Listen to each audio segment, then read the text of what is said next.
Let's go.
skills in the gaming. 1xBet.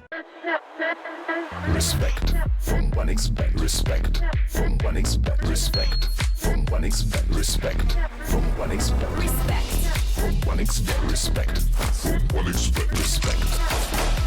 Respect from 1xBet. Respect from 1xBet. Respect from 1xBet. Respect.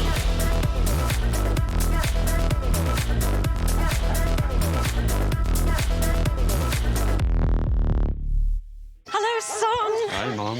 Pretty girl. This is Eva. Nice to meet you. Thank you very much. Your dad's just making his favourite dinner. It's duck. Come on inside. They're all probably too gruesome to tell you while you're eating at the table. How's your food? Is everything okay? Good, good.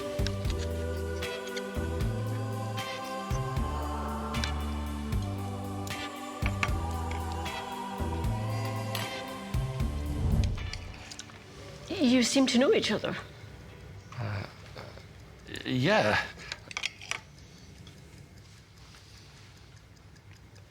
This is the new ambassador for 1xBet. Oh, I see.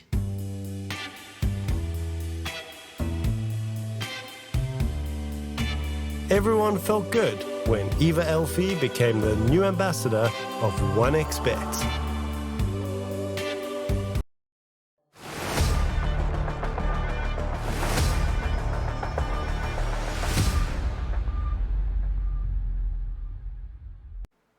Good day, people. Welcome back to the Rest Regional here. We are entering the third day of Group B's group stage here with pretty exciting games already played out in the last 2 days. And, of course, Group A already fully played out. We know the three teams joining into the playoffs from Group A. No tiebreakers needed. But here with T-Panda and Kips, the situation for Group B is a tad bit different. There's a very high chance we might even get a six-way tie because this group is bloody stacked. Kips is muted, I think. Excuse me. Yes. There we go. I'm sorry. I'll repeat that. Go ahead. No, it's really flippin' stacked, isn't it? Especially with the fact that we've only had a single 2-0 in this group after 2 days of play. That's massive. You almost never see that.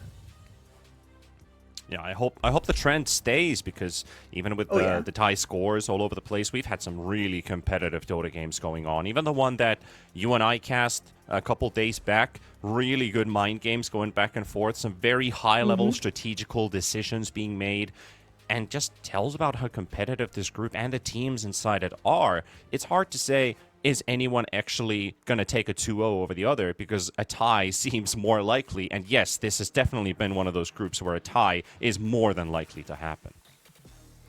Absolutely. And of course, the big surprise here is Nightshade coming in with pretty unknown names. And just JM Vincento on the support position, currently topping the group. That's a pretty good lead. Let's see if they can hold on to it. Yeah, that's a pretty interesting position to be in for sure. Jan Vincento, the legend of the European tier 2 scene, tier 3 scene, wherever you want to put it. Remember, we've had some good talks with the man. They're actually playing right now versus Dandelions in our first series. If we roll out the schedule here, Jan Vincento, we had some good interviews with the man. So he's a big tea enjoyer. That much I know about him. He's a very gentleman-like German player, and I'm always excited to cast his games, and I'm happy it's the one that's happening straight up first here at the start of the day versus Dandelions, who ended up in probably, which I highlighted yesterday, one of the best games of Dota I've cast all year long, with Dandelions versus Nightpulse, game 1 going 67 minutes, and bloody hell, that was some Dota. I'm very jealous I wasn't there to witness it, but I'm very glad that you were there to tell me all about it, so I can just sit here with, my cup of tea and listen to it all. But yeah, Dandelions, I would have said previously favorite to win this group, up versus Nightshade, who are currently topping. Let's see, we get a surprise there.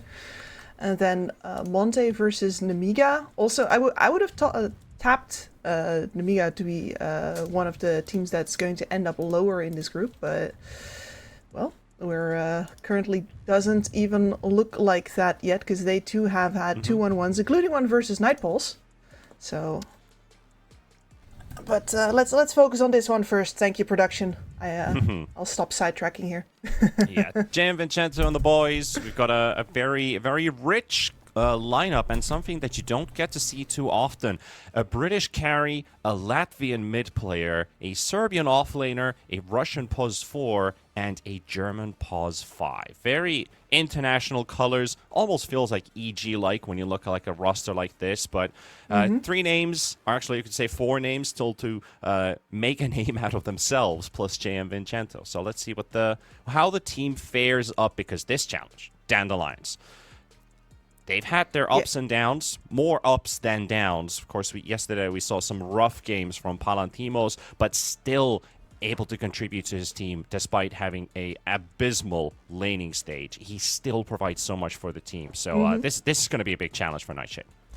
It is, yeah. I had a little chat with Nikita after, I think, our previous Europe tour, and he's just so much happier in the offlane position. Like, I've said it before that I feel like I see that, but now I can also confirm that I've talked to the man, and he's like, yeah, this is so much better than when I was playing Carry on Vega. I feel just so much more like myself.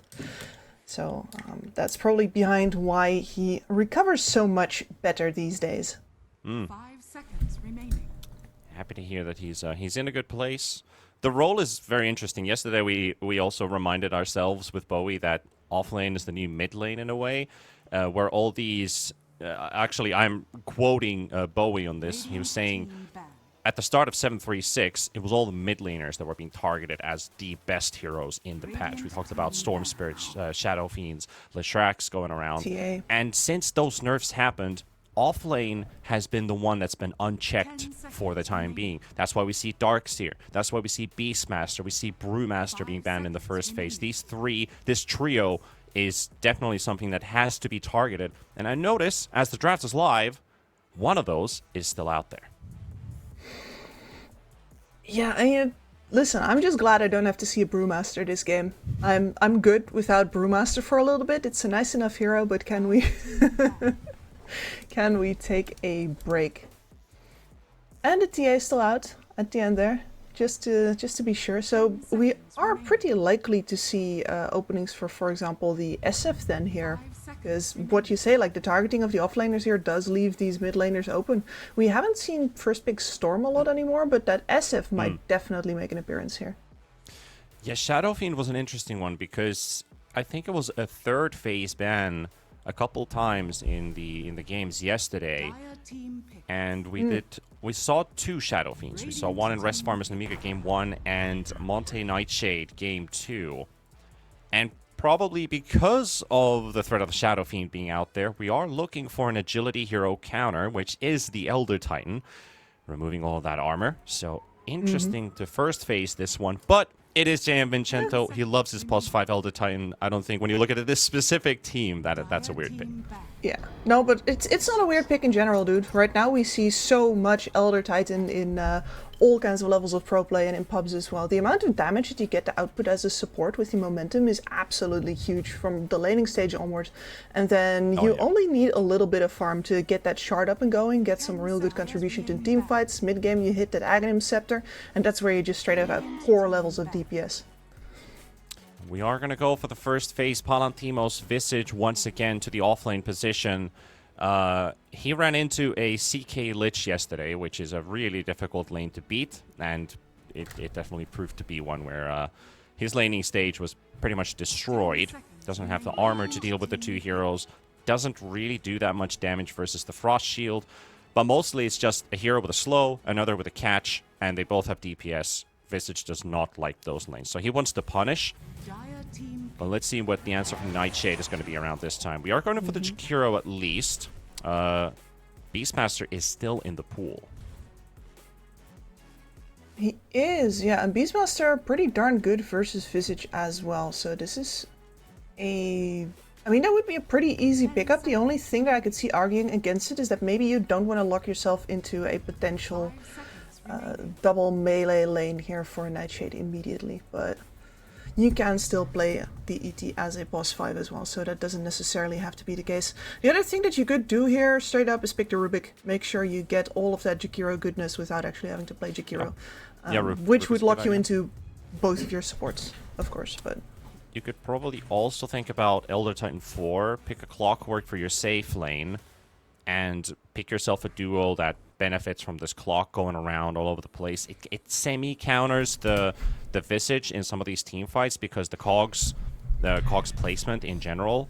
You could think about Lich because of the damage output that Visage and Jakiro both put out there. You can bounce your Chain Frost onto birds and then through that connecting onto heroes. I think you got a multitude of options here for Nightshade, what they want to do.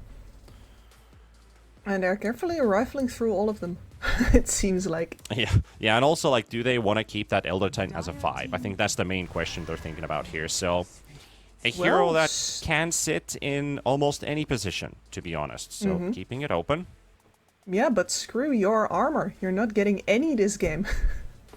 Yeah, Visitority doesn't have any armor to start with. My so. goodness. Sorry if I just jump scared anybody, but yeah, my camera wants to make me really green. There's a lot of lights outside, and then my green screen wants to look at this. I'm turning into Davy Jones. Hey, I can do the same thing, actually, because I have a Logitech camera. No shout out, by the way. If I put my hands here, I turn into a Smurf. Yeah, let's just say that the brand sounds very familiar to the camera I'm currently looking at. Oh yes, yeah. It's just the brand producer things. I learned this a few months ago. If there's too much skin color out there, it turns you blue for some weird reason. So yeah, we're looking funky here, but we're looking well dressed. At least we got that going for us, which is nice. And they're keeping their knees in the breeze. Okay, so Batrider up now as well. So any of these three heroes could still go anywhere. And I'm saying this as a big-time Elder Titan offlane fan. Like, you could still flex that. And I'm hoping we're going to see that one of these days. More likely for it to be safe lane ET now, though, with a support Batrider for Avenge on the offlane. Yeah, unless we decide to play Venge carry. And then we have Elder Titan Venge as our lane, which would be really good versus Visage. But we'll see what the final call is going to be. Dandelions are trying to figure it out as well. What's going to be the favorable laning matchup for us towards our safe lane, which is still open. Of course, this Jakiro could still be put into 4 if they want to. So let's lock in our mid first. Leave one of those lanes as a flex, potentially, which I like as an idea, because you have the final pick here, too. If you lock your mid first, in this case. Force Nightshade to reply to that. Get rid of 2 Ember counters. Take Husker away. Take maybe Dazzle away. Maybe OD if the game's like that, where you just have to remove the hero. Maybe Nightshade also has to lock in their mid, potentially, to keep those side lanes open a bit, and at least secure your mid pick, because you don't know if this Venge is a carry or an offlaner or a support. No, and that means that you gotta focus on your own setup here. You can do with some more direct stuns here. You've got you got good poke now with the Visage Familiars. You've got the Ember Spirit online as well. Now you want something to actually be able to engage into these fights. And they do have a support position left for the filling. 20 seconds left on the clock. Dandelions, they're going to lock in a Snapfire. So we are missing a carry.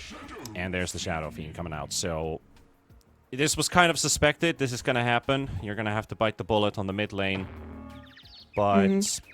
But you can still try to punish from the side lanes here. That's the tool that you have as Dandelions. Some lane always has to be sec. You know, like, you've been through millions of drafts before. You've been cooking some of those drafts yourself in the past years. You know that if you're in a situation like this, it's to play a card so you get a counter after towards another lane and still get the better draft, even if you're losing one lane. Yeah, and of course, we've talked about this time and time again, but the Ember Spirit does very much fall into the category of, as long as you get level 6, you're going to get to play the game. He's very, very item independent in that way. Of course, in order to scale, you do need items, but that is a story that you can tell for yourself with the amount of kills that you can scrape from the side lanes. And at least you've got some kill potential here, which would enable this Ember to get online fairly fast if their side lanes activate. Visage is one of those. Palantimos, he had one of the worst laning stages I've seen on a Visage. I think he had like 14 last hits at 5 minutes, and he died like 2, 3, 4 times. He was level 4 when his counterpart was 6.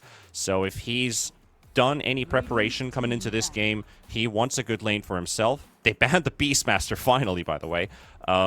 They want to get a better lane for Palantimos because that would mean the Ember has someone to play with, someone who can push down the tower, force a kill somewhere. That enables your long-range supports in Jakiro and Snapfire to get easy setup kills. You throw in some birds for stuns, you throw in some chains, you got Mortimer's Kisses, then you have Ice Path. Pretty low commitment and easy to approach kills for an Ember Spirit to get back online in the game.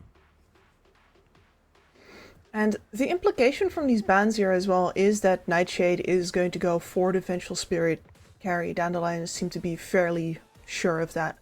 Either that or they're protecting a potential safe lane pick here that isn't that strong of a laner.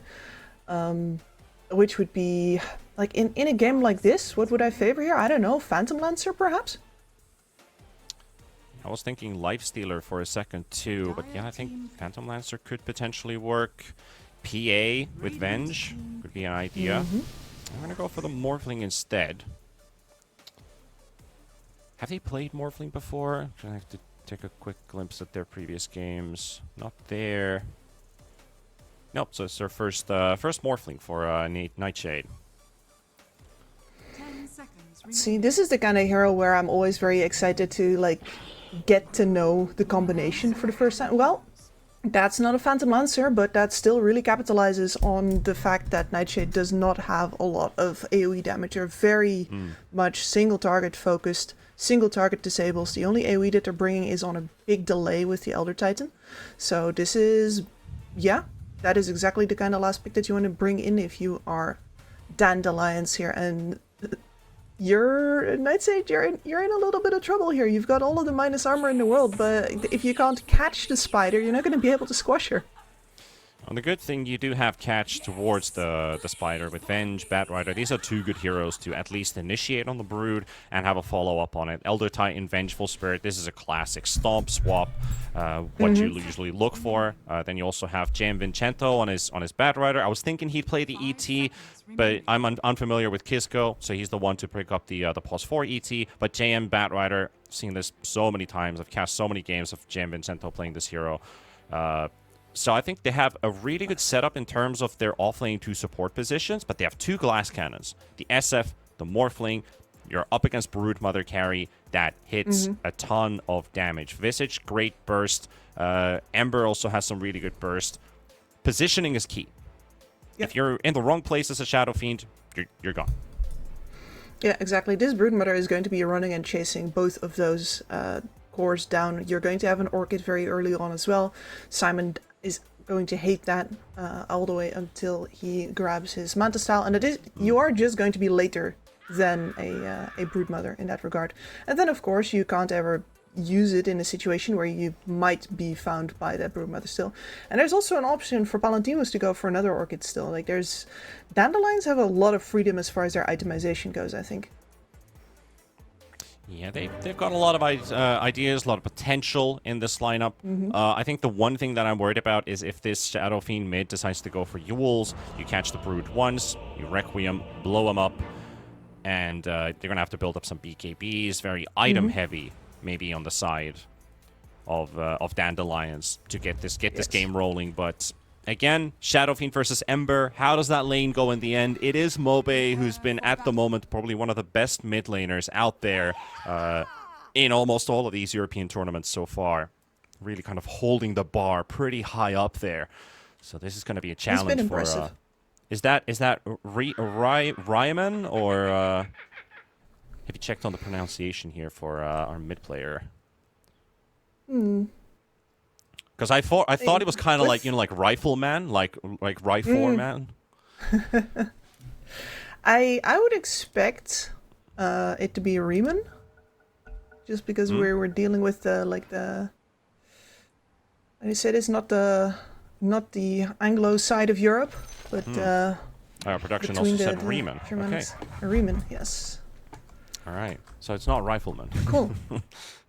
I mean, that would be a pretty decent name. I would support that a lot more than every, 3 years somebody naming themselves Kingslayer out of the blue. Oh, the good old roleplay names coming into play. Yeah, and there's somebody else who changed his name recently where I'm also like, oh, come on. You've already picked yours. Yeah. You're not 14 anymore. I looked at, Nightpole to take Haduo, who is till the end. But I'm already so used to calling him Haduo, so it's like that's the name you're stuck with. Alternate IDs, as we say in Dots. Listen, I'm just glad that eventually we got Big Daddy dropped from Notel again because nobody was comfortable with it. Yeah, only the diehard fans. Yeah. Yeah, else was just like, yeah, maybe. And it's like, a man who has to say he is king is no king. I will support any big daddies that have been named big daddies by everybody around them. I'll support the godfathers and the kings and what have you, but otherwise, call me Tywin Lannister. I'm not impressed.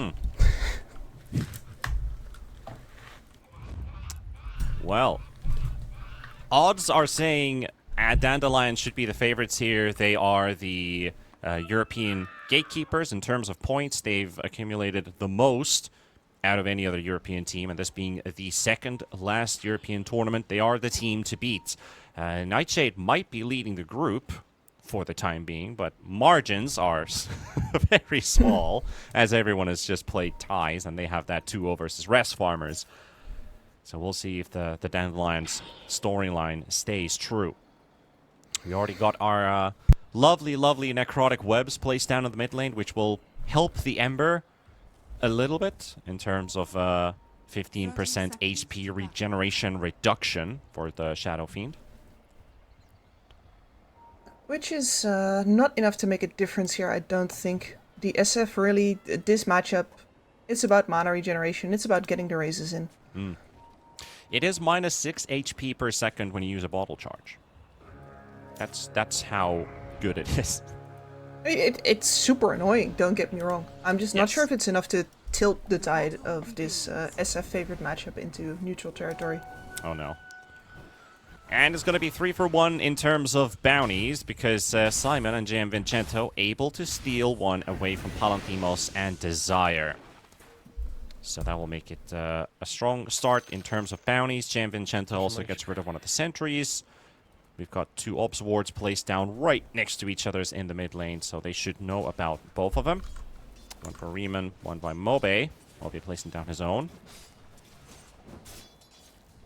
And looking at these side lanes, the Venge 3 versus the Broodmother, I think we're just expecting more of a farm-heavy lane in bottom, but top is the one that you've got to keep your eyes open for, which is the Soul Assumption spam coming out from the Visage. You've got Snapfire with Ricochet as the facet. That's not what I was expecting to see, to be completely honest. No, Also, especially... Yeah, that was also weird. No, but I'm...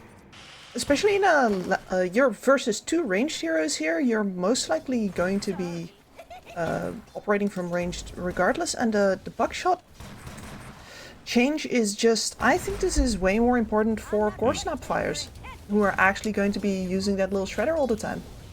It does feel like a bit of a insurmountable on a support tiny instead of crash landing. It has that same kind of ring to it.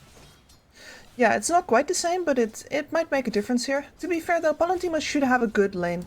You have the biggest source of harassing that is going to come into you are going to be the adaptive strikes, and that is the kind of thing that your cloak is phenomenal against. Yeah, and of course level 1 Morphling doesn't really do too much versus Soul Assumption spam. It does come with a hefty mana cost for Palantimos, and they're going to have to bring in the extra regen. But once those levels start kicking in, this is going to get harder for the Visage for at least a couple levels. Then you hit level 6, you get birds, then you're fine again. So it kind of goes back and forth, who has the advantage in the lane. No, absolutely. But Yeah, go ahead. Go on, JM Vincento. Yeah, it's dropped pretty low on the Batrider. What I was really happy about, was I was about to say, was the Ember Spirit doing a really good job already early on here. Grabbing these creep waves away from the SF, trying not to have to lane up against him at all, means that the SF is actually mostly fighting creeps. And as a range hero, he is not too happy to have to be doing that. Yep. Yeah, Riemann's trying to connect it, but Mulbey's on the other side. Will be able to get to him. Nande also up 14-5 in CS versus the 10-3 on the Vengeful Spirit. Fighting for the first Lotus rune, Lotus pool even. Mm-hmm. It is a Lotus rune, isn't it? It does feel like it. Okay, Kudaro, I think that's first blood. I think so as well. We're gonna have to watch it for a sec, but yeah. There we go.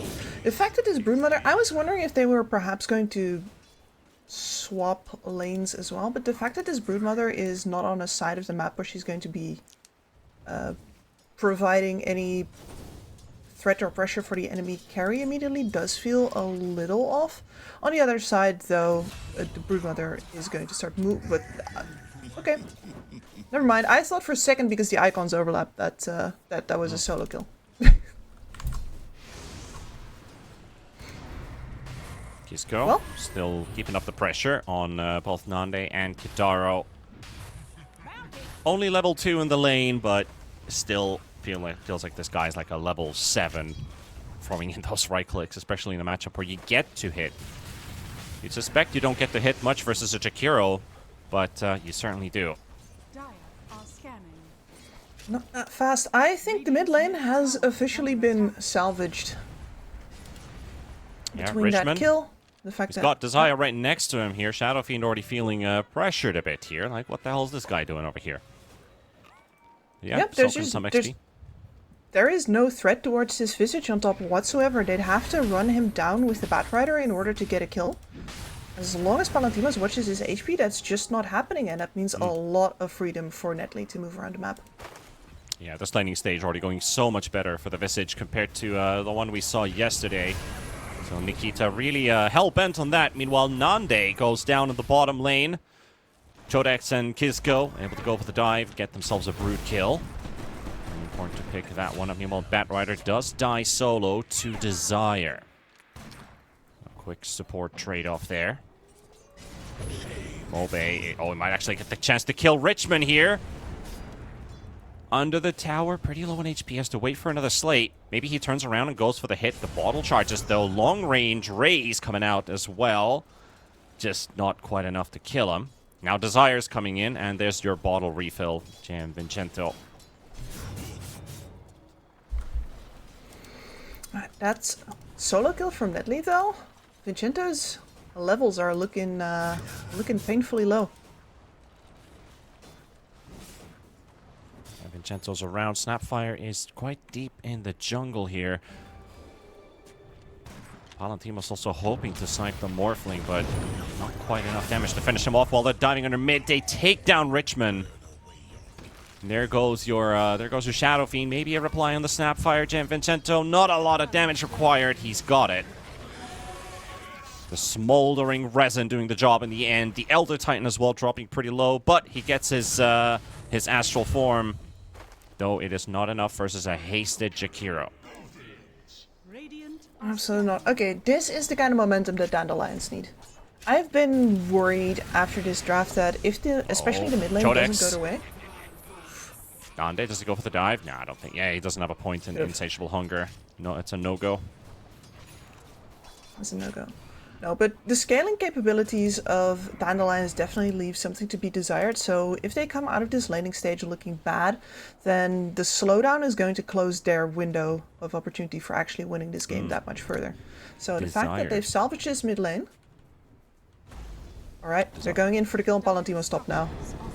Yeah, it's a good dive. Mulbey's coming in, though. They could turn this one around. Visage taking some time to die, and the Morphling getting hit by the Ice Path. So does the Batrider. He goes down, and now Simon going for the teleport away. There's nothing they can do to prevent this one from happening. But they get a return kill. They keep Palantimos alive. He still gets the Wisdom Rune for himself, and he's got his birds now. Fantastic. That was the one time. The one time they could do the dive. Now you can't do it again. Yeah, and great anticipation by Mobe there. He knows that the rotation from the Bat Rider is coming in, anticipates it, cuts it off, and now the Morphling, yeah, he's walking back towards top lane, but I'm not sure this is a place for him to be anymore. As soon as this Visage regens up, yeah, he's straight up flying a salve in. He doesn't want to go back to base. Gonna salve up and go for the tower.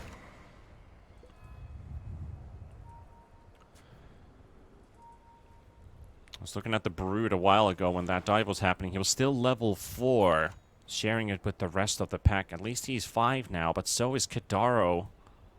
Everybody else, every single core is ahead of Nande in experience for now. Kisko scouting out the rune, but it's on the other side, so that's going to be going Ember's way. Shadow Fiend forced into the jungle to farm stacks. Really feels like this SF pick hasn't really gone their way, mainly because of the experience that Mobe has in this lane. Yeah, between Mobe and a couple of snappy rotations, they have really managed to nullify this SF, and now you're in a very awkward position where you're leaning on a Vengeful Spirit to make your game happen, and this Vengeful Spirit has an Axe queued up currently. We both have opinions about that, and I'm gonna have them, especially in this game, because the Axe build-up just is so slow. Who is going to make space for that? Gianvincento being chased here, so it looks like he's done for. A couple more seconds available for another chain here. They're just going to burn him to death. Not even interested in throwing in the last right click. They know that he's gone. But yeah, the Ags and the Vengeful Spirit, that's going to take a long time to build. At least the lane has been going a tad bit better. Maybe if they get this kill, yes, they can. That will be a very much needed kill for the Venge. If you are really going the Ags route, you're going to need every little bit that you can get. You do. And what's going to happen to the rest of your map in the meanwhile? Got Ember. Not super farmed yet. That is the one thing about the SF, is that even in the jungle he'll do decently. But actually, wow, I didn't realize he was that far behind. Yeah. Yeah, that's the thing that I was worried about here. That's what I was a bit worried about here is how Mobai, the way that he plays this lane and what he gets to do right after the one dive attempt in the top lane. He also made a move towards bottom, and that just accumulates more gold, even despite them having, what, 12 CS of a difference between these two mid laners. They're the same level, and they have a 1,300 gold difference between each other. It's pretty wild. And right now, Palantimo's demonstrating he's the king of the map right now. Wherever he shows up, towers are gonna fall. Nobody's gonna put anything up against him. And that also means that this move from Nightshade was very predictable, and they're already coming in with the smoke, trying to cut Dire off. scan. They know they're coming. They also have the vision. They're ready to take this fight. Mobi's been spotted under a sentry here, and they got the chance to kill the Shadow Fiend instead. And there goes Richmond. They've also lost Desire. Kidaro will drop, so Nightshade will get themselves 2 kills. Gianvincento will drop to Mobe. He's going in again, trying to look for some more kills. He's got another. Nande surviving. Shodex is going to be dropping 2. They're going to lose the Vengeful Spirit on the side lane. And of course, Simon tried to snipe the Broodmother of Nande, but falls a bit short. And that is a costly loss there for Nightshade. They got themselves the supports, but every core lives, and they lose 4. Yeah, and they only did half health damage to that tower on bot as well, and next time they go for tower, they're gonna have to do the same kind of suicide mission for it. Yeah, a bit of an instant disconnect. You see in the replay, you saw the Ember coming out. Kisko focuses him, but Shodex is already locked in on the Jakiro. It's like, that's the target I want to go for, but hey, shouldn't we focus this Ember? And it's just a mismatch of abilities used. It happened so quickly that he didn't have time to react to it. Yep. I mean, the understanding on the side of Dandelions is very clear. They have said, okay, we focus down this SF. He can't actually do anything. And they, in general, Nightshade can't do anything to stop us from running at him and cutting him down. And every single time that he shows his face on these tower sieges where they do kind of need him to take those down, they're going to be running at him again. And Politimos is already bought. There's a quick dodge there from the Ember as they take down the Elder Titan in the river. Kisko will fall there. Pretty rough net worth on the side of Nightshade. Morphling pushed back. Venge also one piece towards the Ags. 12 minutes in. You'd think that's good, but you're going to have to need a little bit more than that. Still up to pace, though. He's the most farmed hero. That's the thing that I'm worried about here, is that the Venge has the most farm when you have a Morphling Shadow Fiend in your team. Exactly, that's the problem. And Palantimos is already bringing in a Vladimir's Offering. The next time that you fight between teams, the aura differential is also going to be there. Yeah. And that's another kill. Like, they picked the Shadow Fiend to beat the Ember, but the Ember is beating everyone now. So this is the cause and consequence of what happens in the mid lane. Codex looking for the swap here. They're going to go for Kidaro, push him under the tower, but the response is coming in from Dandelions. Richmond's also coming in here, walks into the Macropyre. They're going to lose Chodex first, and now they're going to lose the Elder Titan. His Shadow Fiend has to go for the Requiem. He can't get it. There's an Orchid. Orchid used on him. He's silenced up, and there goes your Shadow Fiend as well. And Mobe snipes the backline, takes down Kisco. And they drop the tower too. Everything just backfires. You know, Nightshade, they tried to go for a quick nifty kill, but no Bat Rider to tune in. Maybe even a Morphling could have been necessary to bring in just to secure those extra kills, but that Requiem never going off because of the Orchid just it hurts. It really hurts. Oh yeah. It hurts in your soul. JM's about to die as well here. Level 5. It's a level 11 Ember. That's your school bully right there. Oh, yeah, absolutely. He is several years above you. A way bigger a meter than you. You're gonna spend a lot of time in the lockers, my friend. Jakiro also has dreams of a Guardian Greaves as a support, which is, yeah, good for you. You do you. Sure, but look at this, because Buckler and Vlads don't actually stack, so right now they're getting 4 AoE armor versus this minus armor lineup. Like, that is the damage that they do have on you. So, Beneficial. It's very clever itemization. It is. And I mean, it's great when your supports are able to buy these super rich items. Yep. Elder Titan wants an Axe, Venge wants an Axe, but the thing is that they're all just getting killed all over the map. Jam Vincento caught. They've taken over the triangle. Mobe wants to get the Shadow Fiend here. Mortimer's Kisses, almost maximum range. Requiem to zone him out. The chains, he's still dead. Mobe just schools his way out of this one. Blood grenades, earth splitters, everything thrown his way. He's got another remnant, chains up the ET. He's going to kill him even. He's going back in for it, but Shodex will get the better of him this time. Big streak for the Vengeful Spirit to snap down. Important kill. Now, we talked about 12 minutes. He had one piece towards Ags. Now he's 500 gold short from finishing the whole item. It's a big streak. Yep. That was a really big streak. You gotta admire Mobe for going for that one, though. It's an attempt made. No, and he's gonna learn from that, and the next time he's gonna pull it off. And now this Venge, yeah, you'll have the Aghanim Scepter. This is going to be a very important defensive tool. The question is, who is going to play with you now that you have that up? Because SF, that's a Yasha in his pocket, not anything else. Yep, not and a whole the same goes for your Morphling. He's got a Vlads on top of that Yasha, so at the very least, yeah, you can Richmond's not equalize feeling well. The aura difference, yeah. You can see at the moment a Jakiro walks up to a Shadow Fiend, and the Shadow Fiend's not doing anything to the Jakiro. I don't think that, yeah, I'm screwed, boys.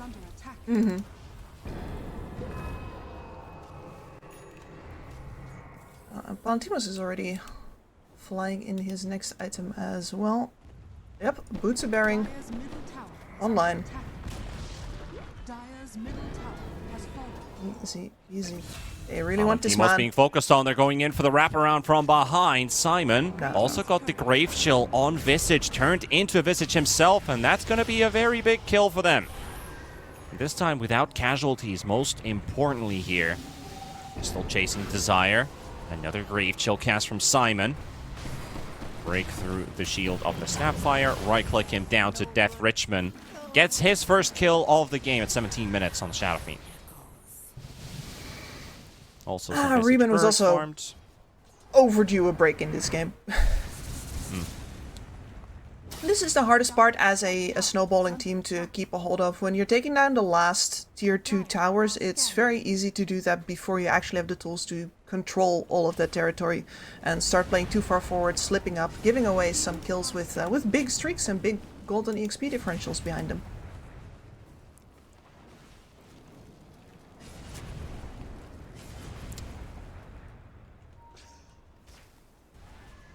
See what they can create when the map feels so choked here for Nightshade. At least you have a Morphling building up.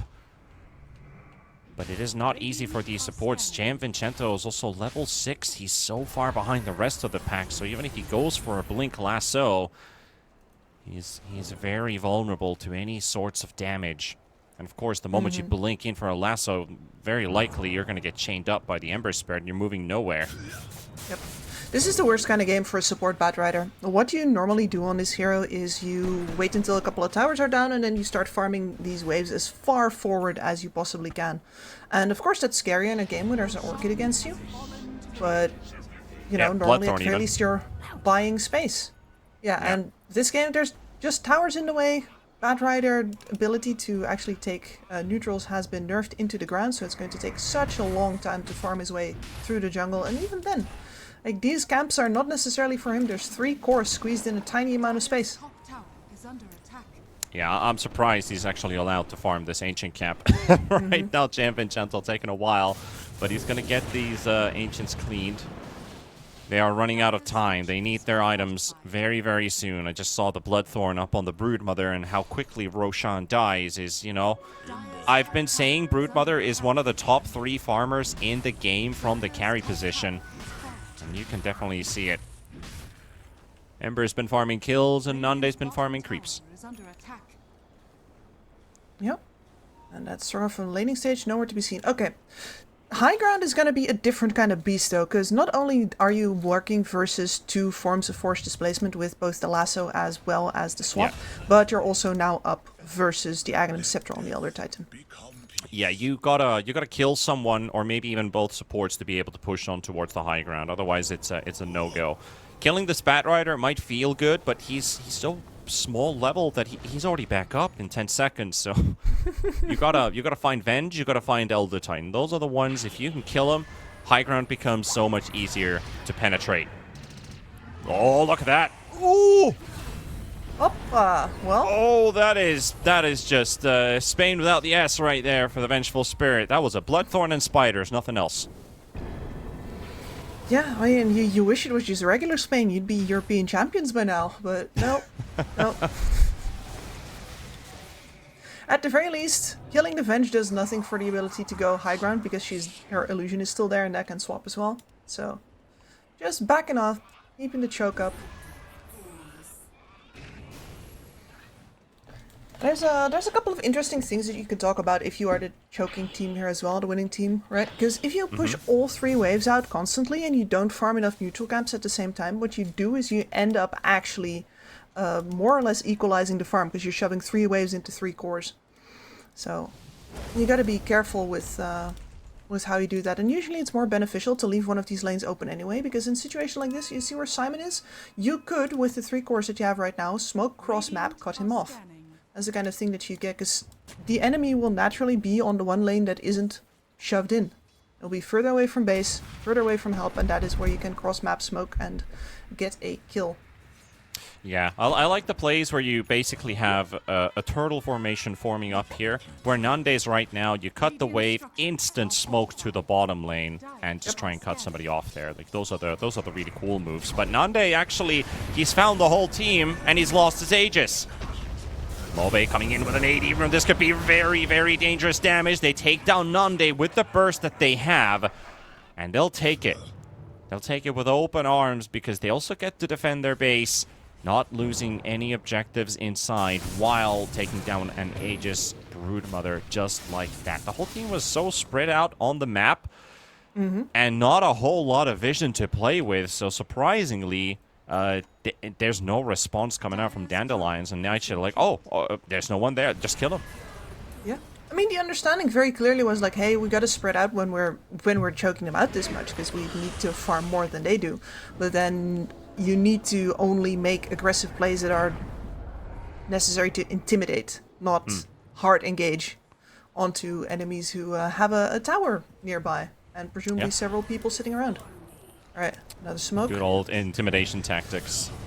Going straight for the Shadow Fiend. Richmond, he is history. Good night. Mobe also spotting the Chodex there, but the same setup. There's the lasso on the bat. The chains do connect, but Mobe, Simon though, in the middle of all this damage, has already dropped really low on HP. Has to back out. Kisco over and away. Morphling stuck. Chodex will drop for the first time. The illusion comes into play. The illusion's going to be gone too. And Nande's already back to action in the top lane. Can they get the kill on the Venge illusion? Yes, they can. And they will get to keep their Jakiro alive. And with Nande up and a big spider army building up, there's a chance now for a push. Dire's Greaves back up in 15 seconds as well.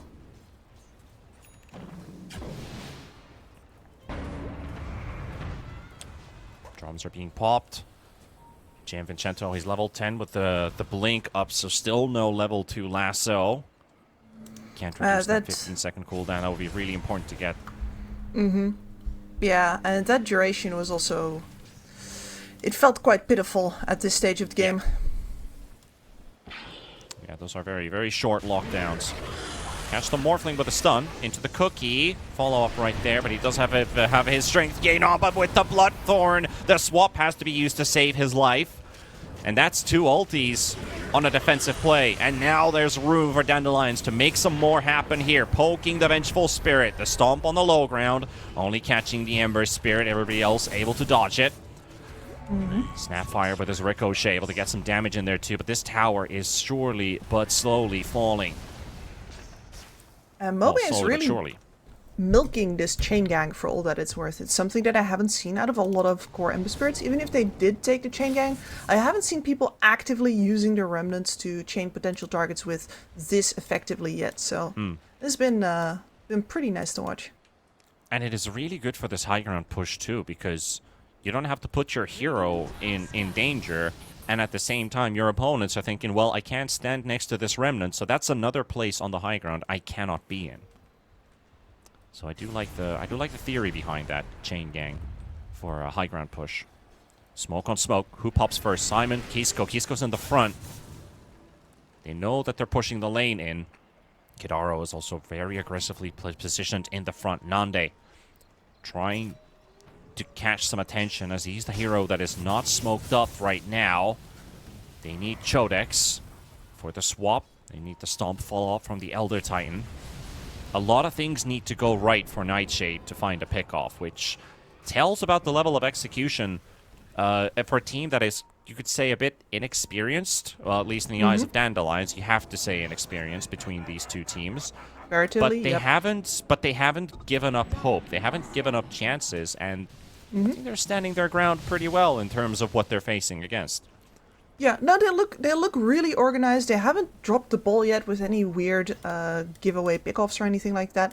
If anything, the pickoffs that have been given have been by Dandelions, who have been a little, shall we say, laissez-faire about the entire thing. It's like, yeah, we're in charge. We can play up here. I'm Nande. I can try to kill this guy. Oh, no, I can't, because they haven't given up.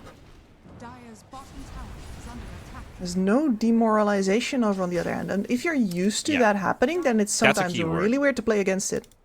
That's a key word, like not giving up, but instead demoralized, tilted. No comms, no planning, no strategical thinking happening. That's not the case here. You can definitely see Nightshade is constantly organizing their defense, how they move around the map, who do they go for, what resources will they expend. And they've already got to repeat this a couple of times. Now the only thing that comes into play are the talents and the items from your opponent's side where you have to adapt. But they've already gotten accustomed to, okay, this is the way we hold our base. And this is the way Dandelions is trying to break it. And they're coming up with new ideas to make their way through. Roshan is definitely something that helps with Cheese now in his back pocket. And you could see Nightshade there, having put all of the waves in the right position for them to actually move all the way up that top lane, see if they were going to get an opening. And very disciplined then again, backing off when they find out that they won't. And Dandelions might have been a little sloppy earlier, but they're not that sloppy.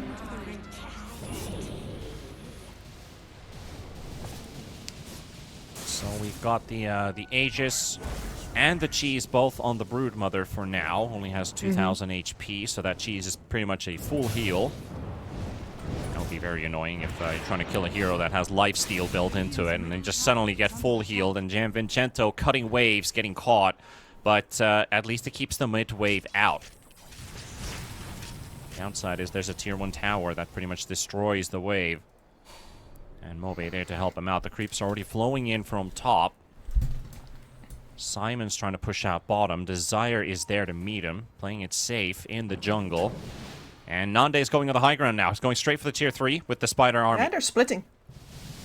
This is important. Dire's structures are And there's your high ground glyph. Radiant's That is bottom now gone for 5 minutes. Dandelions splitting from the start here. Really very well done from them. Making sure that if this is a full all-out fight, Nightshade is going to lose heroes. Or, excuse me, is going to lose buildings. Or the other way around, that they have to split their forces. Well, wouldn't be wrong to say that they're going to lose both. Gonna lose both indeed. Yeah, and the biggest deal here is that there are no BKBs currently up on the side of Dandelions, which means that the SF ult is the be-all to end-all of the team fight. You say that. There is BKB for the Ember on the courier right now. Alright, excellent.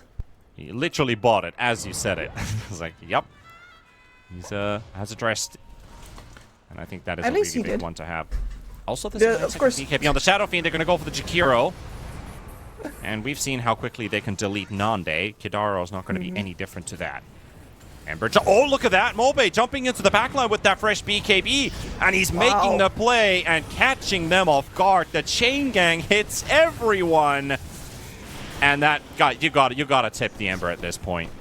You got to give some friendly tips to this man after this fight ends, because that was just Mobai all by himself. He sets this all up. They take down Simon as well. JM bought back. But they've cracked the defense in one swift blow. Dire's bottom tower It's all for the is under taking now. attack. Yeah, this man has played more with Chain Gang than Dire's bottom anybody tower else I've is seen. under attack. Dire's middle barracks. Can we get do we have a replay of that? Because that was a really, really sick chain. That happened so fast. Yeah, like your moment he zaps to the back line. Moment this push ends, and just keep an eye open on that stack. Ember, He's already four-man chains right there. Perfect position, far away from the base, right next to your team coming in from the high ground. Couldn't be better than that. That is mint. Absolutely not. Right now, just trying to mop up the game here. Yeah, it's going to be a bit difficult, though. They lose the Aegis. They slot the cheese again, chaining up a bunch of people. Requiem load up there from Richmond. This is the one last huzzah that they have. Nande's not dying. Shodex will lose his main hero. And there we have it. We are calling game 1 for Dandelions to take this win. A slow but sure siege leading into the win, into the pockets of Dandelions. Nightshade, they give it a fight. They picked themselves some good heroes, but I really have to go back to that mid lane, which was the roots of all evil. Shadow Fiend versus Ember should go Shadow Fiend's way, but the way Mobai plays that lane, the impact is insurmountable. It's really difficult to stop an Ember that's on top of net worth. A hero usually see 3rd or 4th or 5th. He's 1st. So there you have it. There you have it. I mean, and the other thing that happens then is that you don't have any way to come back into the game afterwards, right? Your support's not that great at rotating, so not good at actually helping SF salvage that lane, but then you don't have any momentum on your mid laner. Who has the momentum? Who has the job of turning this game? Well, that should be the Venge then, but Vengeful Spirit, we were talking about how her build-up is slow. Her utility with that Aghanim Scepter, very limited, way better as a defensive ability than as an offensive one. And ultimately, I do feel like they were very much hamstrung by their draft in this game. This needed to go a certain way with that SF pick, and since it didn't, they were, well, up the proverbial creek without a battle. Well, Dandelions, they take the first game in the bag. Let's see if they can close out a 2-0 for the second time in this group, or are we yet looking at another time? We'll see you guys in a couple of minutes.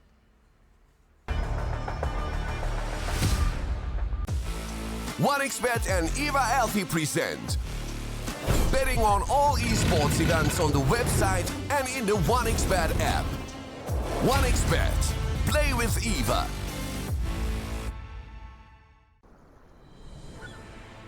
What if Kunka knew that he could not only play Dota but also place bets? Better the best black hole.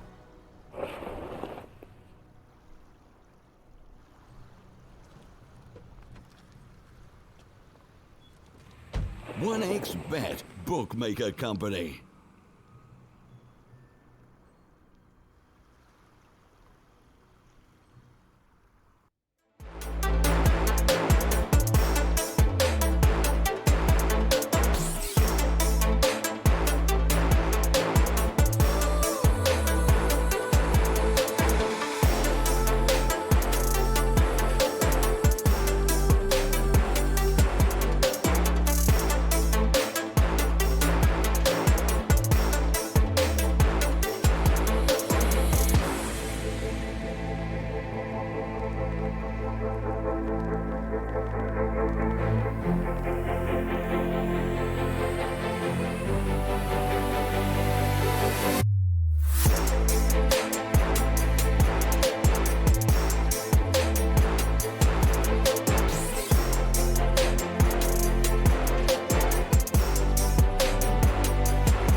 Gaming 1xBet.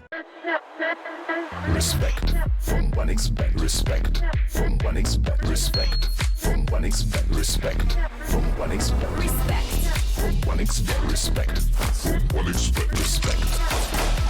Respect from 1xBet. Respect from 1xBet. Respect from 1xBet. Respect.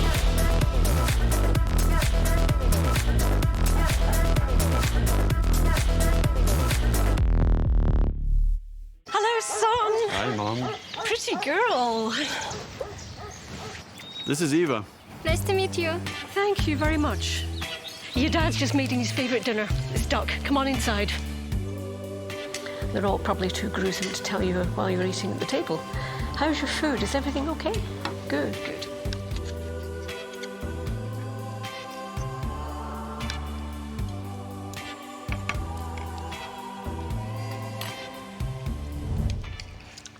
You seem to know each other. Yeah.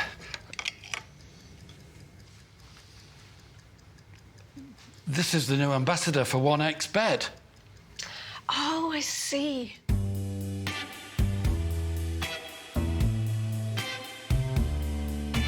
Everyone felt good when Eva Elfie became the new ambassador of 1xBet.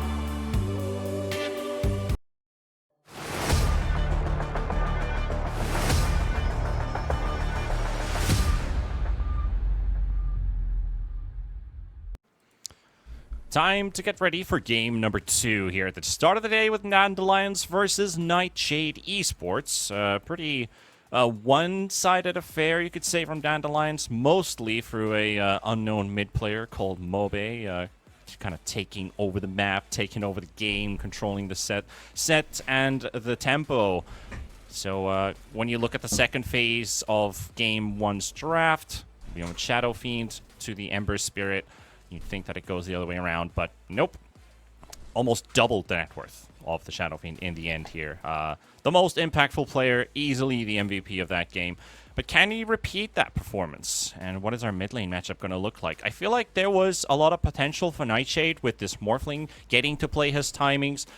Just had Manta, Butterfly, so not the luxury of going for a Conda where you just delete somebody quickly out of the fight and instantly you're in a 5v4, which he was hoping to build, but there was no room for it because Venge was stuck with his itemization, SF was stuck, their supports were underleveled, and Dandelions were doing whatever they wanted around the map. Yeah, I am really forced out of the luxury build, shall we say, by the fact that you're up first to Bloodthorn.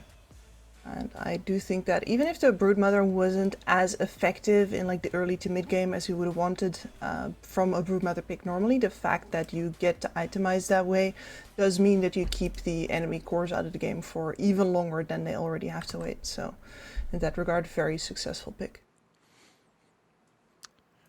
What do you think's going to change for Game 2? Because I feel like maybe Richmond needs a bit more backup from his supports, potentially supports that are able to rotate and roam a bit more, and have side laners that are capable of standing their ground in the lane. Venge you can't really leave alone. Morphling you can. So I'm thinking, should they put more pressure on their off lane? Through that they can help their mid lane, and Simon can deal with the rest. What do you think feels like the best approach at this point? Because you got to shut down this raid boss in the mid lane somehow first. I mean, yeah, that's definitely an option. The way my mind went immediately is that you got to see that Visage pick from second one, and you never decided to dunk on it whatsoever. You were just like, okay, sure, that's a Visage, cool. We're gonna do our own plan now, and that clearly didn't work out for them. But when you get to see an inflexible pick like that, where you know exactly where it's gonna go, yeah, just stuff it into the ground. Yeah, you wanna at least try to punish early picks somehow. Yesterday it did, today it did not. So is Visage finally ban worthy? It's been a couple times in a row Dandelions have first faced this hero. We'll see what the adjustments are going to be for game number 2. Also, the lack of Beastmaster, which I know Palantimos is excellent on. I know he's also great with the Brewmaster. That's how they got their W on the board yesterday. See if either one of those slides into the arms of Dandelions. Nightshade leaving offlane bans open for now. They go for the Monkey King and the Hoodwink instead. 5 seconds remaining.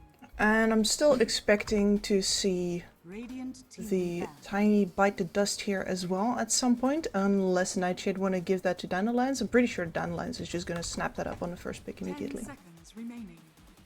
Yeah, you got to ban some offlaners though. 5 seconds remaining. They banned the Pango and the Elder Titan, which they were well, they saw the power of the ET. It could have been a whole different game. That hero would have been a big problem. It would have, yeah. And it's one of the heroes that did allow Nightshade to squeeze past Monte earlier as well. With a very similar draft as the one that they run just now. The big difference being Jakiro instead of a Bat Rider and a Sand King instead of a Morphling, which meant Carry Venge. Line up with a lot more stuns, a lot more utility. 10 seconds. There goes Tiny. Dire Alley-oop. team ban. All right, Darkseer and Tiny. Leading Beast and Brew. Brew that was banned previously. 10 seconds remaining. Thinking Dandelions is probably going to ban either one. Well, the Beastmaster was unchecked, so yeah, they saved the Brew for themselves.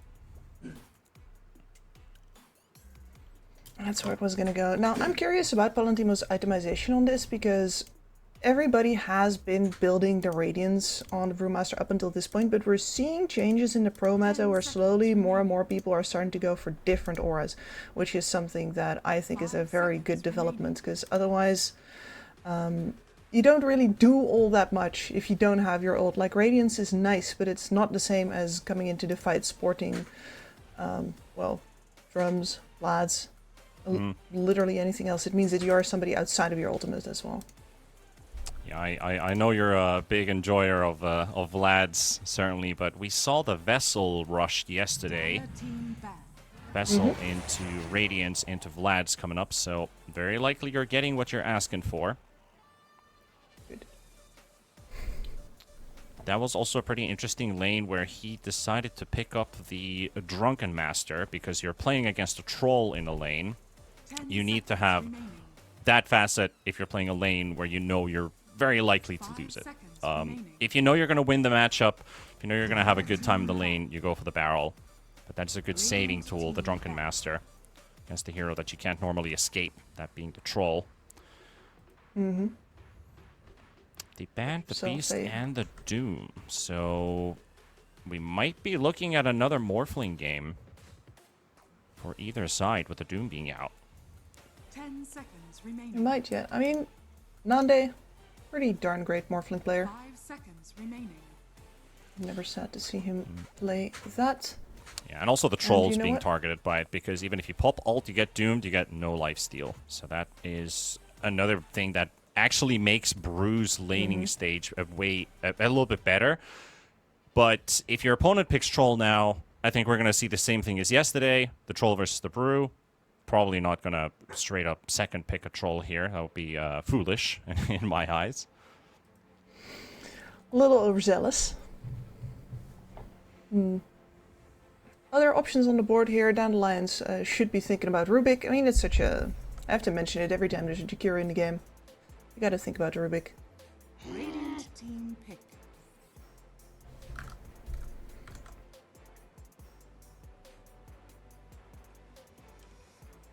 Then for Nightshade, most of their recent picks have been banned out actually. I think this is where perhaps just a more classic offlane pick, go into a center or something like that, could be doing wonders for you. 5 seconds. Dire team pick. Yeah, that could be an idea. Ember Spirit.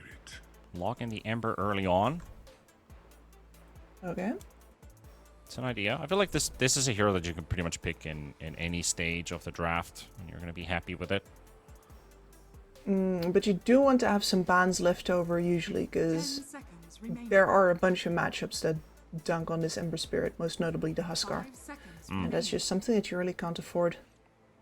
Yeah, I do feel like with the patch basically at the point where if you're picking up a mid early, you feel like you value your mid pick less because they're so good in the current patch that maybe a pause 5, pause 4 support really finds good impact in the game. That's not the one I was thinking about, though.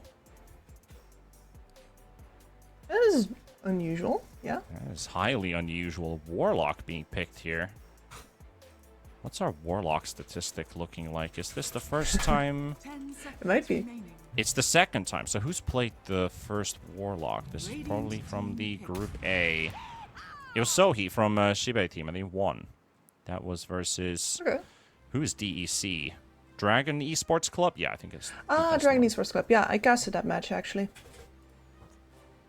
But that was a pretty nice Warlock game, because I think there were a bunch of things to interrupt in that game. Was there Enigma on the other side?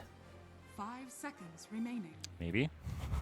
I don't have that one. I already closed my tabs. I'm already looking ahead. Control Shift T. Let me look at that particular game again. So we had a Warlock versus Enigma. It was no Enigma. Okay. So they had Nyx Warlock picked into a Gyro Hoodwink, and after that Primal Disruptor. Okay, so sounds like a very weird one there. Marcy, are we getting Io? Io Marcy, let's go. Yeah. So this could be let's your do off it. lane. Let's bring it. And I really do like Io in drafts with an Ember Spirit as well. Like, having two different heroes that can play with the Io, always very important for your tempo capabilities. Also sometimes good for Io to contribute to some kills away from the primal pairing, and for the carry to get some, or the offlaner in this case would be to get some time away from the Io so they can get EXP independently. Because we often do see carries that are constantly with their IO getting low on EXP, and I do think that the fact that you can play with somebody else, that you're incentivized to go out, get some EXP from fights, let the carry farm alone for a bit, is a good way to remedy that. So what are we getting in the end here? 5 seconds. Running out of time, Nightshade. Is it the Marcy IO? It's an Alchemist. Al the Chemist going to be picked up here for Nightshade. So you have a nice mixed damage lineup with a bit of minus armor added in the mix. You have tower push, you have creep wave push, but pretty bad sieging unless heroes have died on the side of Dandelions, which comes through Alchemist's ulti timing. And if that is running out, you have to back out. And there's a Morphling. Diving into a big splashy pool of water. I mean, that's one of the things that does happen when you pick up an Ember as well, and there's a lot of flexibility left. Morphlings love to steal the Ember form. Get an extra dodge out of it, get a lot of extra damage out of it. It's a great steal. Flame Guard. Flame Guard. And sorry, I should have said this as well. One of the reasons that the Doom here could be banned as well is because you were bringing up the Morphling earlier, but that also means that you can also be a Jakiro, which is the other option for Rubik instead of Rubik. You are incentivized to pick Morphling as well versus the Jack. 10 seconds remaining. Yeah, we had yesterday Morphling and Rubik versus Jakiro, and we got to see the double ice path, which was really sick. We called it out in the draft with Bowie, and we were like, "Yeah, true. That's actually right. You can do that." Yeah. And they did do it once, and I was like, "Yep, that's the way to do it." But we're banning Timber Puck away from the mid lane here for Dandelions. Mobe, we kind of discussed his hero pool is semi-basic, but also has that toxic mid-player mentality. You know, he loves his Vipers, his ODs. Something you can look for. The Viper could be a thing. Dazzle could also be a thing. We are looking at an Ember Spirit there. You can abuse this hero in various different ways. And all of the reserve time pretty much left here, so they're already thinking about their strats. Honestly, I think it's hard to pick either of those heroes, just because that means that you're going to be short on damage. We don't do Dazzleator anymore these days. They banned the Slardar in the previous game, in the last phase, and it slides through. So... Slardar mid. Slardar mid versus Ember. Yeah, I mean, it's versus Ember. Can work. No, this should be slapping the Ember fairly hard. Yeah. It's I'm not as saying big of can a win work as the other picks because that I. I would like to put Richmond in a better position than last game because now he has a hero that works great, but Slardar also just hurts like a truck. It is pain that's going in this lane. I just want to see Richmond survive this lane, keep up in CS, maybe even stay ahead, and try to replicate because I think he's in a position where he needs to show what he's made of. I think this is a game where you could still get away with this Slardar matchup. And we got the Troll coming up, which was somewhat expected. That does mean we have a support Alchemist coming out from Nightshade with Codex playing the offlane Marcy. I don't know if I like that, to be completely honest. I would have liked maybe Alchemist carry in this game and try to reinforce your offlane. But Marcy Alch, early on, pretty effective. You're playing versus Morphling, probably not the highest kill potential versus this hero. You toss him, she just waveforms away. I feel like they're cooking a bit too much here. Yeah, exactly, because this feels like it should be a kill lane, right? But you're up versus a Warlock and, well, to be simply put, attribute shift. The amount of damage that you need to output in one go in order to ever win a battle versus a lane with that much regen is enormous. And Marcy Alch is not the kind of thing we're talking about here. We would be talking about, I don't know, Tusk Marcy, for example. Yeah, Tusk or Rubik or Sand King, anything like that just gives you more damage output in the lane. Maybe even a Treant Protector could also work. But Alch Marcy, your timing is level 1. It's you got to try and kill Morphling right away. So one thing you could do is you try lane this for the first kill and then release Jakiro to help out the Troll. No, I absolutely think that that's what Nightshade is going to do here. You're completely correct. Because with the Jakiro, you can kill anybody with Jakiro in a stun. It's just Dual Breath is just that good. Certainly is, but a challenge has been made, and now can we again break the 2-0 cycle? Nightshade is the team that has the only 2-0 on the board. This time they will not get it, but will they also be the first, well, the second team to have a 0-2 on the board? Because Dandelions looking like one of the hottest teams in the group, in a very stacked group where anybody could actually win this Group B. All comes down to I think that is the other thing that you have to understand for Dandelions here. They've been very invested in this tournament series already. They've been showing up every single time. They've been grabbing all the points. And they know from previous cycles how hard the matchups in this group already are. If you want to stay ahead of Monte, if you want to stay ahead of Nightpulse, you got to be taking every single point from all of these other matchups. So there's no slack in here. There's no, we're the best anyway. No, sir. You're getting, well, the full Monty, not quite, but you're getting the VIP treatment. Yeah, we're going to be watching Monty Python later on today. It's going to be in our second series versus Namiga. Is it going to be a comedy? Or is it going to be a Greek tragedy? We'll see. Nightshade, though, taking the high ground position on the side of Dandelions and also scouted out with the Watcher. So no fight's going to break loose. Last time, Nightshade, they got 3 of the 4 bounties. Now it looks like it's just going to be an even 2-2 split. But Gianvincenzo, is he staying top? Doesn't look like he's staying top. All right, he's running bottom. So we're going to trash the level 1 gank idea. Unfortunate. Simon, Well, though, that means already fighting with Kadaro here in the jungle, 1v1. Well, 1v0, I guess, because Kitaro's just running away.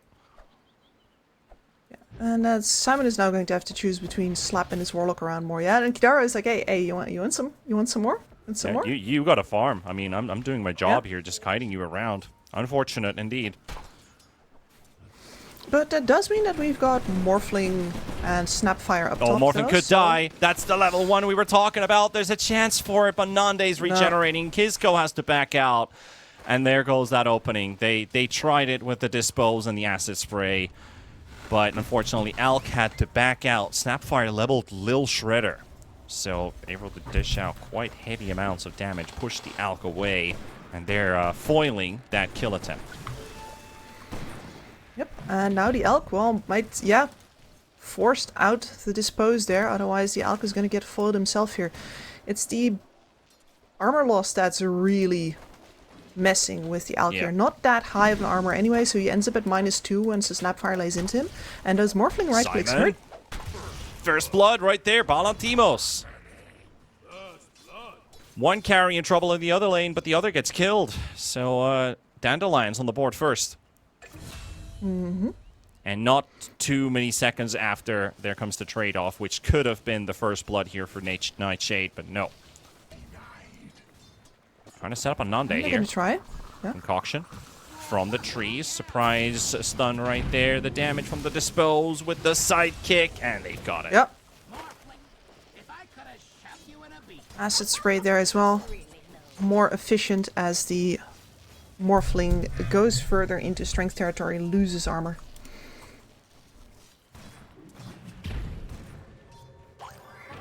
Very important that they get these kills, but Desire turning around onto Marcy here, but Desire also losing his life by the looks of it. Morphling trying to reply, and Marcy's got no stick, no heal, no fairy fire whatsoever.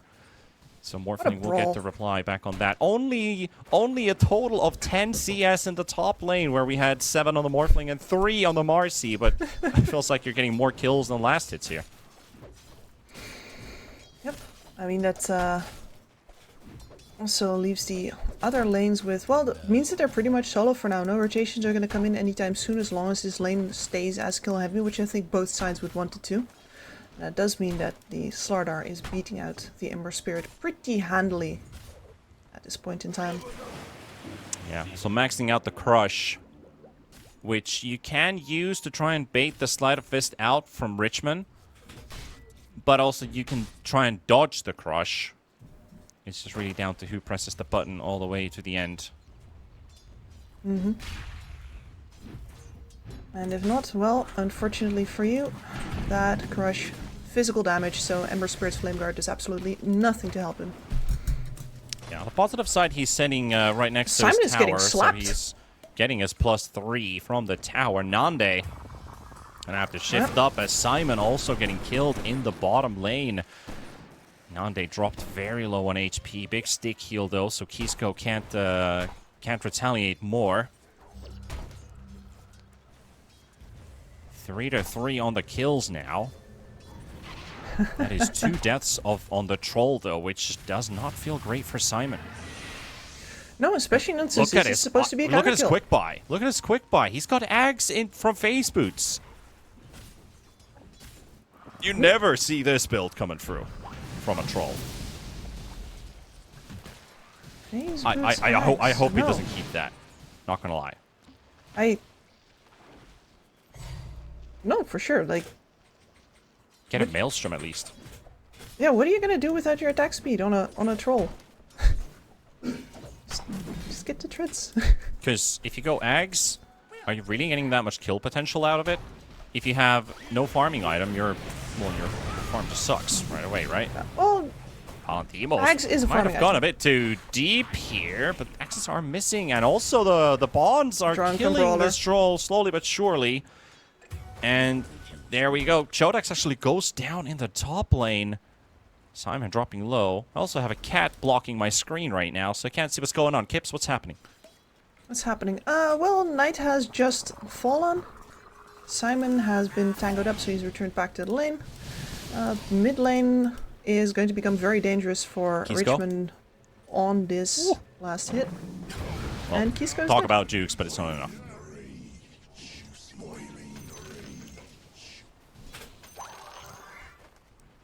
Yeah, a bit of tips being traded there. Yeah, and Richmond, his lane is over. Moba has hit 6. He's going to stick around to get his own 6, scrape it out of his lane, and then look for other opportunities. So any single time that he's going to be trading with Mobai right now, it's going to cost him with every single slap.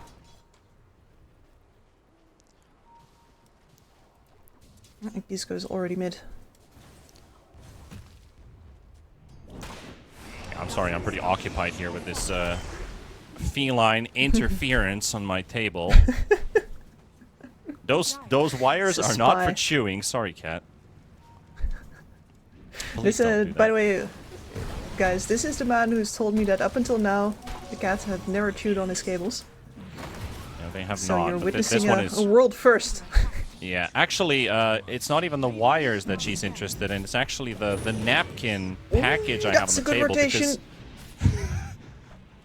I'm doing play-by-play of my cat walking on my table here. I apologize to the audience here. Palantimos goes down to Richmond. Okay, now you're getting off the table. I apologize. Sorry, guys. Ugh. Down you go. There we go. I have a Dota Boss game has a going job on. to do. I have a job to do. Cat says hi. 7 minutes Wisdom Rune being contested here with Desire and Nande, but it's a 2v3. And maybe a 4v3 because Ember's also joining in on the party. They will get the Wisdom Rune secured here for Gian Vincento.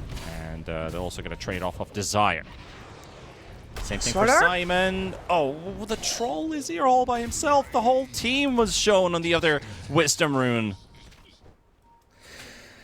Yeah, and they thought that this starter would not have the time to TP in, but that was exactly enough time to come in, land the stun. And now he's going to get a nice little bottle refill, and we'll be back in mid. Well, just in time to get the hate from both of these Nightshade supports. This Alka's been rotating very Alka's consistently. definitely been rotating, and that's what they needed, but Richmond, dodges the shotgun just in the last moment. Otherwise, that would have been a straight-up burst kill. Corrosive Haze, Lil Shredder on top, Cookie stunned, Slithering Crush, physical damage from all that minus armor. And Ember only with, I don't even want to say how long he had a life left, but just enough. And now actually Alchemist set himself up with his own stun and gets killed. Their replies coming in though. Jodex is joining in as well. Jump after the Slardar being cooked in the air, both having a bit of a race there. Richmond, deep on the high ground here. Has to be careful. Morphling waveform misses, though, as that slight takes a bit longer. Richmond decided to hit the creep wave instead of the hero, so he was invisible for a bit longer. Nande showing up, showing who's boss. So much activity in mid. We got 4v3 here. Morphling quickly stunned up at Chodex. Can't get in range for a dispose. While this is happening, bot tower is falling. Yep, which means that if you're Nightshade, you knew where every single dire hero was, and unfortunately was not in a position to capitalize on any of it. You're going to lose your bot tower now. Nobody wants to fight into this primal split. No, not at all. Alchemist can do whatever he wants. Nice little I've got bounty steal. both. That's Alchemist stealing them, so get a sizable amount of money from that. Not even tipping him. Have some more money. Yeah, gets the double equivalent of what was picked up, so 45 plus 45 is 90 plus 90 for the Alk. 180! Yeah, yep. The darts of Dota, huh? Let's see. Shodex trying some clever plays here, but there's really nothing up against the firepower of Marcy. And, well, she fast. Firepower, but they also got firepower on the other end. Nice jump there, though. Just a crush too late. Master tier Marcy at work. Probably trying to secure the kill with a Slithering Crush, but instead gets jumping away. Kidaro getting caught here very deep in. Drops the Golem. Palantimos is going to be there to help him out. Nande takes down Shodex meanwhile. As Kisco is going to be chased up here. Dandelions for another kill. Make it 11 in the first 10 minutes. Maybe even more. Palantimos still has the Primal Split, and you can see his Vessel first item. Forces away the Jakiro. Kidaro's Golem can't get close enough. The amount of pressure that you get out of this vessel is absolutely insane. This is his lane, and he'll establish dominance every single time. And then, of course, versus the troll in his ult, anti-regen is absolutely fantastic. Yeah. Troll basically able to get his ulti off just in time, but still, it's the death of Simon. He's not going to be stealing any life whatsoever. Top tower also already down, so once again, Dandelions with a pretty commanding tower lead here early on into the game. And now the brew is mid. Goodbye, Richmond. Your tower is gone. You don't know it yet. but Pretty it's gone. much. Yeah. Snapfire ulti, even very optimistic here. Ember has to jump to a remnant and jump another remnant just to dodge this ulti. Close call there. He was out of range. Back to the base. he made it worse. Yeah. I mean, he kind of dodged it already, but those Mortimer's Kisses do provide vision. Which means that if somebody sees him around, say Slardar, who might have almost had a blink on the way. Meanwhile, Alchemist rolling in from the chains from the Ember Spirit. Stun connected onto Kadaro down. Slardar will follow. Chodex getting important kills here. The one hero that's having a great game on the side of Nightshade is indeed this man. Trying to get close enough with the rebound. Doesn't quit the movement speed buff. Doesn't matter. They find some stacks too to farm. Oh, very nice. And that Nice was... sequence. Yeah, very nice sequence, but I'm a little surprised by Palantino's hesitancy to just pop the Primal Split there. Still haven't seen it. Now he has to. Acroplier down to the ground. They're going to finish off this Jakiro with Nande joining it. And now he's like, why hasn't this guy leveled up Ice Path? I don't have it. That's an empty spell slot for this man. So I'm going to have to use everything else that I have. Waveform right behind Richmond. Adaptive Strike level 1. Is it enough? No, it's not. 14 HP, but a right click will do it. There we go. And that is now the end of the middle tower. Yep, took a while. Really? Yeah. And Nanda joining in on this Morphling, he knows exactly when he is needed and when he's not. Every single time that he's been in mid here, he's been the decisive factor.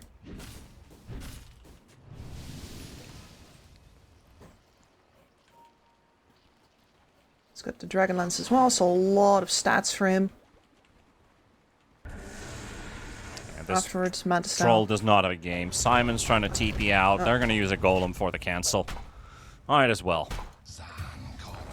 Can't even get the deny out from the Ogre camp, so that is a rough game for Simon, who has forced himself towards the Aghanim's route. I guess, you know, it feels weird. You're picking this hero, which is really good in the lane, really good in the game in general, difficult to deal with, and he is forced to go for one of an item choice route that I'm personally not a fan of, and he's also struggling in this game. Yeah.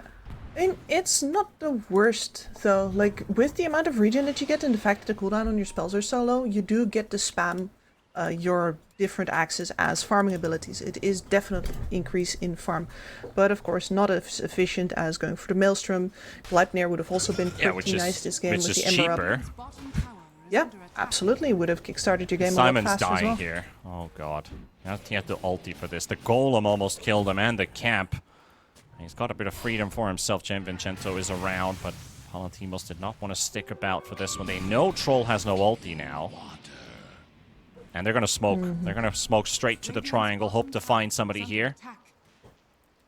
Palantimos also under the tower. Split is available. He's finding Gianvincenzo. Yeah, he's going straight for the Jakiro here. Give me information or die.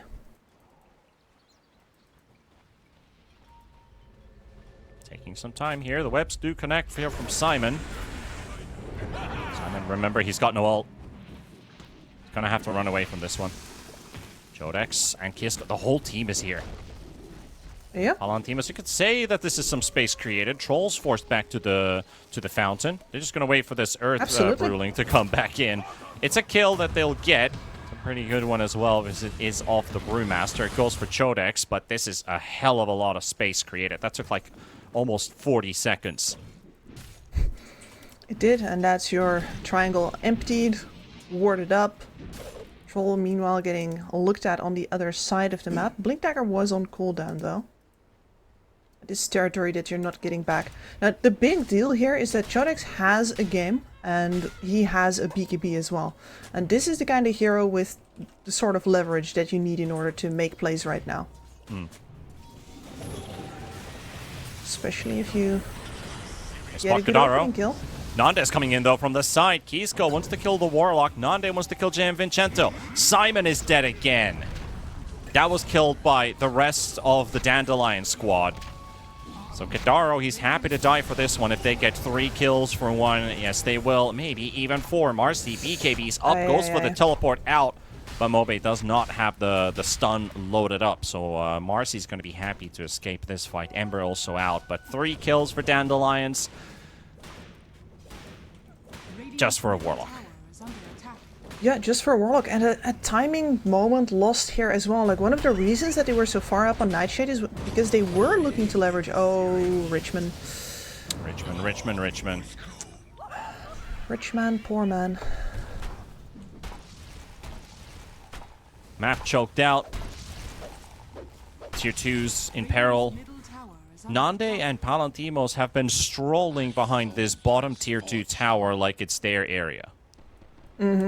Just fully disrespecting Nightshade because they're like, well, we own this now. What can you do? You can try and defend it and send all your heroes for it, but we're getting more on the map than you are. No, exactly. And if you're looking at Nande here as well, he went for the phylactery after the Dragonlance, completely skipping over the idea of finishing off the mad style. It's like, you know what? You don't have the damage. This, though... Kisco almost killed here. They will get the turn on Desire, get a kill going their way. Kisco has to wait for the Vessel to pop his mechanism. Palantimos is around with a Primal Split. Chodex is coming in. The Unleash is still up, but he can't catch the Brew because of the Drunken Master. Very fast boy. It's really worked out for Palantimos this game now, though. Seems like his facet option. It's not the first time we see him pick it up. Can they get this kill, though? No. Yes, they can! Oh. Just in the end, the rebound, the dispose is the one that enables them to get that kill. Slardar has to run away. Mobe gonna get hit by a stun. This is a very valuable kill. Nice 4-man bonds coming in, though, but nothing to follow up on it. So 2 important kills. That would have been absolutely fantastic. Like, you win that fight, actually, 2 versus 4, as long as you get the Primal Split off, but since it just about doesn't work out, and I do believe that is partially because Richmond dodged the coming in Blink Crush. You lose 2 cores, you lose a bunch of gold advantage, and you lose your mid tower, which is a big deal. Nightshade hasn't actually been able to take a single tower in this series yet, so getting some of that breathing space on the mid, maybe on the top now as well, making sure that it takes a little bit longer for those waves to bounce. Yeah, they've, during these 2 games, a total of 2 towers. Well, they did get one in the previous game eventually. Gotta say, that was probably creeps. That was probably creeps, yeah.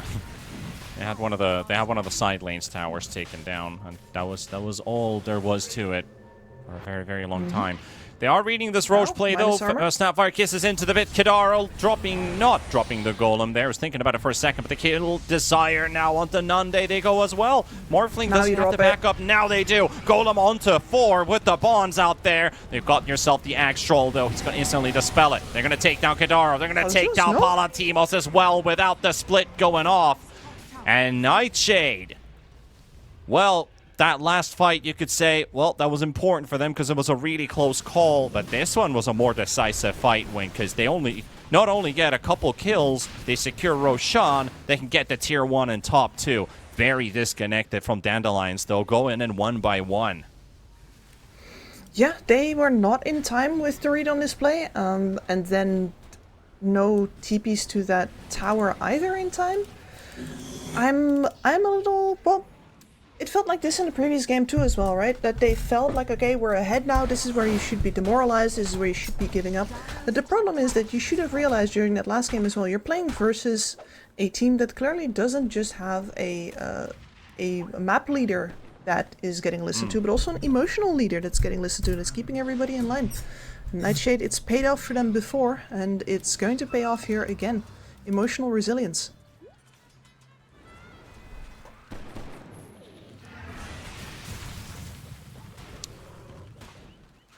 That's going to be Yule's Scepter for the Ember immediately. That really adds to his survivability here. Being able to purge off the Corrosive Haze is huge. Yeah, this is for a quick reminder for some of you viewers out there, Game 2 of our first series with Nightshade Esports versus Dandelions. And as some Twitch chatter commented, this is EPL. No, this is not EPL. This is RES. This is the Relog Media Regional Series. So a completely different tournament that's going on right now with one of the most stacked European groups, I would say, almost in this entire year. Like, you can count in Tier 1 tournaments as well, and you would not get a group as even as this one. Exactly, no, and we have more prize money. We have a LAN finals at the end of this as well. That's one of the things that these teams are playing for. There's circuit points on the line. We've done this for 3 rounds already. Certainly have. Dandelions is one of the top contenders. Nightshade, maybe one of the newer names into the scene this year, but definitely a team that is ready to shake people up. Imagine if we got, I'm kind of reaching out here, but if Nightshade were to go to Serbia at the LAN, I'd be very stoked to meet my boy, Jan Vincento. That would be really cool. He's a very nice lad. No bias here, but a little bit of bias. But with the interviews I've had with the man, he's a very fun lad. Listen, I've been talking about the offlaner on the other side on a first name basis, so there's bias involved already. On both sides. They can't quite catch Kidaro here. Very speedy Warlock. Had to drop a drum charge to try and run away. Chodex and Gianvincento are still chasing! Oh! On the edge of vision. That is such a difficult spot. Because he's on the edge. He's literally on the edge of pit vision and outside of pit vision. Yeah. Their ice path was 1 pixel away, and Chodex already got the cast animation for dispose, but it didn't go through fully. And now Kisko might die bottom. There's a lot of problems with the ice path, but that it's too short is normally not one of them. Kisses aren't quite connecting, but here comes Nande. Big shotgun in hand. Kisko even walks back around for the high 5, and he didn't know about the Morphling in the area. And he's going in. Well, he knows now. Now he knows indeed. And he still survives somehow. That is the chemical rage that keeps him up and alive. Support Alchemist.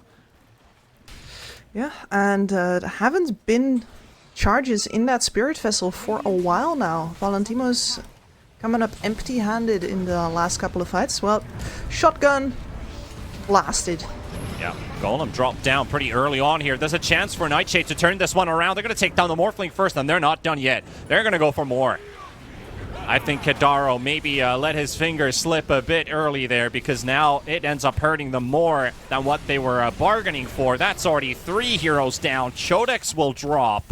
And that looks like the only kill that they're going to get. And Dandelions now in a very rough position, because Desire's gonna drop too, and Palamtimos might be able to kill off Gianvincento, but that's not enough to make this a good trade. Desire fighting all the way through until he falls, and now Kisko is here, and that is gonna be a full-on team wipe as they take everyone away from Dandelions and Nightshade. They are more than in this game now. Marcy topping net worth, Trolls back in the game with his Ags and his BKB, and he's got his big items already on his sights. Exactly. No, now that the Axe is up and he's got a BKB as well, he's completely free in this fight. On Fatal Bonds, no, does not care. Anything that Room might throw at him, doesn't care. Minus armor from the little shredder, no, we don't care. That was such an early Golem and Bonds combo, just hitting the Marcy and a creep wave. No, there was nobody else around. I feel like Kidaro wanted a quick, decisive nuke there to help the Morphling, but Morphling's not in trouble if the AoE stuns are still available for the team. And they drop them down, and then Nande's like, well, we used our spells. We can't do anything to save you now. I mean, that was a bit of a frustration play as well, I think. After not getting the kill on that, on the reveal, you go for the Alchemist, you don't get him down, and he's like, well, okay, fine, but the next person I shoot is gonna die. Next one is behind a tier 2 tower with a lot of allies around. Well, the game is now handed to Nightshade here. A couple mistakes here and there, a couple bad reads. Also a bit of unfortune in their way. Those shotgun kills not quite the leading heroes, and Nightshade is back in And up to speed. They're trying to set up on Simon in bottom. Middle tower is under attack. You Shotgun do. does do a lot of damage, but not enough to kill him. Mobile is coming in, though, right next to the troll. Whirling Axe is dropped. His team is coming in. Kidaro's already killed. Oh, he missed the stun. Looked like a blink penalty to me because I think he blinked a bit too far and instead fell a bit short. Now they're tuning in for the mid lane fight here. Nande is also here. That's an 80 on the Ember Spirit. Got to get Richmond out of the way. Palantimo's trying to chase, but we already have a lot of slows coming out from this Jakiro. Two-man stun very nicely coming out there from Kisco. The Yule's in the air. Ember, he's using it himself, so he keeps his 80 up. Nande has to back out. They're trying to kite them away. They get Jay and Vincento. Kisco throwing in the air as well. The Cyclone going to end up stunning him. No, he gets the stun off onto Desire. Meanwhile, Shodex goes down. And this is looking a whole lot like more Dandelions should have been playing this game all along. 2 kills, all of their BKBs, saving abilities, kited out on the side of Nightshade. Golem not used. Yeah, exactly. Part of that is definitely the positioning of Nightshade, right? They make sure that the times that they are grouped are positions where they're not being seen. Because they could have lost that fight a hell of a lot harder if they hold hands there more. Couldn't been seen. They are sitting under 2 Nightshade wards as well. They had no vision. They're going blind into that fight onto the high ground, and they just feel their strength. Well, Which I think they were, overextending a bit in the previous fights. Yeah. Very a little high bit, risk, high reward play. Alright, and now we're going to see BKB on Slaughter, and finally Mobai is going to get to play again. And what a contrast it is between these two games, right? In this game, I don't think we've seen a single great play from him. We're like, oh man, that's absolutely fantastic, which is a darn shame because Mobai is the kind of player that can make those things happen. We saw it half an hour ago. And instead he's just been running after the fact, so I hope he's up to speed now. And I hope that we actually get to see the Slaughter contribute now. Jodix has had the freedom of going a Daedalus on this Marcy, and soon when he has that Manta, you have another Dispel at your disposal. You have a very scary Marcy up against you. An offlaner topping the net worth chart. 17 kills. Has been part of 20 out of the 24 for Nightshade. Same thing for Kisco, also part of 20 of those kills. He's made this game possible. Yeah, this offlane duo has definitely made this game what it is for Nightshade. Which is remarkable because both of us in the draft were really not sold on it, and I gotta say they definitely also had to push the pedal to the metal on both of these heroes, really stretch them to their limits in order to get the game that we're currently seeing. Well, let's see. Nightshade might just come to fight this one. You know, the quick Roshan take here. They spot Nande in the tree line with the night vision. They see him walking right towards him. The chains miss, though, and they're going to get the Morphling out. Richmond has to be careful. Pups the Chief is going to get rooted up by Nande himself. Has to use the Yules for saving himself. Now Mobe is going to be chasing the Alchemist. Kisco trying to make a run for it. Richmond getting stunned at the river. Mobe is just hammering away. Nande got another chains. And on top of the Ember, there's the shotgun. Adapta strike straight to the face. Turning into an Ember Spirit was probably the best things that Nande could have ever done here. And oh boy, Richmond's hating life after that. And they're looking for ways to focus fire heroes on the side of Nightshade, but they simply can't afford to actually put multiple heroes on the same target because the threat of that Warlock lurking in the backline, they're looking to find him. The Ember Spirit's slighting around, seeing if they can get an inkling of where Kidaro's at, but as long as Kidaro's hidden, we're going to see these awkward fights where Nightshade isn't really engaging, and they're just going to get chipped down by this Morphling. Well, chipped. Sometimes the chunks are coming off. Another jump here in Kisco. They're going to get the support Alchemist with ease. Doesn't take too long there with the Orchid up. Palantimos also with his Radiance, packing a punch with those right clicks. Almost level 20 as well. To be honest, would not be too surprised if he decided to choose the attack speed talent on the Brewmaster. Nande, right there. Kidaro's trying to drop the base, you know. Spamming that chaotic offering there for a bit. He's been very trigger happy with his fingers today, but he's also landed some really good bonds and some ultis. Nande chained up, Manta for the Dispel, Satanic up.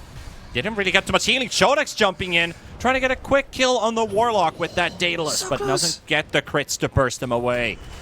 And now the chase, Mobile, gonna get the stun out. The Orchid coming out as well. The Mortimer's Kiss is flying on top. Jay Vincento burns to a crisp. Here comes Nande, looking for the shotgun. They got Simon. Now Dandelions in the base. And suddenly Nightshade pushed again to the brink of a tier 4 defense because this lane of Rax is taken. Ember Silence before the jump in. Very good play there from Mobe. Barely gets the Yules and the Remnant jump out. Close call there for Richmond. Radiant's middle barracks. 0.1 seconds later, and he would have been hit by that stun. He would have been killed. Now he knows the Orchid's on cooldown for a well second. Has a chance to chain him up a bit, but he's doing no damage to this Morphling. 58 armor. Aegis intact. 77% damage reduction on Nande. He is the absolute king of this game. Especially without all of your abilities up, you're simply not going to get him. And anytime you do commit on him, there's going to be a Slardar coming over the top. Radiant's bottom barracks has fallen. He is turned into an Ember Spirit once again, so anybody gets close, that's an instant chain. They've got 2 lanes of No. Rax. It's time to push the top lane in for the tier 2 into the tier 3, get megas, and end the game. Nightshade, you're out of time. Exactly. Nande, the clock has been ticking.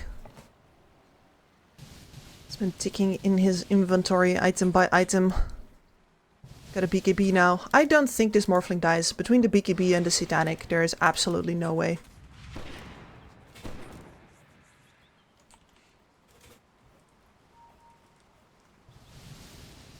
Are they coming to defend the tier 2? Okay, they're going to take the Tormentor away. Radiant's top tower is Guess you under can get whatever you can. As fast as possible. That- Maybe Dandelions pushes this a little too hard. You get a fight. Oh, look at that. that's- Mobe just goes straight in. He was counting on the clock that there might be someone around him. Vincenzo Kisco, instant buybacks coming in. And they've got themselves a defensive Macropyre. They're fighting in the fire. Morphlings, Aegis down. Palantimo's getting stunned up. They're trying to find the Snapfire. Chodex 1 hit away from getting the kill. He just can't see him. No detection. Glimmer Cape for the rescue. Kadaro saves his buddy. Simon on the chase. Chodex, they've got targets to hit. Simon's trying to survive, but stunned. Mobe dropping low. They've lost Simon. He's gone for 70 seconds. Chodex down. Shotgun to the face. Nande, another one for him. Richmond on the low ground. No more remnants. He is done for. That should seal the game and the series for Dandelions. Nande It does will. whatever he wants, and there we go. They forced out the GG. And a rampage to seal it off for Nande. There was a brief opening for Nightshade, but Kips, I think when you look at the carry to carry here, one had a great game from the start, the other only got back into it, and it was taken away from it. Yeah. I mean, fair play to Simon, right? He's on the struggle bus, but he does take the struggle bus back into Farmtown. He does get himself a game eventually. It was, once again, the resilience from this team is the emotional maturity that you see from this lineup. Absolutely fantastic. It's one of the reasons that we see Dandelions have such a hard time here in the first place. It's very clear that this team is not behaving how they're expecting them to. They're not cowed, they're not bowed. But, of course, that does mean that as long as Dandelions don't actually throw it away themselves, what plays are there ultimately in the pockets of Nightshade to leverage the fact that they're not out of it yet? And I think that moment where Chodex does not get the kill onto Kadaro at the previous high ground defense, that is probably the point where the game is lost. But once again, that read is correct. If you kill Kadaro there, you get yourself a good fight. Yeah, and also Desire escaped at the defender's gate, At top, just yeah. being glimmered up by Kadaro. So really, Kadaro just playing a great game here for Dandelions. Did have a couple mistakes, you know. Some of those golems were mishaps, where Nightshade was like, that's one of their, well, not just the golem, but the bonds, 2 big abilities. When you throw in a Morphling shotgun, that damage amplifies by a lot to the rest of the team. If those abilities miss Nightshade, they really nicely utilize those moments. But I think damage dealt kind of tells the story here. Troll getting to deal only 14k to the 34,000 of the Marcy to the 35,000 of the Morphling. So somebody had to take over the carry role. It was the Marcy. Well played and well applauded by Nightshade Esports, but it's not the end of the road for them. You know, they are the team that had the 2-0 and now suffer a 0-2 at the end. Dandelions go on top of the group, but we've got 2 more series of Dota coming up with Namiga Monte up next after the break. And, you know, we'll see how this race really engages between all of these teams. That after the break here with T-Pan and Kips on the commentary here with the Relog RES Regional Series.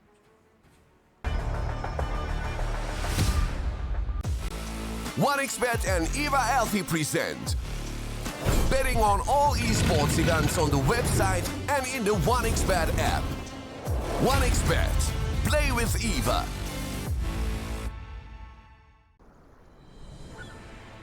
What if Kunka knew that he could not only play Dota but also place bets? Better the best black hole.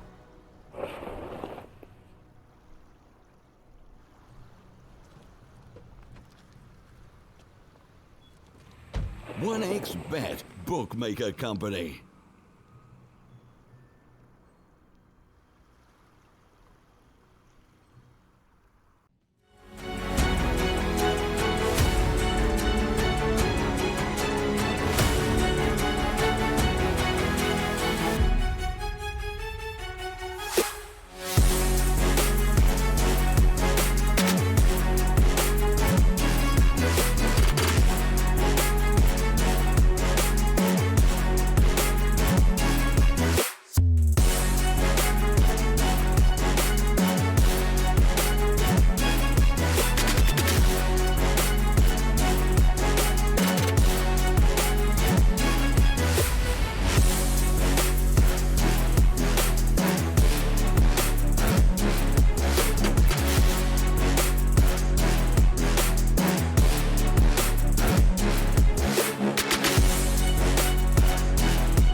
Use your skills in the gaming. 1xBet. Respect from 1xBet. Respect from 1xBet. Respect from 1xBet. Respect from 1xBet. Respect from 1xBet. Respect from 1xBet. Respect. Respect from 1xBet. Respect from 1xBet. Respect from 1xBet. Respect.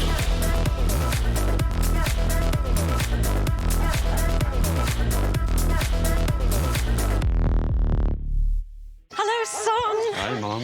Pretty girl. This is Eva. Nice to meet you. Thank you very much. Your dad's just made his favourite dinner. It's duck. Come on inside. They're all probably too gruesome to tell you while you're eating at the table. How's your food? Is everything okay? Good, good.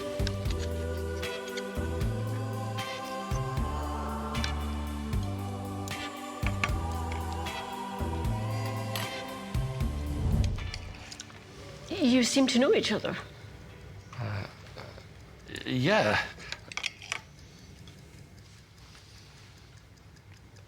This is the new ambassador for 1xBet. Oh, I see.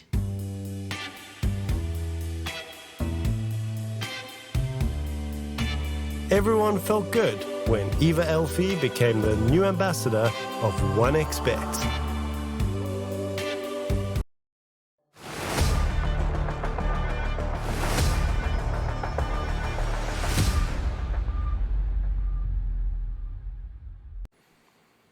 Welcome back, folks. As we're done with our first series of the day, it's time to jump on to the next one. And since we got our first 2-0 of the day, are we going to start seeing more of these 2-0 series happening? Because it's Namiga taking on Monte as our second series now. Both teams sitting with 2 ties already. Monte, who played 1-1 versus Dandelions and Nightshade. And, of course, Namiga, Night Pulse, and Rest Farmers. Rest Farmers who have that 0-2 loss under their belt. So this one, I think this one was pretty hyped up by... Bowie was talking about this one pretty much yesterday. It was like, can Namiga pull through with their changed roster, with low skill in the carry position? I had the pleasure and the honor of meeting low skill last year at the Berlin Major. We had a good talk. First, I didn't recognize him, but he was like, "Hey, Panda, what's up?" I was like, "Who are you again?" It's like, "Sorry, I don't recognize face from name." But yeah, it was low skill. I was like, "Oh yeah, you look familiar. Hey, you're the guy." And we had a good chat. So I'm interested to see how he plays with this roster, because you've got some ex-TI guys. One of my favorite support players from the Bet Boom early era, Force Major, and we've got Mixa, who used to play with MTD back in the day. Yeah, I just have to giggle about the whole hey, what's up thing, because when you're a caster, when you're talent, every been watching you sometimes for hours upon hours upon hours, and then when you say hi to them, like, you've just been watching, you know, Ember Spirit. You've been watching I don't know. The models in the game, not the models outside. There's a very different kind of familiarity there. It's like, oh yeah, I know what you like to buy on Troll Warlord, but no, your face? No idea. Yeah, that is definitely the story. But then again, their opponents, Monte, a team that has been highly regarded as one of the top teams at the Res Regional in the previous tournaments that have been played out. This team is very competitive, but they've also gone through some changes in their roster with their Pos 3 position. Because we've already seen Moonlight can play cheesy heroes in the mid lane, Crystallize likes his early game carries. How does this offlaner sit into the picture? Vladik the Khativi, do you know a proper pronunciation on that? Because I'm not so familiar with that. I don't think I'm gonna try. I think I'm gonna sound like a stereotype if I do the sound at the end. So, we tried to nickname QBFY somehow. Is that like Cubify? But no, it is QBFY. Yeah. So maybe we're going with VTH in the offlane. Who knows? VTH, yeah. VTH, ATF, all of the good ones are 3 letters, aren't they? Oh yeah, you got 3 letters. You're winning a TI potentially. But you know, a draft is ready. Namiga versus Monte, our second series of the day here. We're opening things up with a Hoodwink. We're banning Darkseer, Beastmaster in the first phase with the Tiny, the Monkey King, the heroes that have been played very, very in numerous numbers in any tier tournament. But I'm a bit surprised about the Primal Beast being out there. Is this more... I mean, of course, Moonlight Primal Beast in the mid lane has to be checked on. So this is a respect that. It is, yeah, and it's definitely something that you normally don't see in the first phase, just because it's certainly counterable. Rubik, absolutely fantastic up first the Primal Beast, stops him in empty tracks wherever. And you have a couple of other options like that. And Monte, well, SF is through. He's the last one standing of the three Musketeers, isn't he? TA, not anymore. Storm, not anymore, but SF first. They're still very, very ready to do that. And I do think that it's because a lot of the hard counters are... How do I say? Like, some of the hard counters are gone. You don't win that lane anymore by simply picking up a Death Prophet. And, yeah, that just means what else is left in the pool? No heroes, I think, that you really want to be stuck with in this day and age. Yeah, just about like what kind of supports are going into the game, who can pose a threat to the Shadow Fiend. Is there a mid that can set up? That's why you still see Ember being picked into the SF, because you at least have the chains. One of the few mid laners that has a reliable range crowd control that allows the rest to kind of cluster up and just stack around the Shadow Fiend. But if you have supports like that, then you also need to have side lane cores. It's a domino effect. Everyone needs to be strong enough to try and shut down this hero. And what do you gain by shutting down a Shadow Fiend if you're still losing your side lanes? Is it worth at all? All good questions. All good questions. Let's see, we're bringing in the Elder Titan for Monte here. Man, once again, no armor left on whoever is going to be playing against them. Between the Natural Order and the presence of the Dark Lord. But I hope that they don't fall in the trap of going then even harder on that. Yeah, Spirit Breaker ban as well, that's what I wanted to see. Mars Hoodwink for your off lane, Jakiro to the safe lane. Still room for a Rubik here. Also, there is room for an Enchantress, potentially, if they want to play the ET4, like we just saw in the previous series. You don't have to put it as your 5 support. Maybe Vladik plays in the off lane. It's possible. Room for Ench, room for Lich. Bunch of interesting things that you could be doing with your safe lane support here, but no, they go for the Rubik. I mean, expected. Great spells to steal from, not just from the Jakiro, Mars Spear, also absolutely fantastic. Hoodwink stuff, very nice. And you synergize up very nicely with the Elder Titan. Like, your lift is enough to guarantee a stomp as long as you coordinate right. Yeah, I need a sharpshooter duel in my life. I've seen it happen once where they both killed each other's with the sharpshooter. Oh, that's that fantastic. Only happens so rarely. Good old Wild West duel. Next pick up here is going to be the Sand King. That's going to provide a lot of presence and power for teamfight combined with the Shadow Fiend, especially if this were a carry Shadow Fiend in this case. I'd like the Sand King in my team. So we can still keep the idea open of a 1 or 2. Yeah, and I'm pretty enthused about the reach of the Sand King plus the reach of the Elder Titan. Once again, the follow-ups on the Stomp here. Yeah, and this is what you do versus the SF. It is you take a hero that doesn't really have to lane. So, not too many denies going to be coming out from this Zeus. He's not really going to stop this SF in his tracks in any way, shape, or form. But he's going to shove the wave back. He's going to be out of range of the raises most of the time, and he's going to provide just as much damage as this SF. 5 seconds remaining. Still, the lane's a bit iffy for the Shadow Fiend versus the Mars because you have double lockdown against the Glass Cannon, which makes it really difficult. And as you can see, they are thinking about Shadow Fiend into the safe lane position with this Ember ban. Yes, they are. Making sure that their Zeus is not threatened now that they've shown their hands. 10 seconds remaining. Dire team back.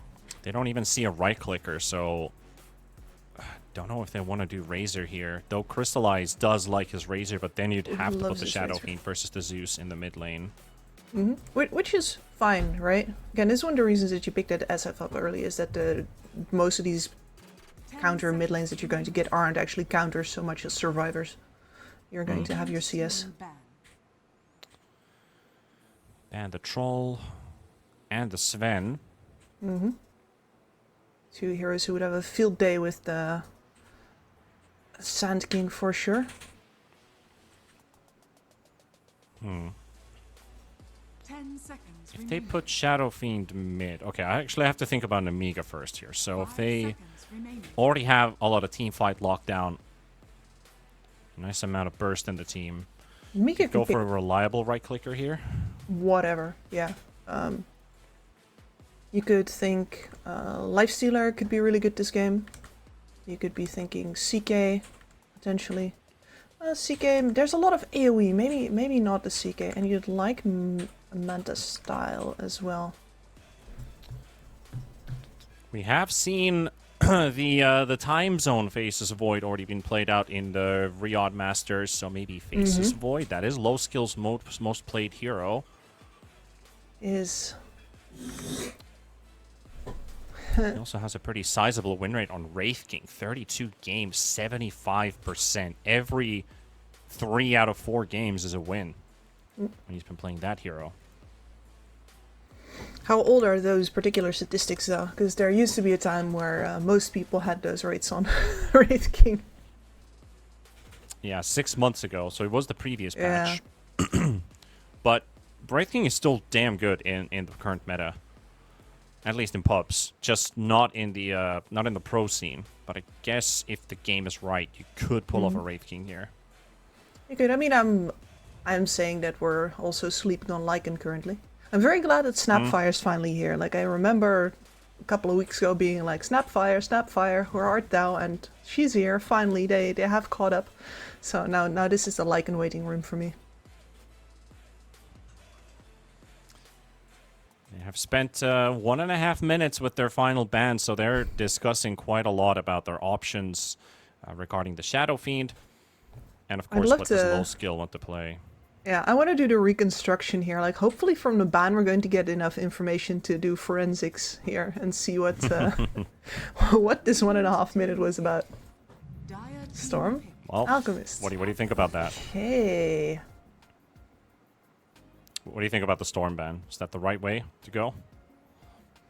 I mean, certainly would be a threat versus your Zeus, right? And now it becomes very hard to pick anybody, unless it's Earth Spirit that can provide the same kind of jump from that midline, that you then also feel good about the amount of damage output that you do in the rest of the game. Because Earth Spirit does not scale like the other two.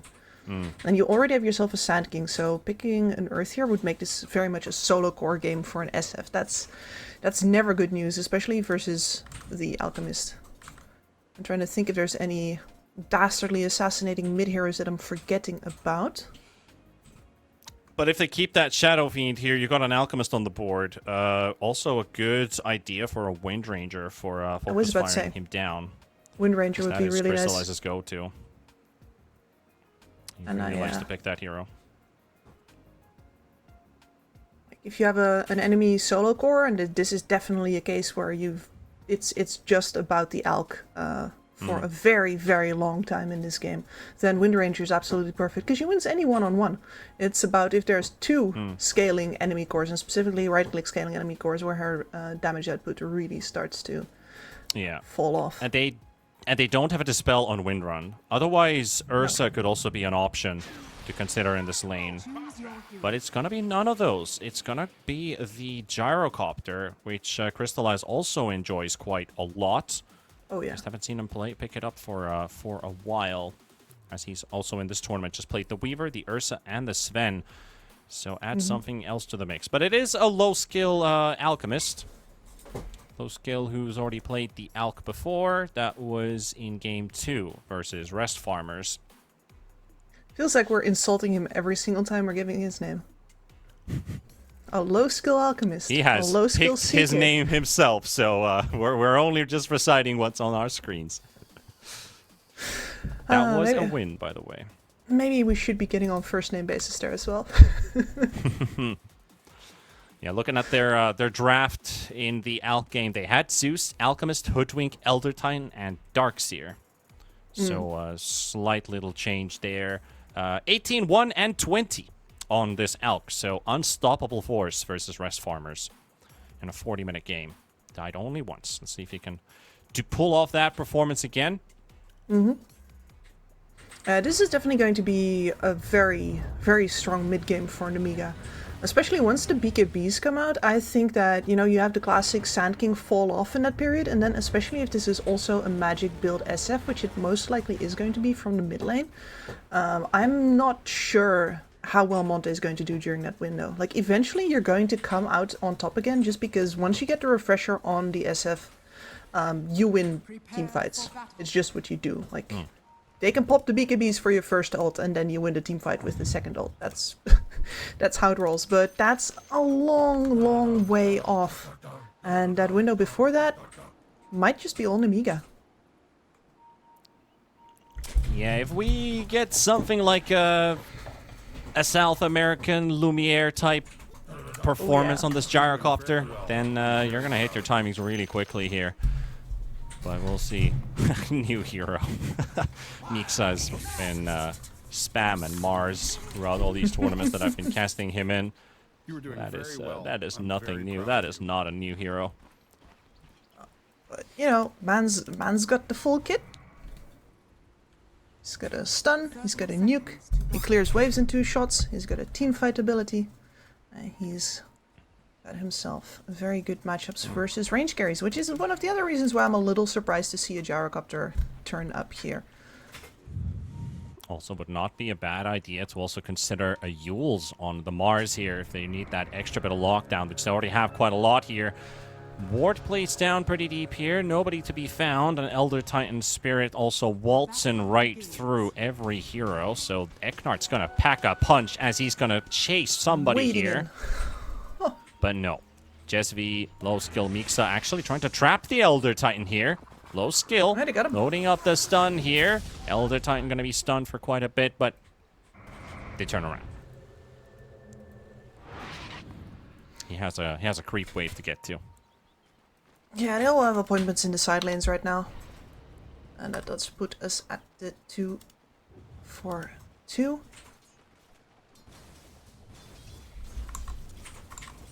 Bot lane. Sand King up first, the melee matchup. This should be good usually. The only problem that you have here is of course that this is a fairly chip heavy lane and Rubik is the best at lanes that will actually try to go in and kill you. That's where you get the most utility out of the Fade Bolt counter. And of course an Alk, as long as you keep him fed with regen, shouldn't be too upset about the wave always shoving into him. He's a tanky man. He is, and maybe even a kill opportunity arising here with QBFY. Oh. Little branch block there. Very nice there from QBFY. Saves his life. Small plays, but big impact. Yeah, absolutely. That's some time away from the wave for a low skill. That's some extra uncontested time for Vladik. Do we call him Vlad? Vlad the Impaler. Yeah, he's certainly going to be impaling some people this game, I hope. Certainly is, with the stinger and all. Already a pretty decent start here with all the attention going towards his Rubik. He's had the time to get that early farm, hit level 2 at least. Hasn't decided Burrow Strike or Sandstorm first. Can keep his options open, especially if he sees a stun flying in. Can just quickly level up Sandstorm and disappear. Fade away, yeah, because he does have the Suns route. Moonlight really bullying the Zeus here. Preventing him from picking up the water rune. Zeus is going to have to go for the other one. Rough decisions of, I need to CS these creeps, but I also kind of want to get this water rune to fill my bottle. The answer is usually the just ball. in the right position as well to zone him out.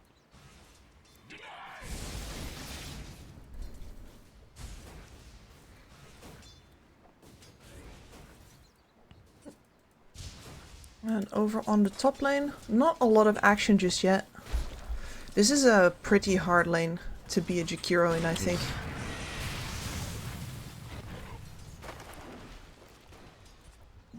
give Ecknard any chance at all. Gotta be hating life in this mid matchup versus a Shadow Fiend. It's never fun. Every time you get close, you're gonna get hit by a raise, and you're not even near this hero. Then you go for the CS, and he lands his mid-raise raise. Because you can't reposition anymore, otherwise you're losing the last hit. Yeah, but you're a Zeus. You're a Zeus. You're just going to arc lightning your way to level 6. Yeah.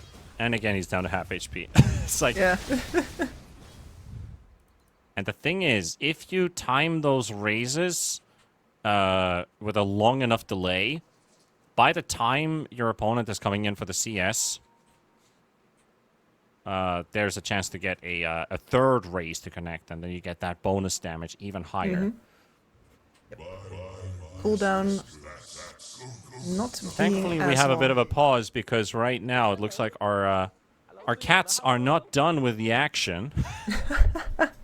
And they just both snuck under my monitors to the back of the table, and very well. I'm very proud. I'm a bit worried about my technology here. Yeah, well, go fish. I'll tell you if anything happens here. Yeah. Yeah, give me a second. I could also use this pause. Cat in the wires. 2 cats in the wires. Well, we have a bit of Discord lags going on. So, looks like the lags are over, and we're gonna get to continue the game here. See how things are gonna be rolling out in the coming minutes. Still, not a first blood scored this game. It could quickly show up from any lane. It could even be a Zeus dropping to the Shadow Fiend. Yeah, 1 step wrong.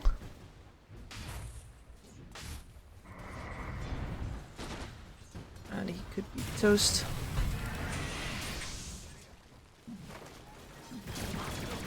So we got the other Titan moving towards the mid for... I thought he was going to very secure cautious positioning here on every lane, really.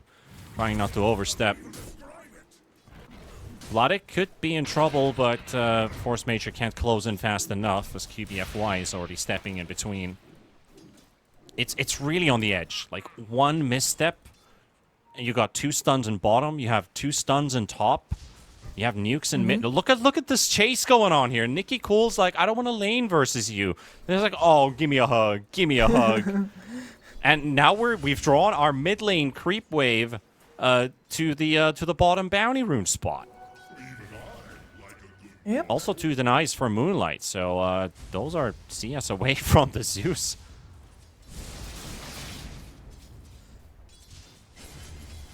Starting to feel a bit like desperation nukes. Oh, Moonlight almost gets the second raise in again. There he goes. And Nikki Cole has no choice but to... Jesvi might go down to the top lane. That's first blood potential right there. Oh, so close to the kill. The stomp's not leveled up, but giving the vision. Jesvi's gonna drop Crystallize. We'll get the first blood off of the Jakiro. And that's gonna be Monte up on the board first. The Monty Pythons of Dota. I've never found them very silly though. Or maybe I need to see them in real life. Maybe I can't see the silly walks. That's also a possibility. The goofy boys. Bottom lane, stun setup again. Just they want to focus the Sand King rather than the Rubik. The hero that they want to punish. 6-minute rune. Jesvi's here. Eknart's here. Nobody for the bottom rune. Jesvi pushed away. That's a kill. And the rune goes for the Zeus, but a kill goes for Moonlight. And low skill's getting chased on the bot side. He's got another salve to pop, but no level 6. He's 50 speed faster than the Sand King with no boots. He went for double bracer to survive this lane. Yeah, it's one of the downsides of a Sand King, right? Your defensive capabilities are... don't want to say nothing, but they aren't very great. All you've got is some armor.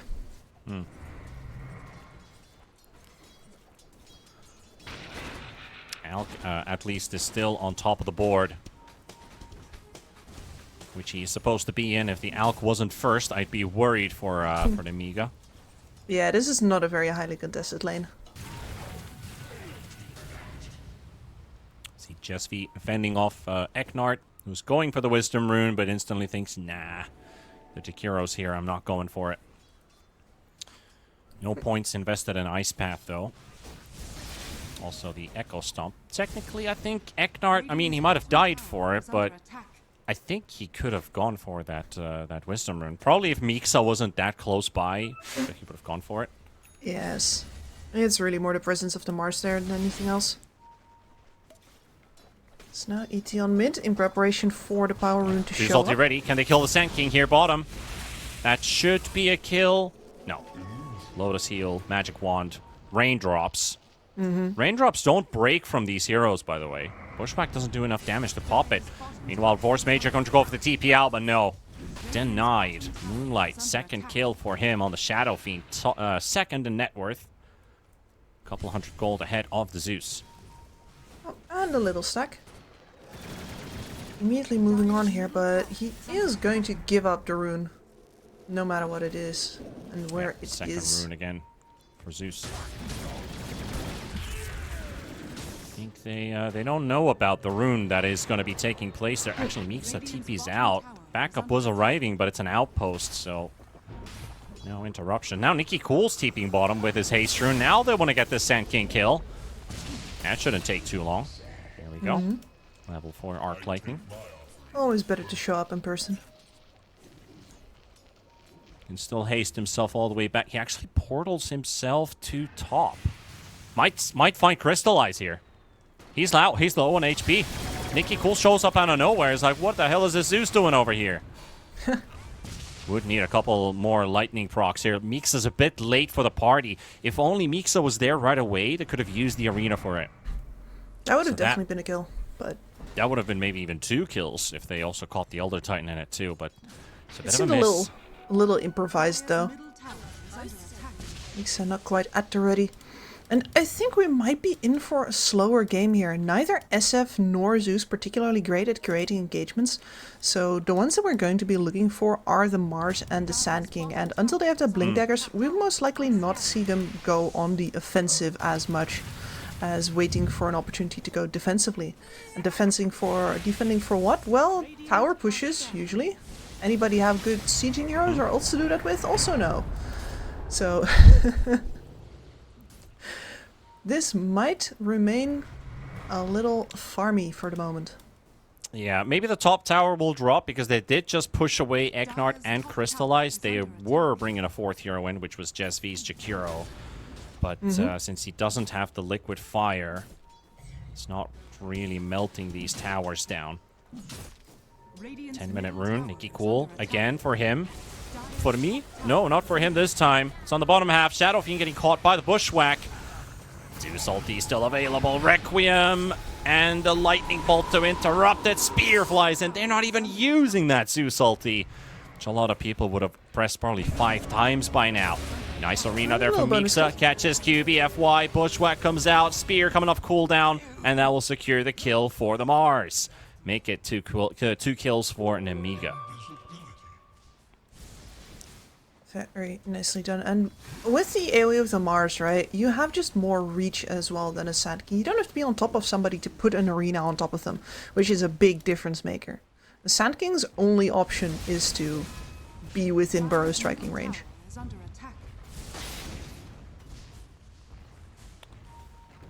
Eknart. Downside of having an Invis rune on an ET is either ability... Echo Stomp reveals your hero when you start channeling. So that spoils away the surprise. You have to be right on top of him. Just thinking about it there for a second. Behind them, even. Yep, and he's under a sentry ward as well, so they know exactly what's up. Good read on the rune. I mean, this comes back to like what I'm super intrigued about. I'll get to that in a second. EBFY steals Arc Lightning. That's a heavy damage spell on the Zeus. They just can't see on the high... Okay, they do see on the high ground with the creep wave, but a bit too deep to go in. So what I'm really enjoying is you have your runes your unique rune cycles from, I think, 6 to 14 or 6 to 16 minutes, and then you're done with the cycle. If there has been hastes and illusions and arcanes and 80s, there's an invis coming up at some point, because the first rune cycle is always the same. So that sentry was placed down as an idea that this could potentially be an invis rune, and a hero has been missing. So that gave the security for the Zeus to stick around trying to siege that mid tower. And exactly, it was an invis rune, so he was also under a sentry. He saw exactly what was happening, and he was feeling secure about it. Yeah. So just some really broad thinking. Jakiro's portal attempt is denied. Moonlight will pick this one up. Dire's middle tower Interrupted. And that does mean, yeah, this tower has been abandoned for a long time. We're going to see this one go down, but in trade for the mid, which I do think favors Namiga. Yeah, getting the mid tower away in these early minutes is pretty important, but after that, it feels like the impact of a mid tier 1 tower falls off pretty quickly. It does, but you're also still naturally getting the top lane, just because nobody wants to go there, and the Mars is still making his life out there. Also has his Blink Dagger at the ready, which is something the Sand King still needs 200 gold for. Does. And he's mitigating the magical damage with that incoming pipe. Not an item you see built often as your second item from your offlane position. Only in a few particular games would you go for this route. And it also has to be the right hero. Like Darkseer, for example, would be happy to build a pipe. But on a Mars... Centaur. It's unusual. Yeah, Centaur maybe in some cases, yeah. Yeah, it's unusual.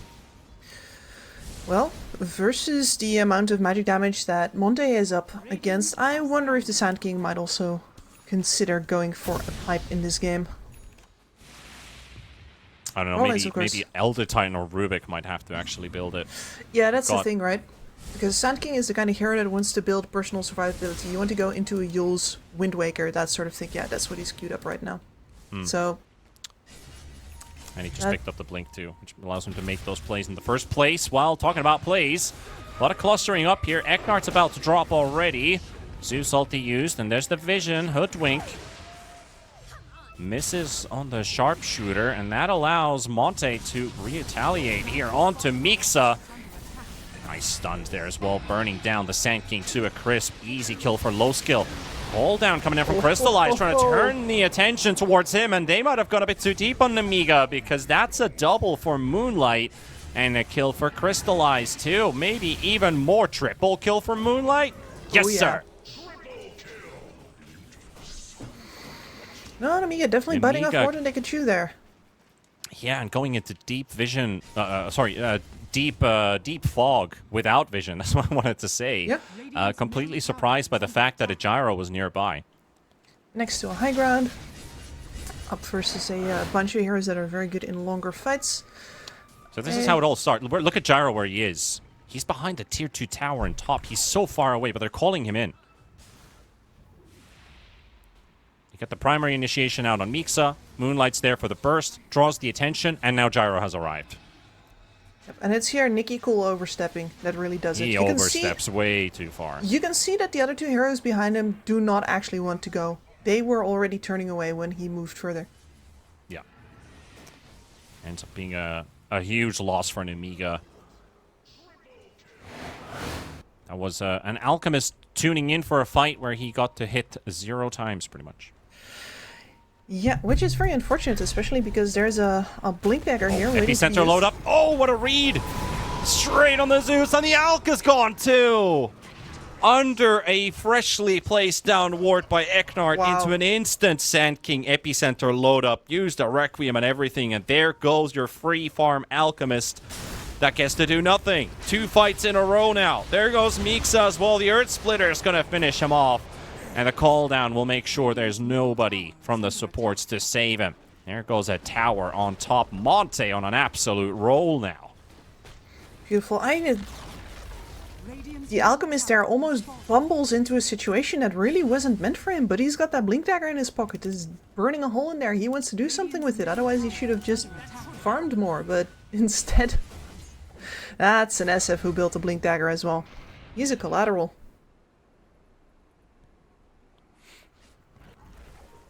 And now Monte's back in the lead since minute 2 or minute 3 when it was just a couple hundred gold.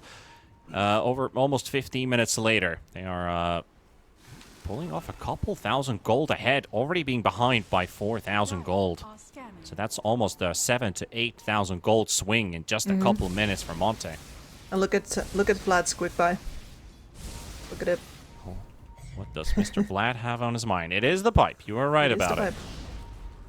Yep, and with his gold swing right now, he's going to have it at roughly the same time as his opposing Mars. So, actually, no, he's ahead right now.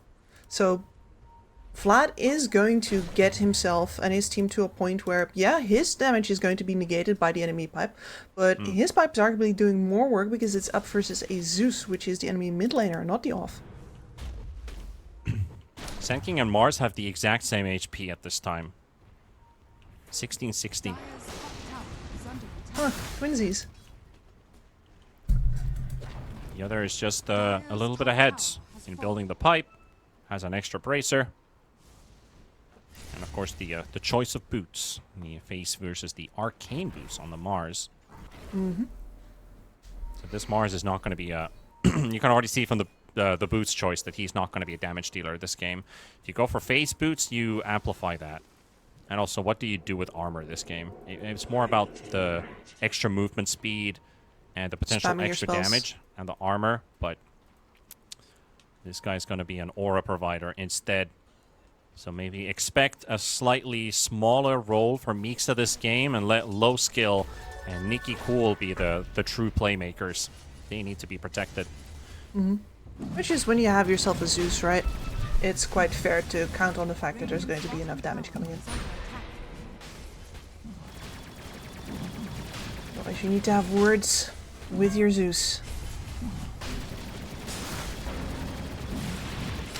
7 raise stacks already on Roshan. Look at this next raise do damage. That's like 800 damage almost. A beautiful little dance from Moonlight, and it also keeps him out of the AoE of the pit, just in case anybody is going to come in there to disturb the fun. He might just end up out of an arena, for example. They're smoking towards bottom. They had this deep ward placed by Eknart behind the tier 2 tower. They've scouted movement there half a minute ago.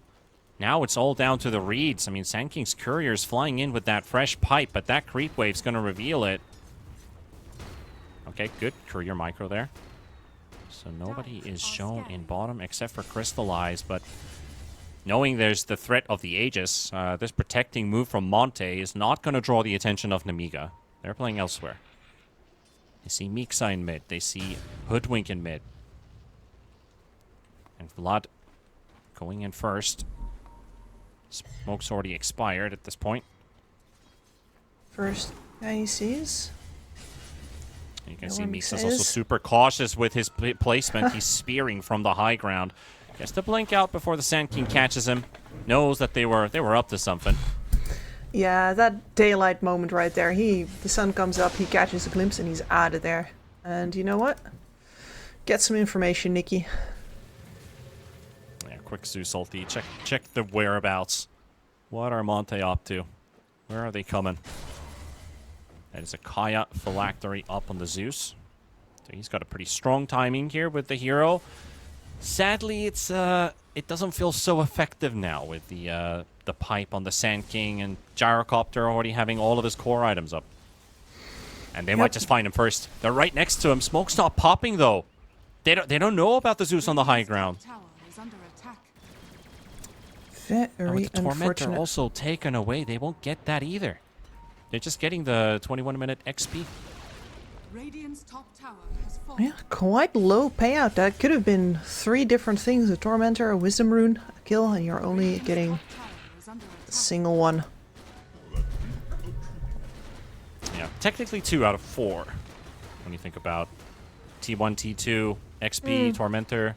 Oh yeah, maybe True, 5 true. if they also got the 5, kill. yeah. 5 actually, yeah. Those are the things you can do with an 18-minute Aegis. top tower is under attack. And they're Smoke just up going to from be stepping Namiga. back. This is your 9-second BKB Alchemist. He is strong. They spot a QBFY with a glimmer. But they don't know where he is. Alk stuns himself, and he's going to reveal himself from a smoke QBFY. Oh! He's taking a bit of a nap. Yeah, no, it is SV. very this much is very on deep for a purpose. Jakiro. Yeah, that was a QBFY disconnect there. Dangling himself. And Jakiro bites. Yeah, I love how that was such a small, almost meaningless play. But No, Mixa, with run that, down. Yep, with that, 2 kills for Moonlight, double kill. Yeah, he's just glimmering himself on the other side of the river, suspecting somebody might be going into the wave. These are really high-level plays when you glimmer yourself to clean a wave in the river. As a support, as a core, because they might be sending an ambush. And it was exactly what was happening. He just didn't know until he walked towards the Alk that, hey, they smoked here and he's stunned. And now they got themselves 2 kills after that. Mixa also getting caught with his pants down. And the fact that they've been able to farm so much over on the side of the Monte also means that we've got some talents coming in right now. A level 15 already hit on Moonlight, got that extra Shadow Rays damage. 25 extra Flak Cannon damage up on Crystallize as well. This man is going to have a BKB in no time. Yeah, that's not going to take too long. Vladik going in for the play, finding a Hoodwink. Dropping him low, but might also drop the Sand King low here. A lot of burst in there. They got the kill. Low skill charging in as well with this BKB. Earth Splitter is a miss. And low skill can't quite go in the Elder Titan anymore as his BKB runs out. But that's a good kill. Yeah, and that definitely feels like an experience from Vlad there. That is a kill that in a pub, if everybody is split up and farming and the Hoodwink is just sitting there near the base, yeah, you can burst that. But in a pro game? No. No, sir, not this time. But, you know, you only make this play once.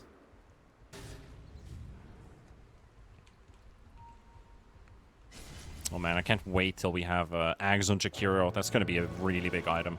Because you think about heroes that jump in, those are Sand Kings, maybe even an Elder Titan, Shadow Fiend wants to be nearby.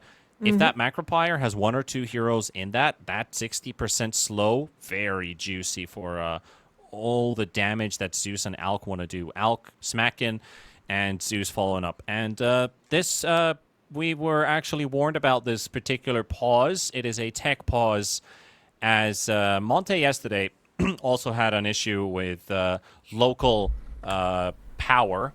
So they're going to have a power outage as well today. So we're going to be paused for quite a bit here as we wait for the team to return, get their backup power running.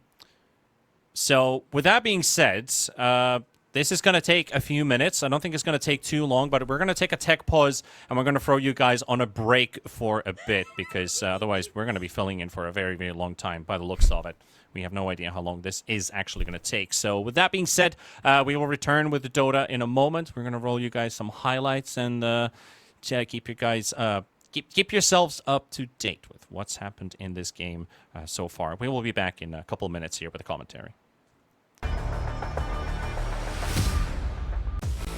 1xBet and Eva Alfie present betting on all esports events on the website and in the 1xBet app. 1xBet. Play with Eva.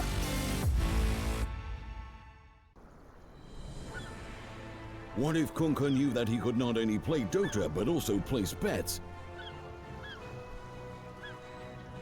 Better the best black hole.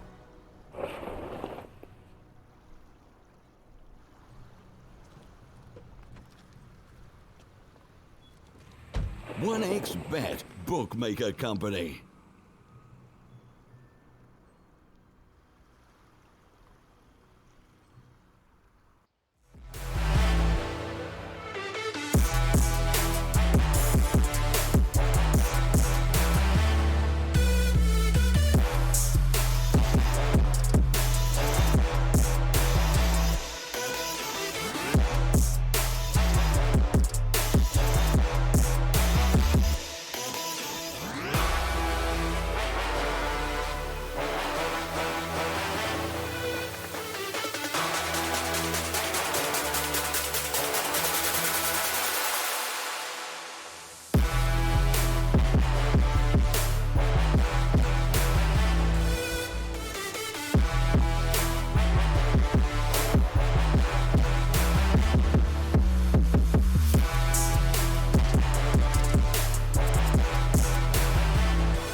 All right, ladies and gents, we're back. We had a bit of a tech pause in between. This was a scheduled power outage on the side of Monte, and even if this was on their actual pause timer, they are still in it, so no problem with that. This was told us already in beforehand that they're going to have a tech pause happening at some point of this series. So we're back into the game, and we'll continue. It was an Amiga favored start, turned into a Monte follow-up at around 16, 17-ish minutes, but when they got the Aegis, they spent so much time hunting around the map that Amiga was able to catch up in farm, play the map, and now we're basically sitting in a net worth tie game, but it's still a Monte-led game.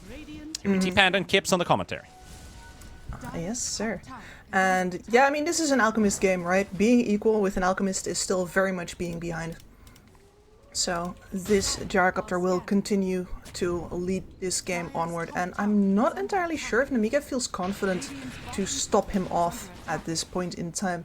There were a couple of Radiant heroes moving around. I was like, are they coming in for the defense? What, tier 2? Surely not, but no. Just going as far away from the action as humanly possible. Radiant's bottom tower is under attack. And we're basically just going to watch Monte chew through the outsides of Namiga's base.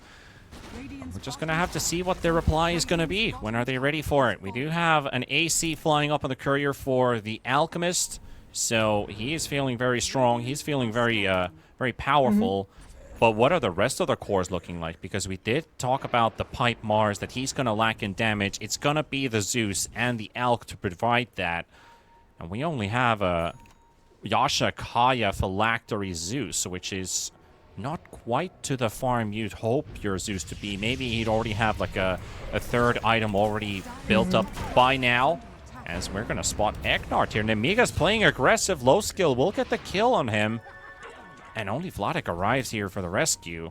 There's no rescue to be mounted. Meanwhile, Jess V goes down to Moonlight with the AD rune. Absolutely nothing to do there for either of these supports, honestly. A little surprised that since they saw low skill, that's not a TP back, but Monte very assured here in the fact that they've got 2 waves controlled and they don't want to let go of their forward positioning just yet, which I can respect. Sand King has rejoined now as well. Looking for potentially another pickoff into base. Yeah, it is not easy to go into the high ground just like that, so a pickoff is always what you want to do. Farm the map until you find an opening. That's the smart way to play Dota these days. Unless you want to force them back to base, which means a quick visit to the high ground and then back. I do also think that a lot of the carries and mids that we have currently are not suited to the siege gameplay. Like, we're not running Death Prophets currently, we're not running Medusas necessarily. I think out of the bunch that we have right now, Troll Warlord is probably the best at the traditional siege high ground, where you just all position yourself and you sit around waiting for the enemy to either defend or to let their tower fall. They're really trying to chase Force Major here.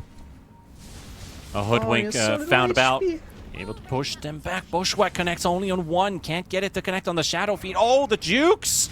Oh, and he juked himself! Didn't know how long to continue chasing around the tree. They got the Zeus. Low skill.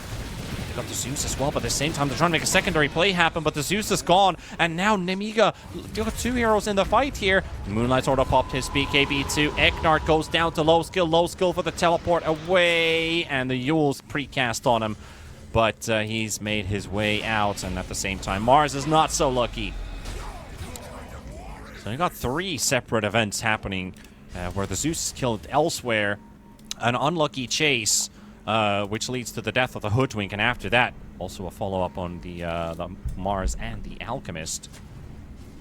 Just for an ET. Yeah, a lot of confidence from Monte there, splitting up their forces like it's nothing. And it might come back to bite you right here. That is a good pick-off here. Gyrocopter down. The stun locked down. Ice Path. The Bushwhack used early, and then the concoction to follow. Low skill gets to freely hit the enemy carry without retaliation. That must feel good. Oh yeah, that feels great. I mean, Especially because you hit him just before a major timing, right? You leave that gyrocopter alone for a little bit more, the Satanic's gonna be up. And that's where even if you surround him like that, you're never ever going to get the kill before his team comes in. This was a very good timing for that final pick. Radiant are scanning. You're setting up on bottom. Nikki Cole, this is a trap. Don't do it. Don't do it. He wants the wave, but sandwiched. instead he's going to get the hate of Monte. And his team's so close behind. But this Mars doesn't have a BKB yet. You don't feel confident going into a situation like that. So much crowd control on the other side. Yeah, that lack of a BKB hurts. It's painful. All of the Mars farm has been going to his other 2 cores.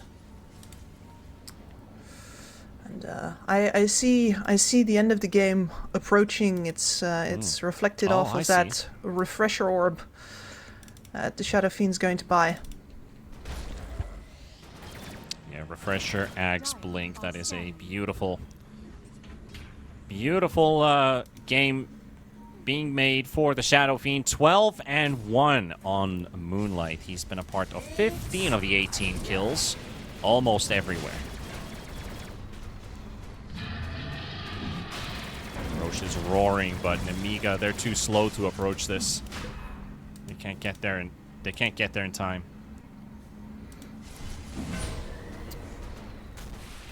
I love how they position themselves. That Crystallize is the only one in the pit, and everyone else is kind of lined up. I mean, versus a Jakiro and a Mars, yeah. This is exactly tactical formations. And the amount of times that you see teams slack on that just because they're like, nah, they can't get there in time. And sure, most of the time they can't get there in time, but once in 100 game, you're going to get punished for that. So I really love to see teams doing this, you know, hot or cold, winter or summer, whatever. This is the baseline of your play. You hold that formation, no matter how likely it is that you're going to get interrupted or not. Good stuff. Low skill, thinking about going in. Stunned again. The But Glimmer only Cape's going to thinking. reveal him. Oh, they go straight for him. too Oh long. no! Oh no! Oh, that is just painful. It's not the first time this has happened either. Oh yeah, this time he was the main target. And not the oopsie plus one. It was kind of like what the treatment Crystallize got in the Radiant Triangle. Getting blown from 100 to 0 without the chance to retaliate. This was something similar. All that is going to leave their high ground vulnerable for the first time. Monte can get in here. Creeps are pushed away with the Macropire, so that will not keep the first wave alive, but a second one is on its way. Satanic just got delivered. Crystallize is not gonna leave. Hey, Vlad. Stay out of there. Not your place. Yeah, he's tempted, but his team is holding him back. EVFY? Stealing a dual breath. Yep. And now that the tower is gone, you need to be further up because of the reach. Level 20 Gyro as well with its Satanic. Man, I'm gonna be real with you here. It's been a while since I've seen like a solid opening for Nemiga that hasn't just been Monte is split up and we actually get to kill somebody. Yeah, it feels really difficult to initiate with this lineup when Jakiro is a guy who stands at the back, Hoodwink stands at the back, Zeus stands at the back. So Alchemist really has to be the guy who jumps in. And Mars, the targets you want to jump in the front line all have BKBs, so your ulti does nothing. So it really just has to be the Alch going in first. And it comes with a lot of risks. If only you had like only hope. If only you had like a support that could be thrown in front to get some vision, say a Phoenix. Phoenix who dives in, gets a bit of dots and slows, breaks some blinks, you get their attention. You might even pop your egg, force them to hit the egg, then you have a secondary initiator who does the job.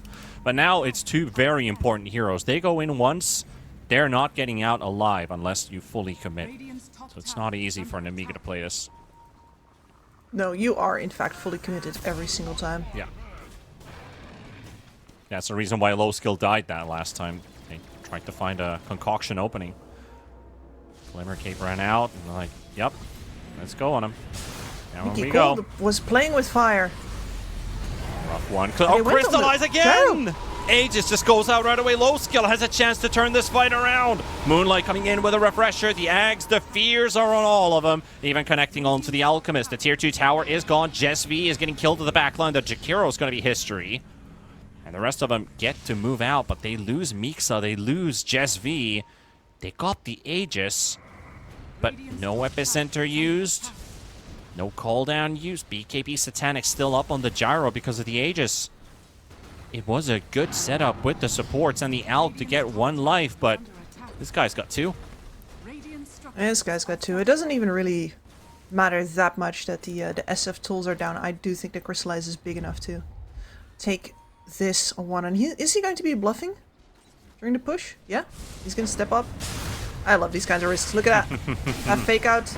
But does it pay off? Absolutely Nikki Cole Yule's up in the air. Stinger to death there by Vladik. Crystallize is here to clean the rest of the base, though. Yeah, he's going to get taken down.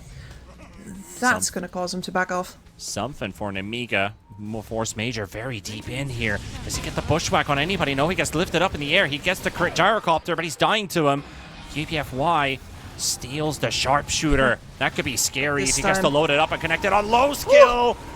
And deleted. Moonlight will help him out for the kill. Nikki Cool, he came with the buyback, but without the Alk, they don't have the damage to reliably kill heroes. They can burst someone, but that takes its time. Eknart thrown in by QBFY as he's got the Aghanims, and the supports are doing work here. Nikki Cool taken out of play. And Monte finally got this game in the bag.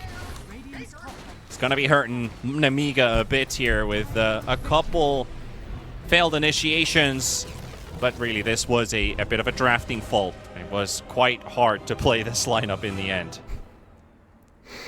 It was, yes. I do think that you could see the discomfort in that lineup, well, from the SF kill or pick really, but especially in the draft, once we get to that moment where it takes 1.5 minutes for them to finally decide on the Alchemist, that's where, you know, like, I don't think everybody's on the same page here. They don't see a convincing solution that's going to do everything for them, otherwise it would be on the table already.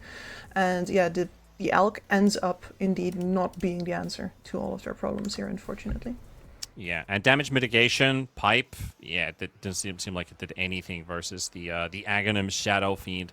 Also leaves him at less than 10,000 damage dealt on the Mars, so if he does go for the damage route, that will help him a bit. They're still going to die as fast, but it feels like there's just 1 or 2 pieces that they can't quite get together with Monte.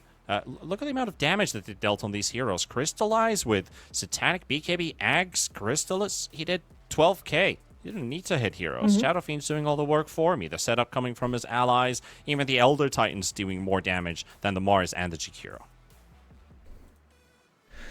Pretty sad. Let's hope that they can do some better in game 2. Yeah, let's go on a break.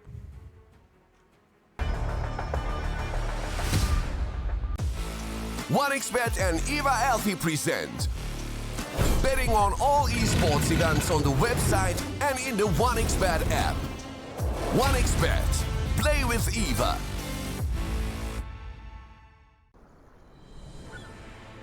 What if Kunka knew that he could not only play Dota but also place bets? Better the best black hole.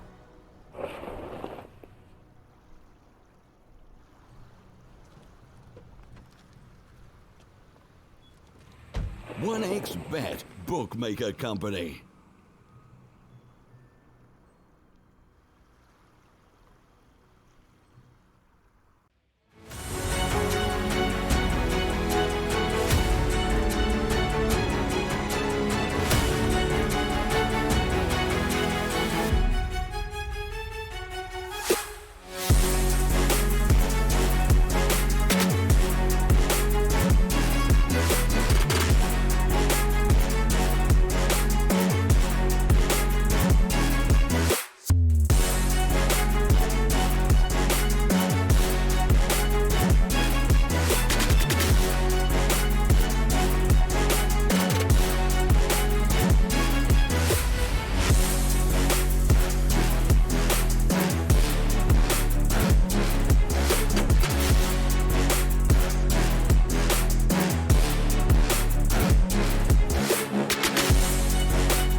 skills in the gaming. 1xBet. Respect from 1xBet. Respect from 1xBet. Respect from 1xBet. Respect from 1xBet. Respect from 1xBet. Respect from 1xBet. Respect. Respect from 1xBet. Respect from 1xBet. Respect from 1xBet. Respect.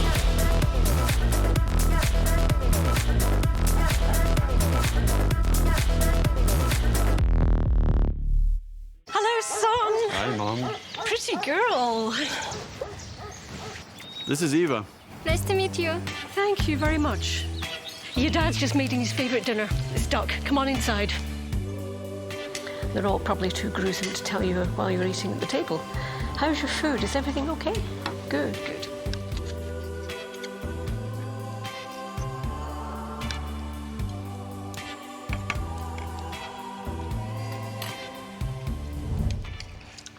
You seem to know each other. Yeah.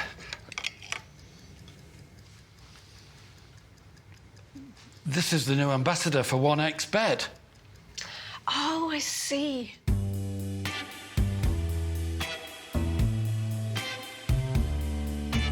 Everyone felt good when Eva Elfie became the new ambassador of 1xBet.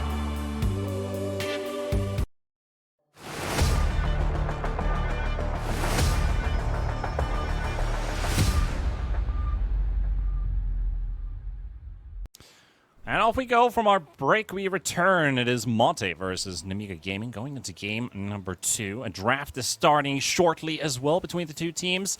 And, you know, for Namiga, I think they're the ones that need slight adjustments versus Monte. Of course, when they adjust, Monte is going to adjust. It's not that simple that one team changes, the other ever doesn't. So what I'd want to see is potentially have a bit of a mix with their supports, because right now they had two who do somewhat similar jobs, Jakiro's more defensive, and Hoodwink is the more aggressive type, but they both handle the best from the back line.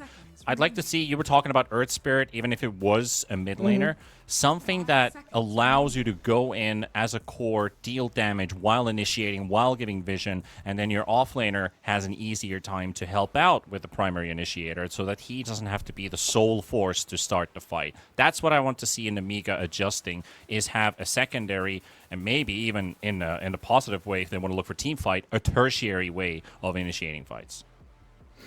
Yeah, absolutely. I was going to say the same, actually, except I was going to harp on the mid lane. Like, I would like to see a mid lane hero who actually does something if you want to run to more laid-back supports like that.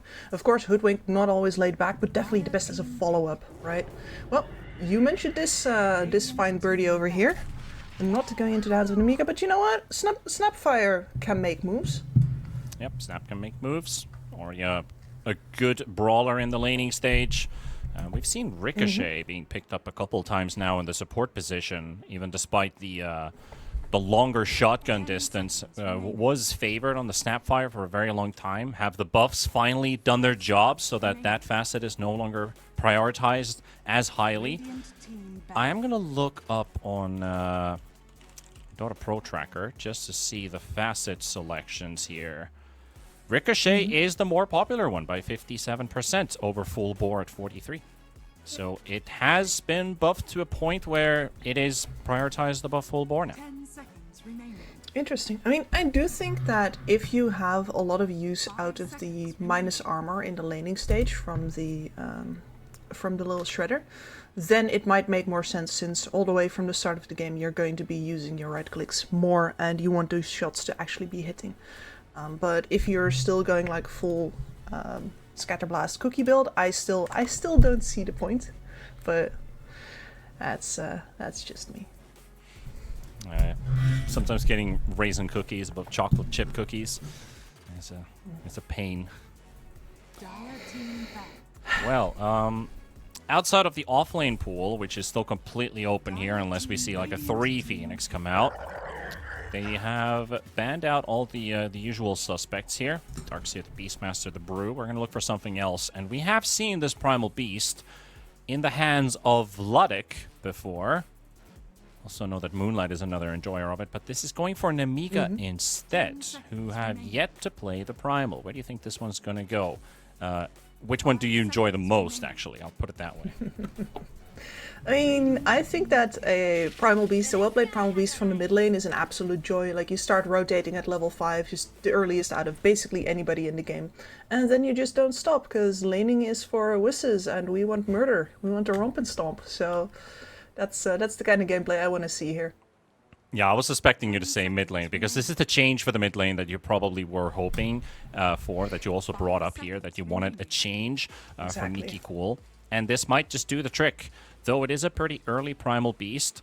And Monte, they're going to try and play around. They're going to fiddle a bit here, because with this pick, it's not the mid lane matchup, as I was hoping it not to be. Instead, leave that open for now and reveal a bit more cards. Very rapidly picking here, though. Sand King into Jakiro. Sven.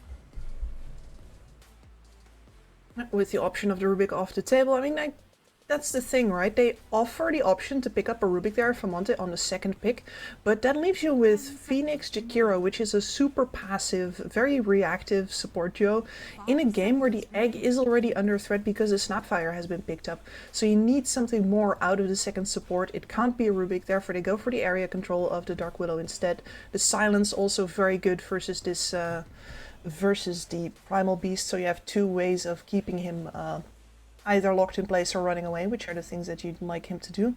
But that does mean no Rubik for you, and that is a pretty free Jakiro pickup for Namiga.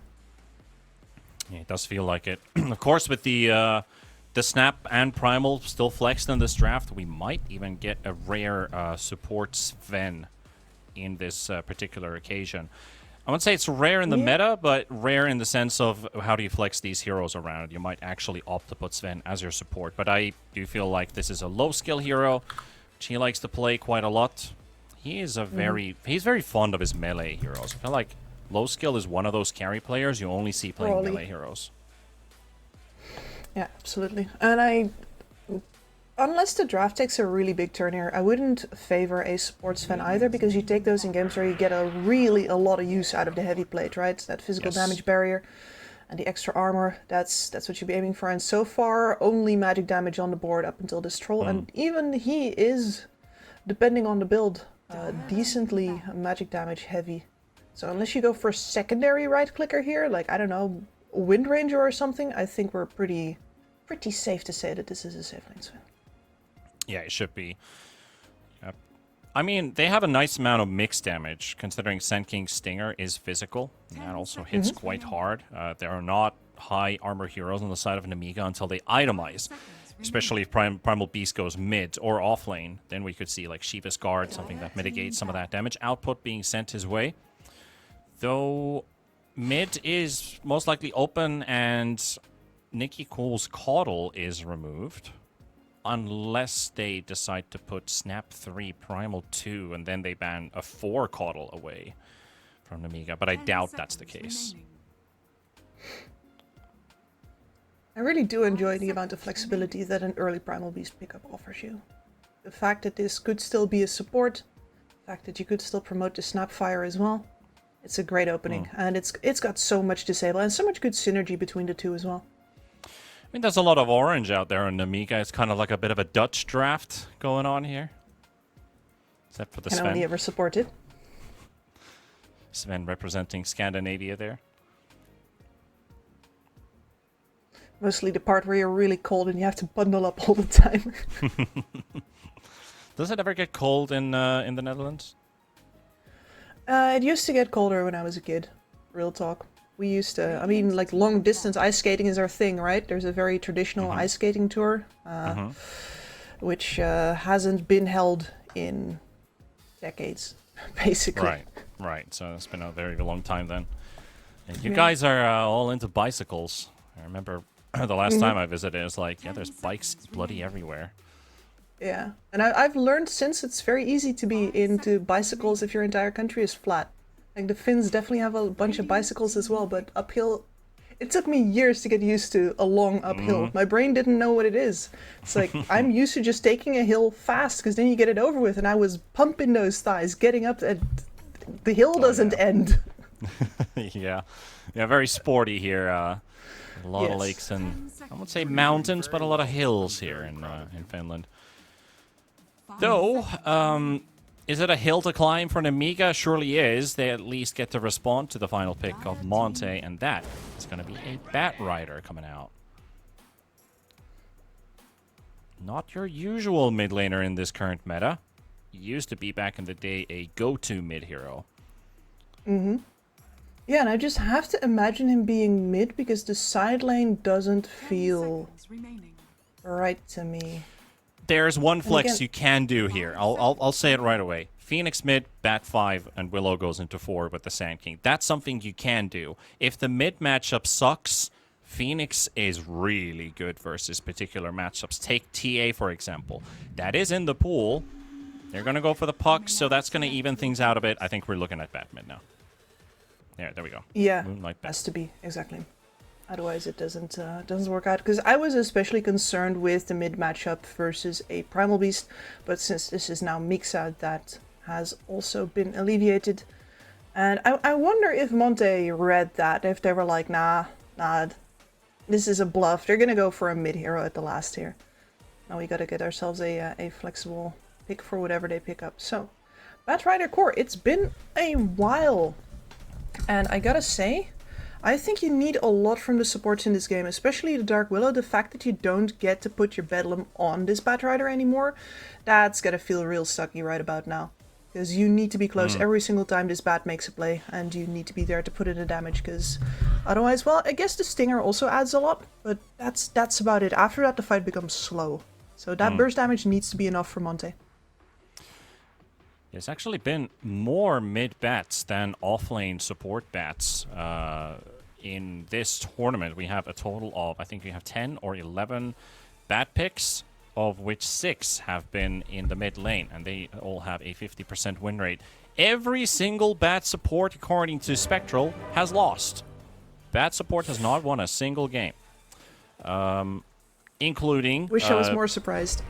Including a player by, I'm actually curious, what is this nickname here? Because I see Dragon Esports Club, and he's going by the in-game name of Jerax. He named himself Jerax. Yeah, no, you missed the cast where I was like, well, man, you just gave yourself some very big boots to step into. Please fill them out accordingly. I am the person who turned basically pro from watching Jerax play. You're doing very well. And spoiler alert, I think he might want to put that name back for a bit.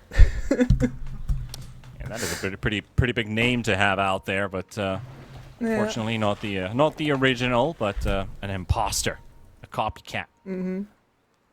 Well, they're not going to be confused for each other anytime soon. No, not even in the playoff stages. They are. Sorry, out of dude, the but group you did stage. this to yourself with picking the name.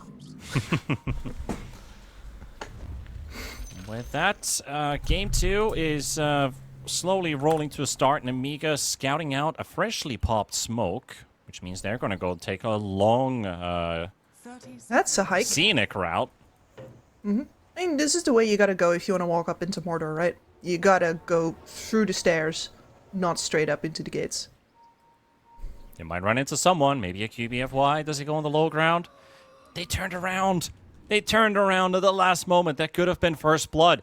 And now the smokes have popped on a Sand King. And there goes the possibility. But still, QBFY is looking to yoink that bounty rune right behind the eyes of Namiga. Sneaky. And that's going to Really be good 3-on-1. Really good timing. He got lucky there. You gotta admit, QBFY was about to get first blooded, and now he survives, gets a bounty, and puts their team ahead in gold. Yeah, you gotta risk it for the biscuit. Are you snacking? Bloody good biscuit. And But that it puts is us at Bat versus Puck mid. That is a matchup I haven't seen in a while. How do you feel this one's gonna go if you go on presumptions?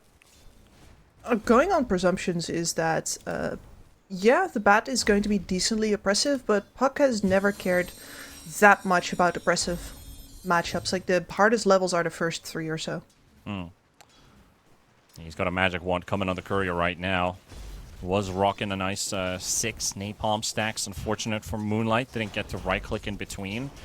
Get benefit off of that smoldering resin, which does tick for a little bit of damage, but it negates your HP regen. That's how much damage it does.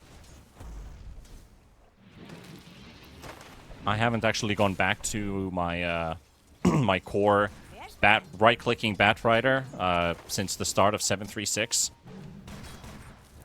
I was like, I won the first game of it on the new patch when everyone was still figuring it out. I was like, yeah, this has to be a fluke. And yeah, it was. I lost every other game after that. Takes way too long. But it was fun because you can melt a TA very, very quickly. Oh, yeah. No, that's one of the absolute worst TA matchups in the game. Jesvik almost finishing off Eknard, but the Fire Spirit's preventing him from right-clicking. Attack speed slow is real. Might go for a kill as well. Well, not really a kill, just some poke. Mixa's out, Jesvik's low. Might be one of those games again where we wait for a proper opening to present itself. Maybe. I think in this game, a Sand King, yeah, still has the same slow problem with we're waiting for the Blink Dagger, but a Batrider could get a rune, a Puck could get a defensive fight, and of course a Primal Beast could, you know, get an excuse. He doesn't need much more. He just wants a reason. Somebody looked at him funny, he's going. The interesting side about the Puck in this mid matchup is his bottle gets delayed by quite a lot. Having to go for the magic really hurting one him. first. Most of that damage is still right clicks, even if he is building up stick charges. I feel like the bottle regen is still higher. Top lane, Yeah, Vladik and low skill both dropping low. It is QBFY for the first blood, and Force Major responds with a trade-off. That sucks for the Sven. That sucks big time. You're in a melee matchup. First at Sand King, you're always going to take a lot of damage here. But you'd at least want to get the kill in first. That's one of the reasons why you have a Jakiro with you. Willow might die. I say might die because Shadow Realm does give that extra HP regen, and he has plenty of heals to pop. She's slick like that. Also a Bracer for the Dark Willow. Very curious about this one.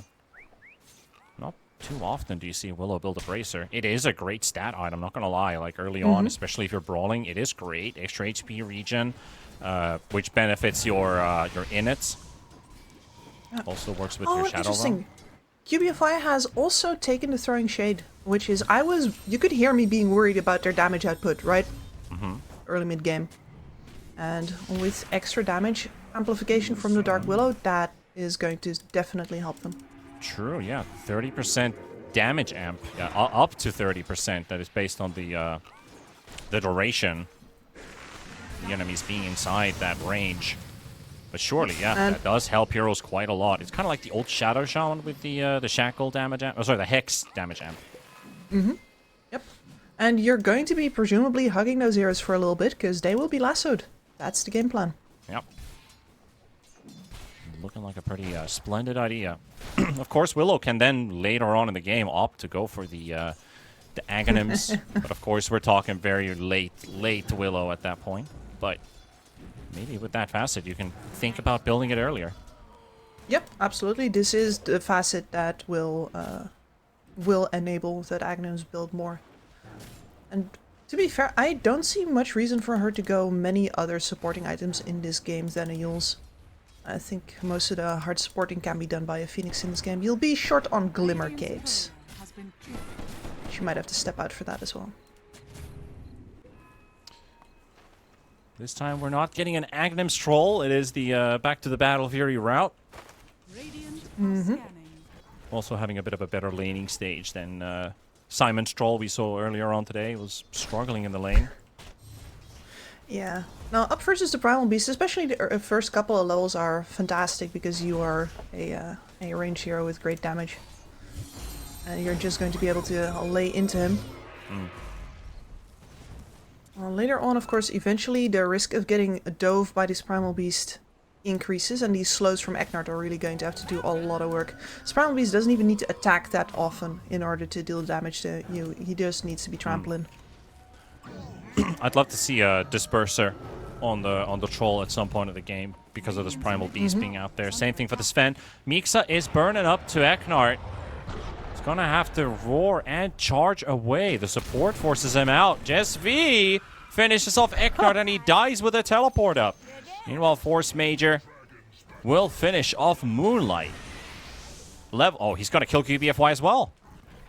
Willow can't take this fight. He will do damage to the Jakiro, sure, but Jakiro wins this 1v1. Very big for the Jakiro to get a kill like that. Interesting to see that just left the bounty rune as well. I'm not sure if his vision got back over it or if he's leaving this for the puck. High risk, high We're reward. gonna get that answer soon. Yeah. On a Giving bounty it, rune. Literally skipping on gold. Talk about risk right there. investment. Touch it. Wants to be touched. Yeah. That's And Mixa's gonna be like, oh, this was just here. Okay. No. Yeah, you forgot Just this. a vision thing then. Yeah. And like you drop this king, holds onto his crown. Yeah. and Moonlight, Nikki Cool getting a lasso. early damage onto Nikki Cool here. Drops the coil.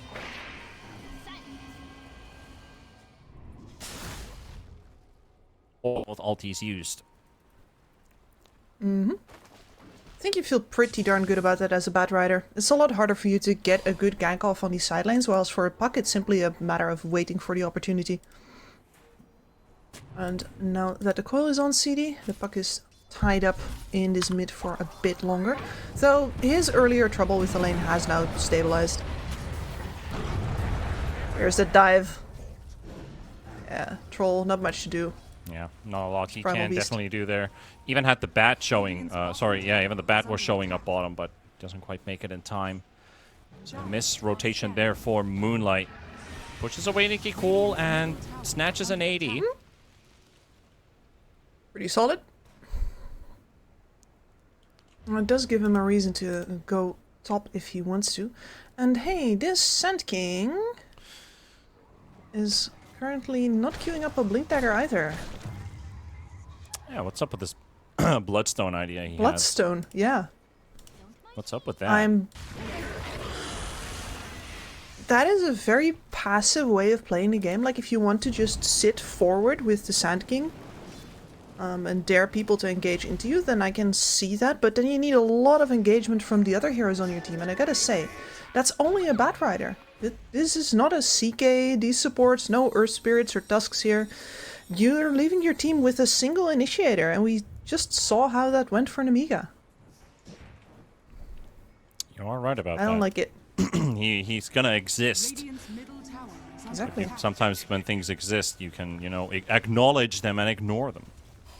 Yeah, walk around. So he's there. Okay. Yep. Oh, cool. This house is on fire. Maybe I go one street further. It's fine. Yeah, I mean, the house is not gonna walk after you. Imagine if That's it his did, problem though. right here. That's nightmare fuel. Oh, God. I used to have recurring nightmares as a kid that my house was on fire. I mean, honestly, these days... Any other nightmares? Sorry for cutting you out. I was just like, these days when you have AI continuing memes from the original meme, you have the kid who's with the awkward I've face seen next to that. the burning house, and then the house starts walking. No, that's a use of AI I would support. Oh, Nikki Cool. Home free. That's the other thing about the Sand King. Like, I can see you going for the staying power because you've given up on fighting this puck at all. Yeah. But Oh, Nikki returns the favor here with a stolen arcane rune in front of the Bat Rider, and this time Moonlight was able to zone out Nikki Cool before. This time he dies and actually lands into a lingering ice path. The Phoenix getting stuck for a second. Nikki Cool coming up from the round, and now low skill. He's going to have to move away between the brambles. Unfortunately, he ran into the first one, so Jess V is the one to secure the kill, making it a double. But Vladek's like, I may eat a couple stacks here. So I'd like a piece of that for myself, but Force Major keeps him back. Low skill.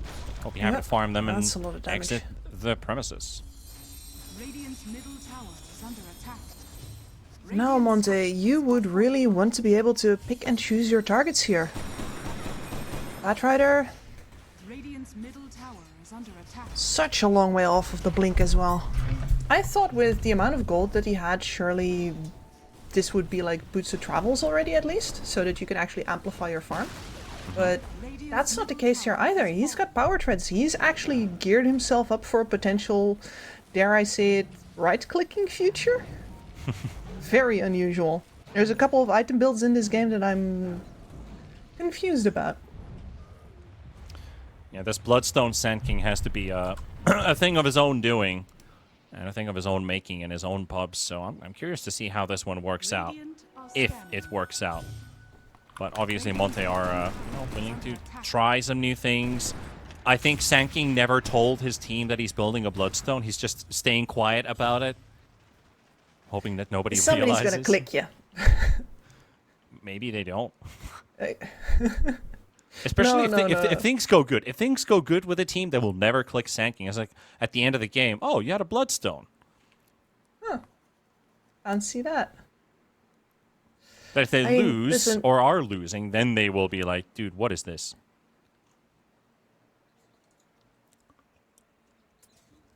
What was your thought? No, I was gonna conspiracy theory and say that Crystallize, he's not lagging. He realized what a Sand King is doing and had to pause to give him a piece of his mind. Very likely. No, he's...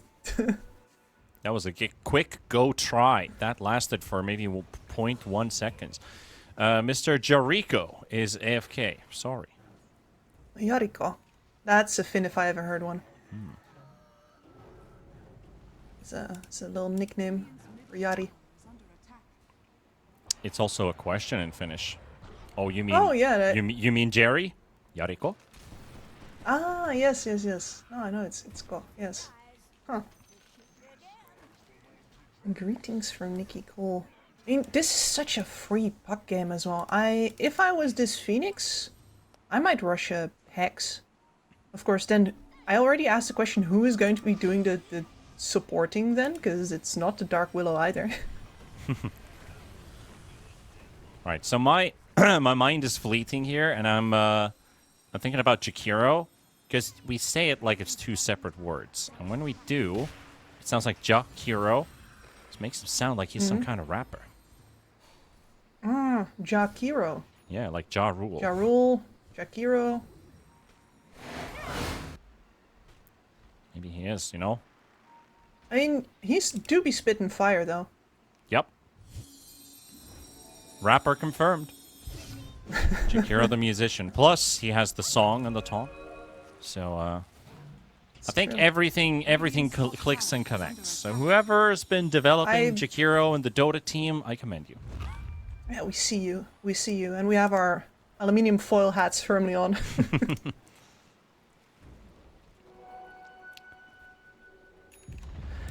One of Bottom tower has long since fallen to Mixa as well. The map situation just looks so awkward for Monte. His puck is free. His primal beast is free. And they get a lot of territory. Bats all alone. Oh man.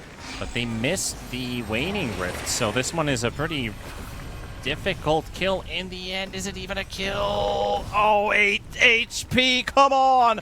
Nikki Cool with the orb, is it gonna get close enough? He's not gonna go for it, the backup's there. 8 health points between life and death. Well, that's a coil baited out. The real problem here is for Mulet that he's just with his mid tower down now as well. He's just never going to be in a position anymore without significant help from his teammates of getting himself a haste rune. A haste rune specifically. That is what you want. Make this game go right now. Alright.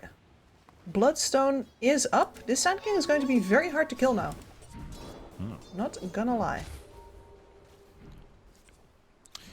But still feels a bit, you know, niche. You know, Bloodstone doesn't feel like it's really giving him the healing that Bloodstone should give.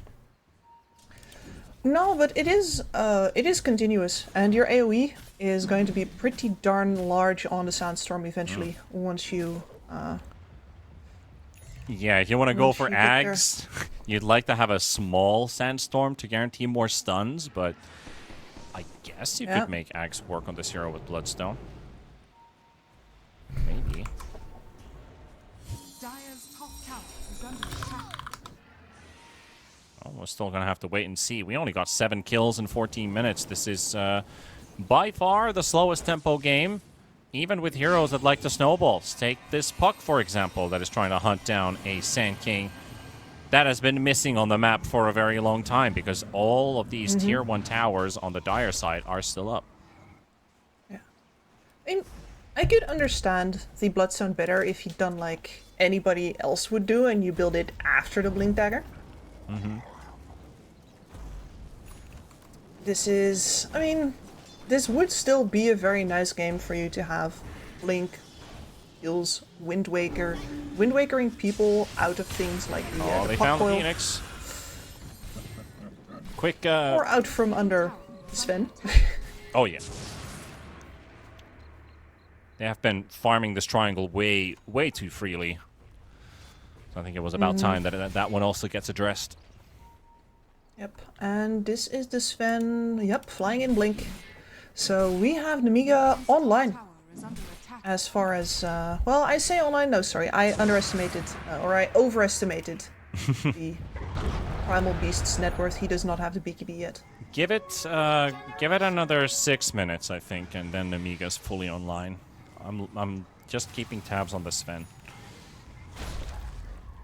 And fully, yeah, agreed. But they could already go if they wanted to at this point. The passive phase is over. Any moves that Monte makes now are going to be punished heavily. That said, Monte making moves. Soon TM still need to finish off that Blink Dagger on the Sand King. Batrider has his. He turned up to top, smoked and everything. The Sand King was just sitting there going do do do do. No. Nikki Cole with a haste room, wants to take it, but there's the quick blink as well from the Batrider. Terrorized flying through. Puck can't do anything for the time being. Finally gets him still, the coil and the orb out into the Ramble Maze. The blood grenade, he's dead. Oh, that took a lot, but they finally got him killed. It comes at a trade-off. QBFY is out. Sven is here with his level 2 ulti active, but no target to follow up on. Monte's already moved away. Man, that kill wouldn't have happened without the blood grenade. No. Great item. Great item. It's something Nemiga wished they had when they were hunting the Batrider before, when he survived with 8 HP.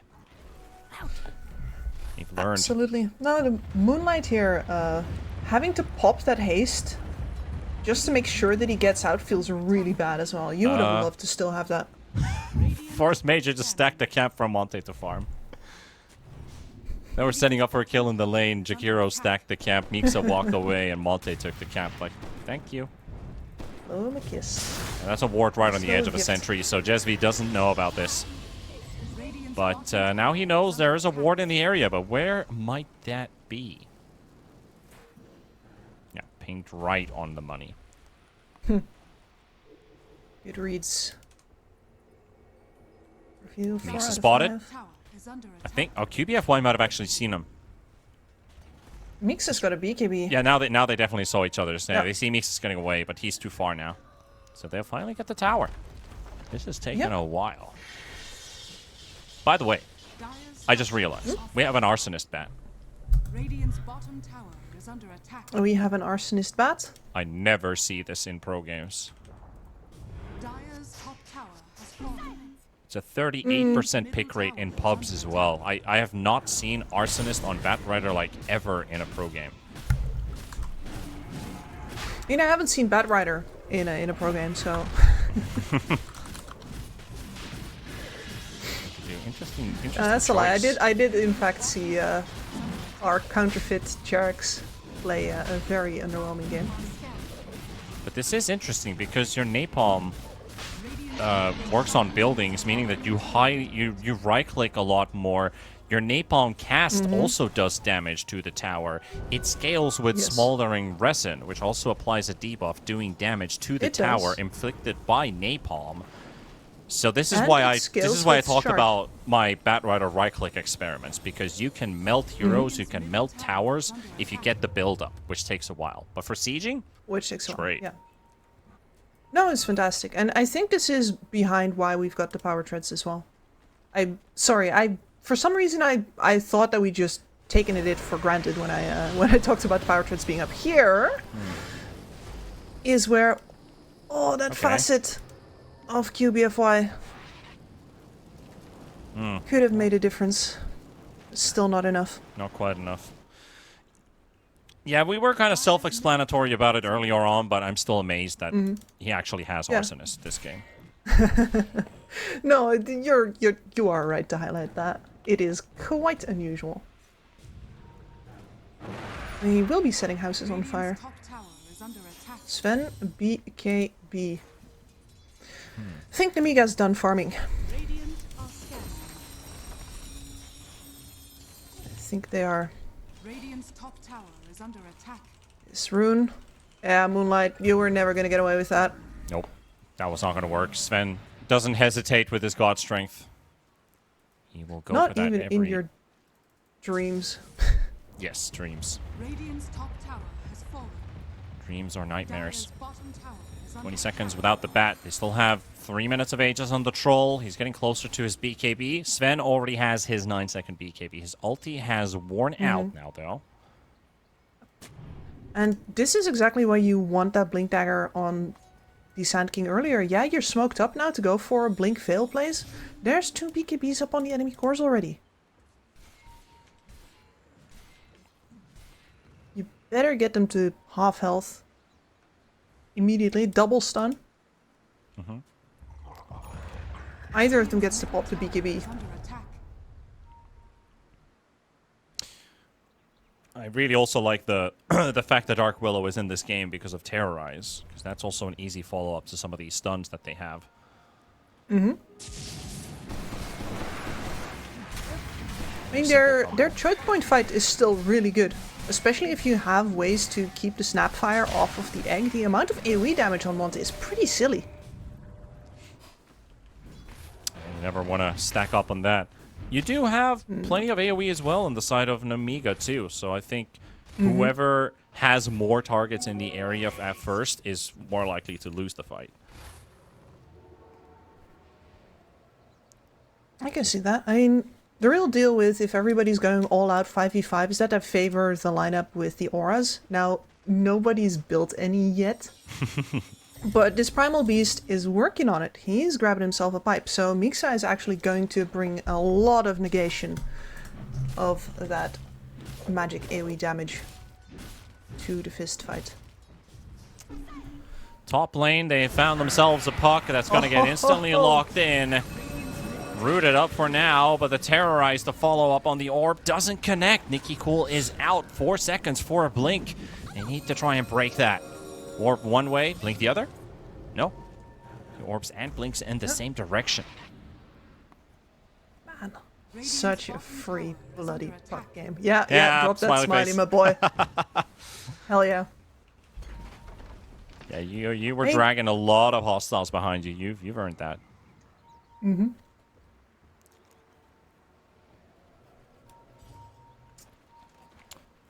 Well, certainly does look like a potential tie game is still looming upon our heads. Yet again, just 2 series have had a 2-0 result. Really showing the strength of all these teams in the group here. Low skill, getting to hack and slash this Sand King, and of course the Primal Beast is there to help him out to improve those hits. Meanwhile, Jesvine between Crystallize and Moonlight, he can't get away with that. And surely he won't. Crystallize on the side. 20 seconds on the Aegis, but low skill sniped another. There's the lasso. Mixa charging in, preventing the bat from pulling the Sven further away. And he's trying to kite the Troll for now. The BKB still up on him, and he knows he can't fight it. Into one stun, rolls over the ice path, the lingering stun from Mixa. 5 seconds for an ult. He's got charge available too. They're trying to isolate Crystallize. His Aegis has run out, and he's gonna die in the base. And he's gone for 50 seconds. Namiga can now roll over the rest of them. Focus down the egg as well. Egg destruction. Jakiro dead. And there, make Nikki Cool and the boys will finish off QBFY. And another kill. That's a team wipe. And they never got to use that Aegis. That was so close on the Aegis timeout. Absolutely incredible. No, but really, we have waited 23 minutes for the Sand King, and this is all he wrote. That's where it all starts. Quick blink on QBFY. The jump from the Sand King and that Bloodstone, is that really healing you there? It doesn't seem to do a dent. Not in damage, not in healing. Meanwhile, in the live pictures, you can see that Sand King's being hunted again, but he should be fine as the replay rolls. No, he's not. No, he's not. He's done. They went in again. Ay. No, I think what characterizes this particular matchup then is both teams in two different matches quite neglectful towards their ability to actually open up fights and decide that, you know, this is the moment where it kicks off, we're going to be jumping in, we're going to be disabling. Both teams that lost were simply not ready to actually decide that they were going to fight at all. And I'm saying this as if it's a foregone conclusion that Namiga wins this, but come on. Yeah, who are we kidding at this point? Like, it just seemed like Monte cannot match up to Namiga. I'm completely agreeing with you here. Yeah, you drafted yourself a solo core lineup here as well. The Bat Rider definitely not at a point where he can scale with right clicks yet. Yeah, that's a whole different dimension right there. Maybe they can finish off Mixa here, but that's a very tanky boy. Has BKB and survives the majority of that magical damage. Even gets out with a cookie.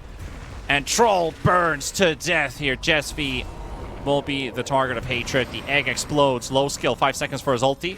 Walks into a bramble maze. His blink is on cooldown for a second, but look at him. He's gonna go. He's gonna go. Look at that. That's gonna do a lot of damage.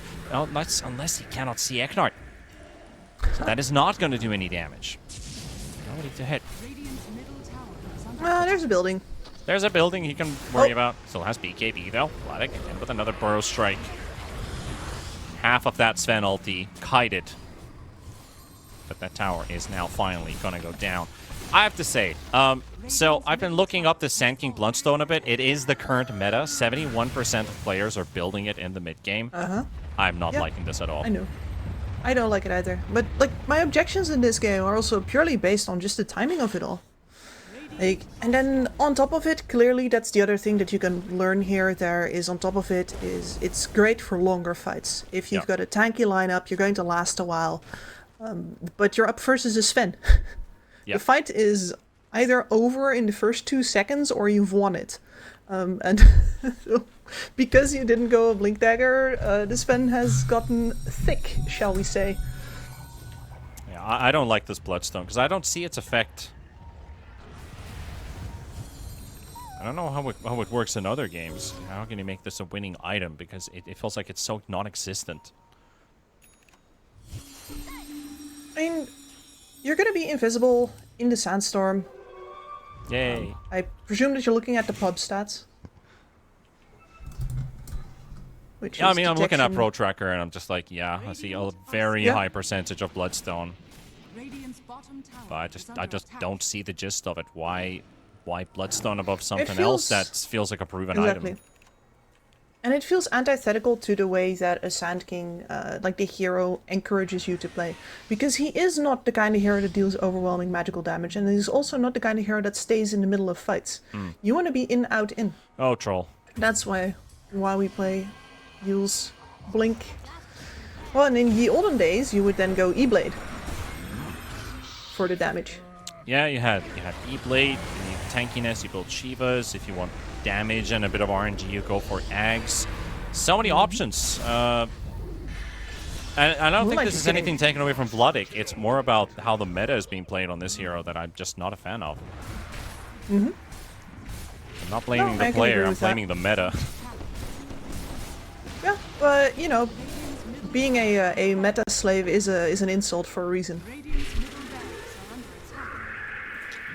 The FY is trying to hold their base together with his terrorizes and his brambles, but all good things come to an end as a low-skill harpoon appears.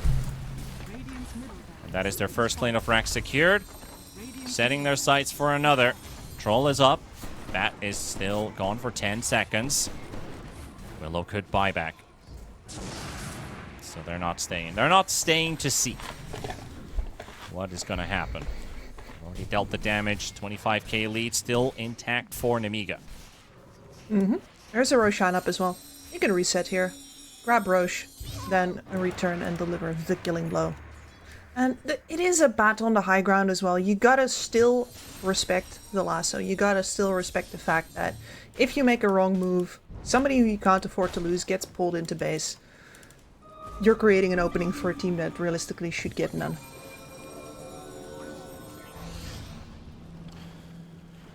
Trying to catch Nikki Cool's puck. Getting worse and worse. Harder and harder. Someone's going to have to bring in a sheep stick soon. And that is being lined up on the Willow, actually. But he's only just started building it. I don't think that item's ever going to get ready unless they manage to wipe Nemiga at least once. Then that second fight would be easier with that item intact.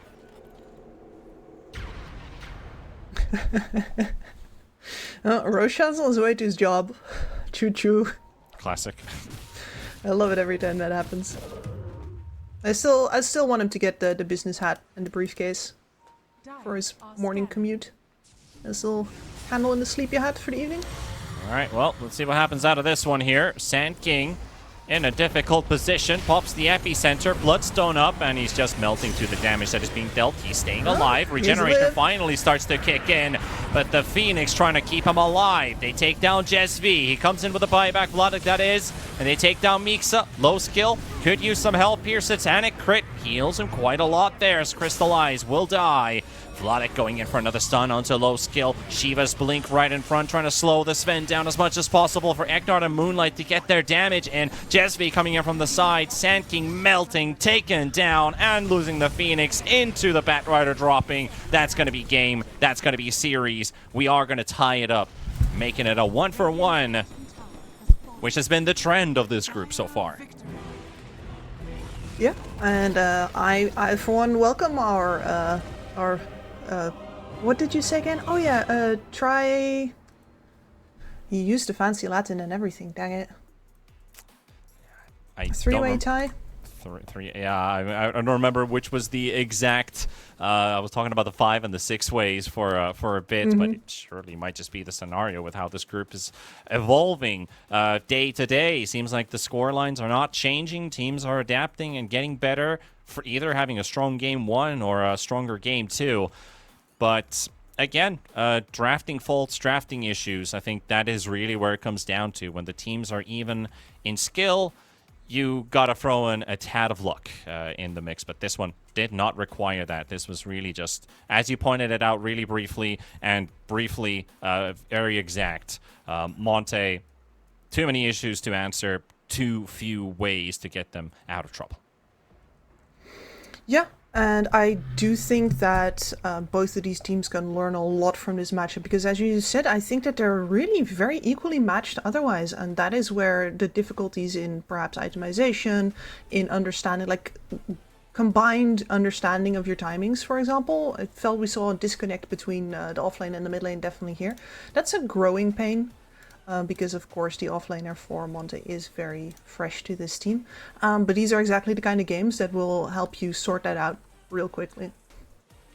Well, we got one more series left here, Kips, and that next one, that last one, that's a pretty big series. Rest farmers have all the stress in the world. They can't afford to drop a series because there's only one other team that has done the same. They need at least a win. They need at least a tie to still keep them up in the race with the rest of the pack with only 2 more days of action remaining. But our last series, that is after the break.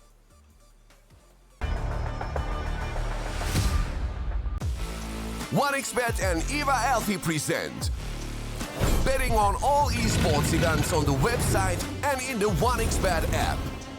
OneXBet. Play with Eva.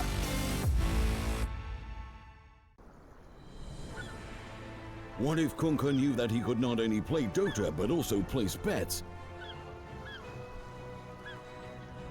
Better the best black hole.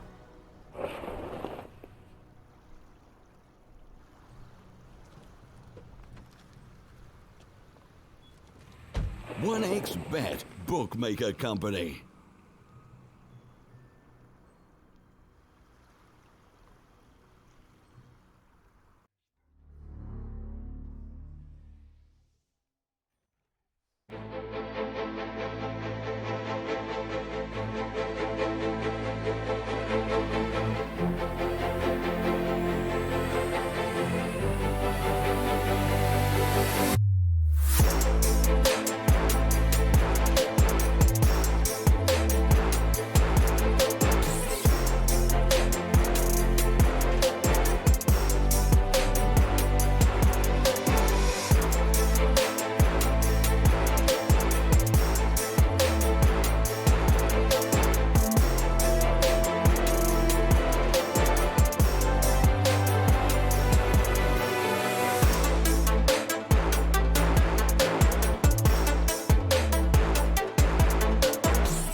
Use your skills in the gaming. 1xBet.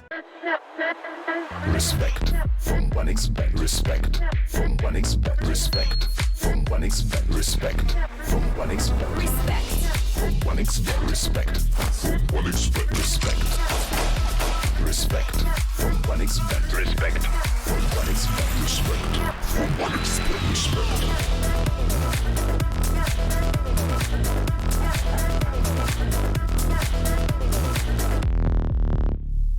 Hello, son. Hi, Mom. Pretty girl. This is Eva. Nice to meet you. Thank you very much. Your dad's just making his favourite dinner. It's duck. Come on inside. They're all probably too gruesome to tell you while you're eating at the table. How's your food? Is everything okay? Good, good.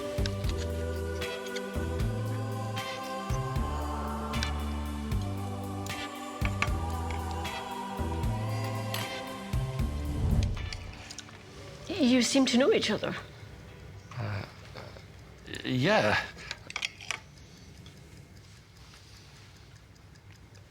This is the new ambassador for 1xBet. Oh, I see.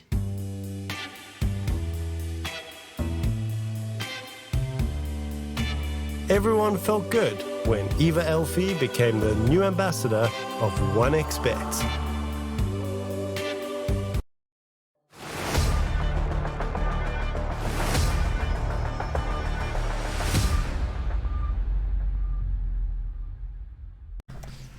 All right, ladies and gents, welcome back to the Rest Regional here, brought to you by Relog Media, and of course, us lovely faces us casting for you guys. It's been T-Pana and Kips throughout the day. Hopefully you guys have been enjoying the commentary, because Group B has definitely proven to be a very competitive group, as we talked about it before, and we get to see it on a day-to-day basis, that these teams are taking it seriously.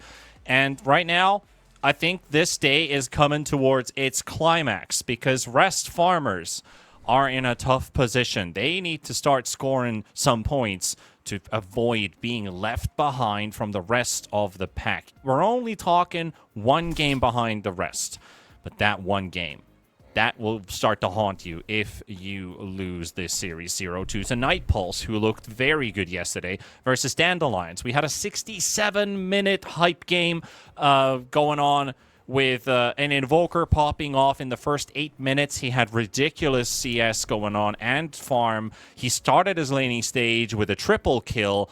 That's a dream for Warwick, and he would like to repeat that again. Yeah, and I think the Rest Farmers has their work cut out for them really here, because as far as I'm concerned, Night Pulse is one of the teams to beat here, maybe even the team to beat. It's my personal favorite.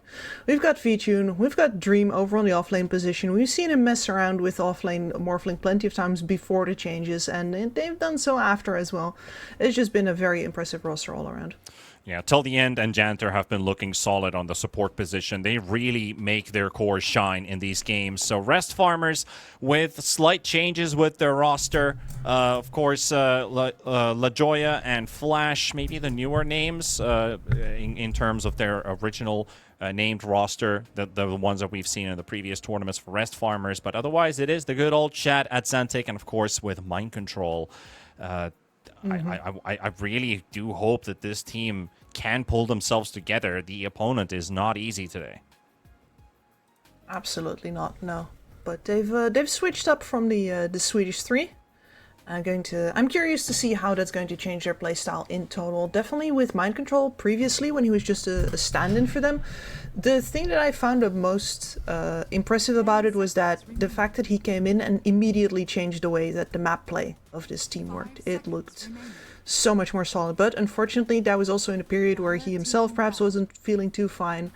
The plays coming out from MC himself, not so hot. So I'm hoping to see the map play stay, but the man himself having cleaned up a little bit, perhaps. Yeah, I love looking at these averages with only a few games played so far.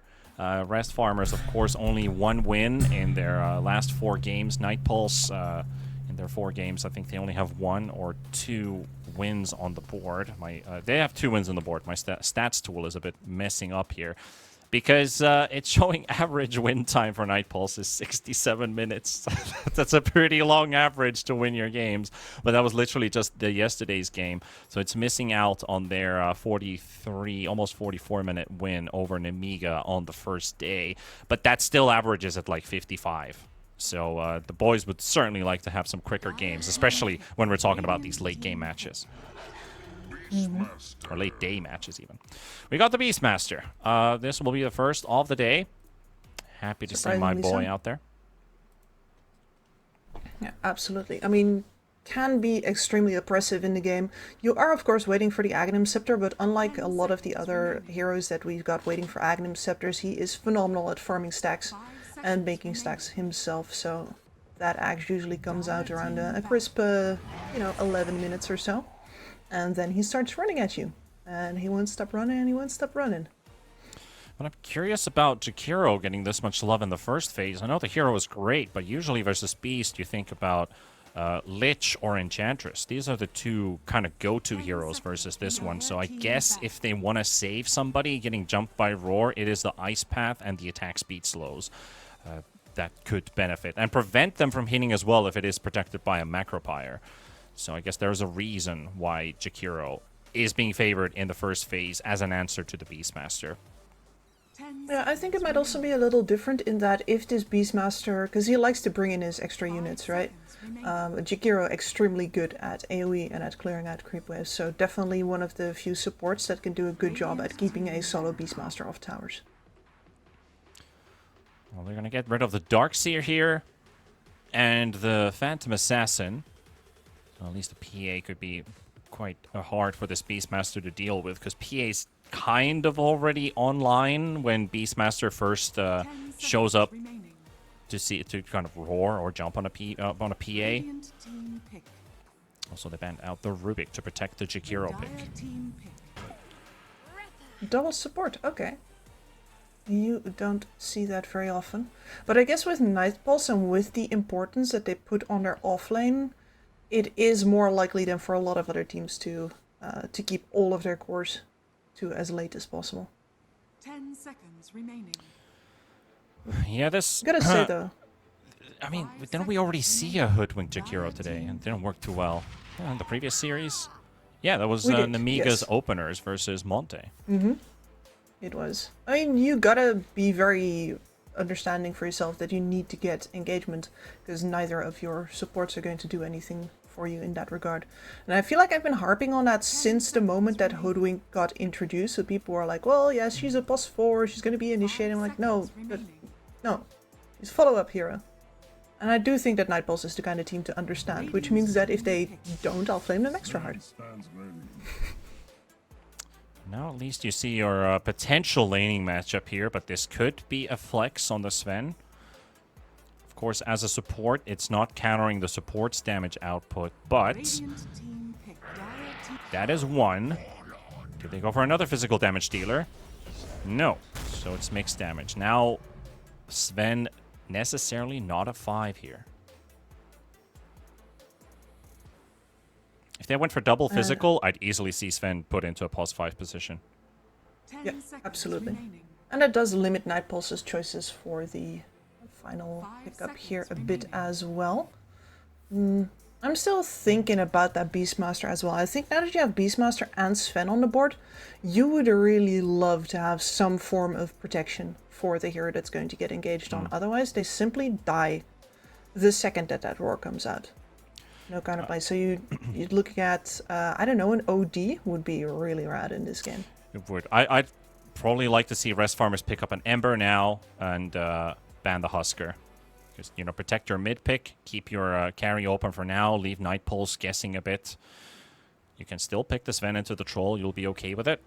But I'd like to see an Ember come out. Any other hero that comes to mind with Rest Farmers? I mean, it's hard to say. Atsantic is also a big enjoyer of Timbersaw. I'll never forget his Timbersaw performance as a stand-in in the NADPC a year ago. When he came in a stand-in and he went on a 30 KDA, he did not die that game. And it is one of his signatures. But he also, his second play hero is the Ember.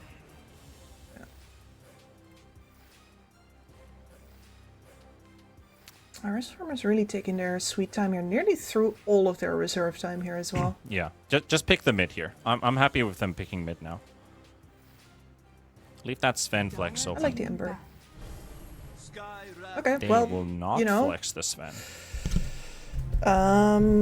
I've said it before. I'll say it again. Whoever gets roared needs to live.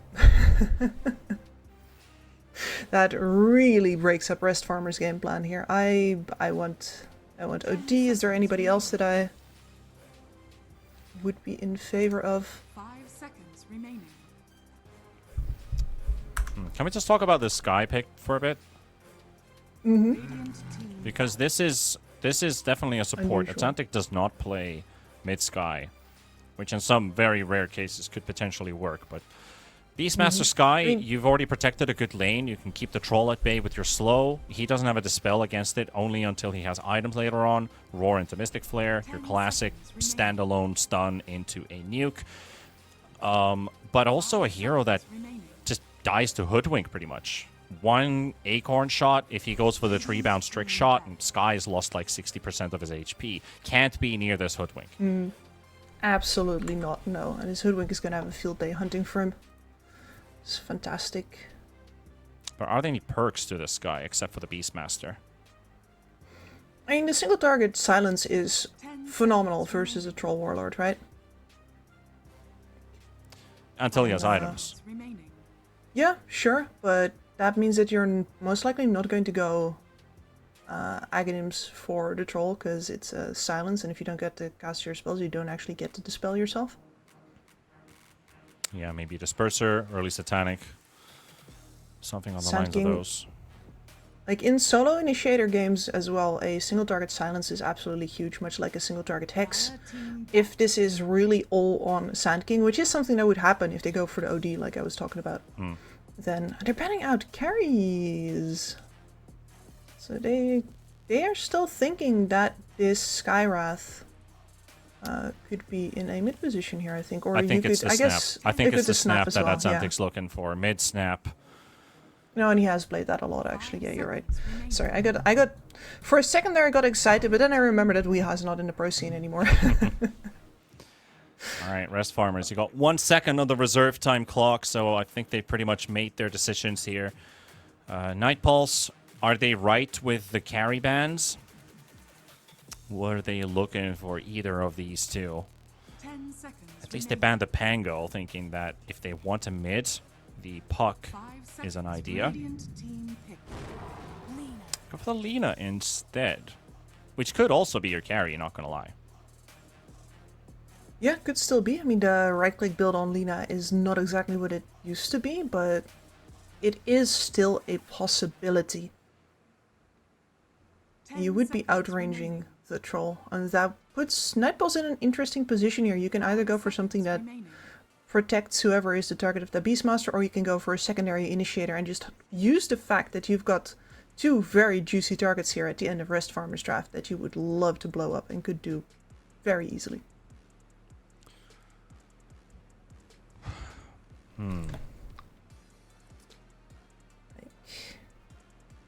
Trying to think about good carries here. They're not carries. I mean, you got your troll, but like heroes that get to the Selena. Of course, the roar threat is a problem, right? So you might be looking more towards, yeah, Ember Puck as opposed to, say, a Storm Spirit. Yeah. Alright, well, Warwick Ember Spirit it is then. Shat for the Lina. That means Atlantic Snapfire mid. Is the way we're going to be playing out this game with the support Sven. Of course, he doesn't give that big of a barrier, which you were probably hoping for, but it keeps your squishies alive. That is the Sky. That is even the Lina early on here. So that lane got a lot harder for Night Pulse to punish, the Sven-Lina combination, which I think is one of the reasons why Sven is being picked this much in the pro scene as a support. It is really just to extend your presence in the lane, so you don't have to retreat to the jungle because the opponent's damage is overwhelming and it keeps on growing. It allows us Lina to stick around for a bit longer with the protection and the help of this Sven. Then Sven falls into this weird place of I'm a melee with a stun with quite a short range. It's hard to get to targets. but you can be cookied in. You can get a roar as well that helps you out nicely. You can lock down, combine stuns, get more damage out of the Skywrath Mage. I like Rest Farmer's draft. I have to. I'm a bit torn because I feel like I shouldn't say it, but I think Rest Farmers have a good draft. It's certainly an off-kilter one, right? And you do throw this Sven's game kind of under the bus in order to get yourself a matchup versus VTune that is much more favorable. So in that regard, the fact that this Sven is going to be suffering is just as designed. That's what they picked it early for. I'm worried though that if MC doesn't run away with this game, the rest of his team is going to have a lot of trouble surviving engagements from Nightpulse. Yeah, I mean, Lina can't afford to stay behind. That is a fact. No. Again, one of those carry heroes that just has to stay above the surface. Can't afford to drown. Ahead of the curve. The hero does fall behind. And now looking at...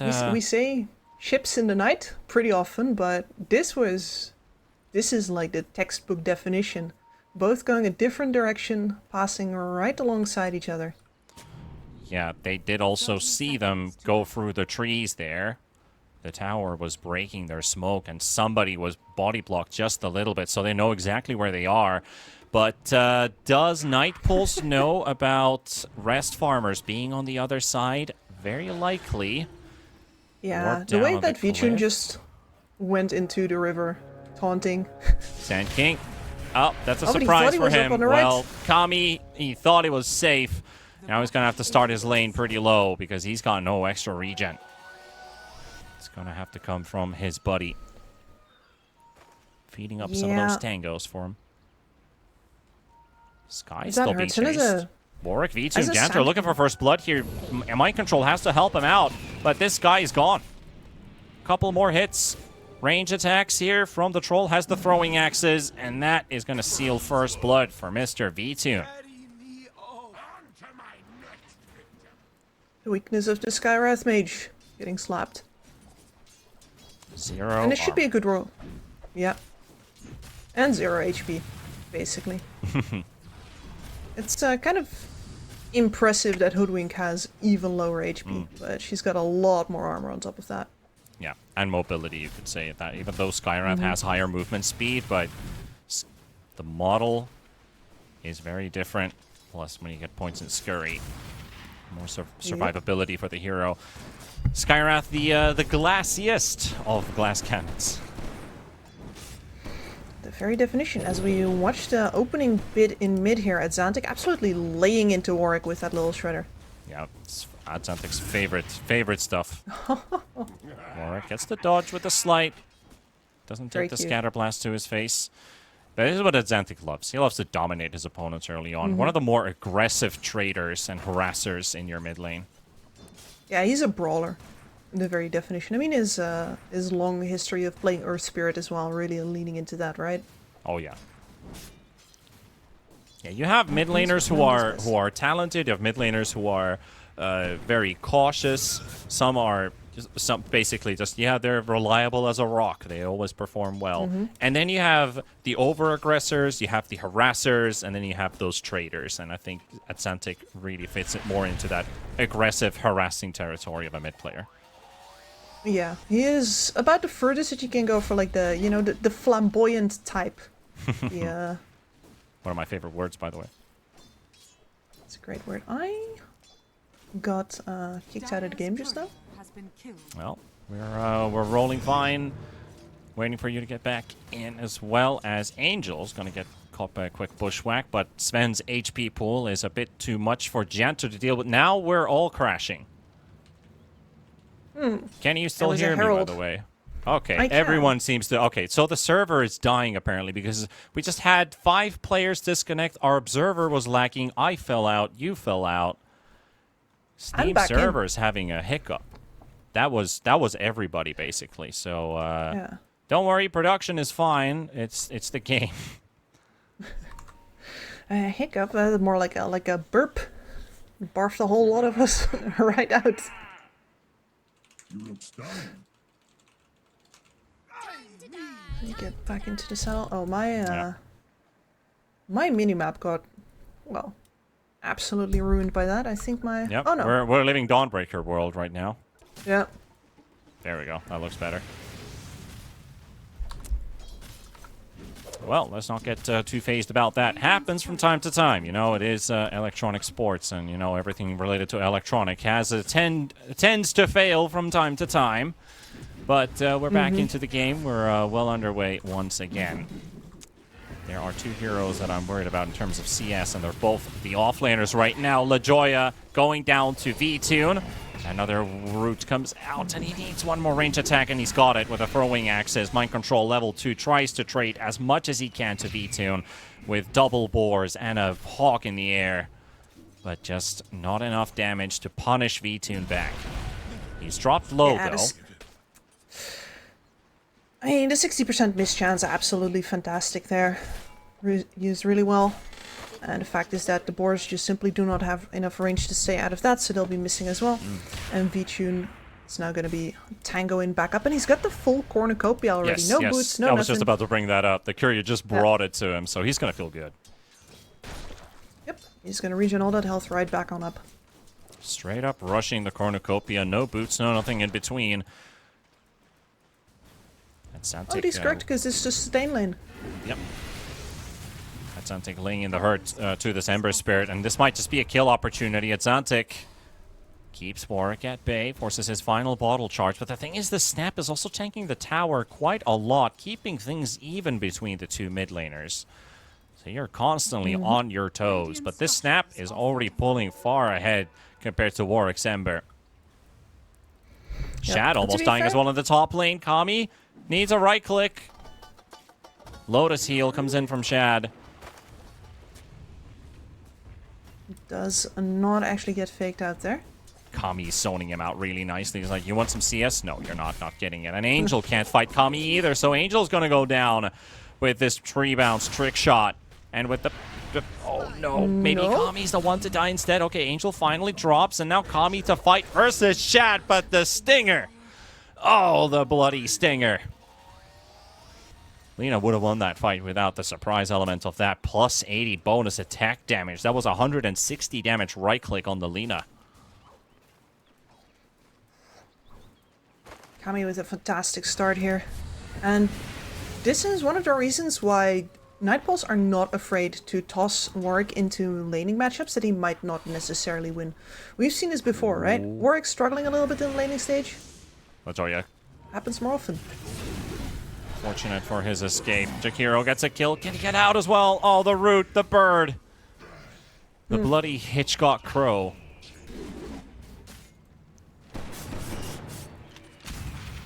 Fear him. No, but as I was saying, the side lanes are where the strength of Nightpulse lies. And Warwick will play these heroes. He closes in the gap there with the Mortimer's Kisses, and Warwick 1 HP. That Zantic with the help of LaJoya is going to get this kill, and I love how Warwick just turns around suspecting that's a 6 snap. I can't run away from this, and instead tries to close in the gap, but if only he did that maybe like a half a second earlier, he might have actually had the damage to kill the snap before he dies first. Very close call. Good read, but just not enough. Is going to cost him a little bit of damage on his tower now, most likely. Actually, no, the catapult rolls in. That is just fine then. Anyway, what I'm trying to say is it's not ideal for Warwick, but both of his side lanes are doing absolutely fantastic, and that is where the real power of Nightpulse lies. Yes. Till the end, pretty much done for versus Zantic there with the 80 rune. Warwick coming in, and another TP Trolls coming in as well. This guy's got no cookie. Zantic is done.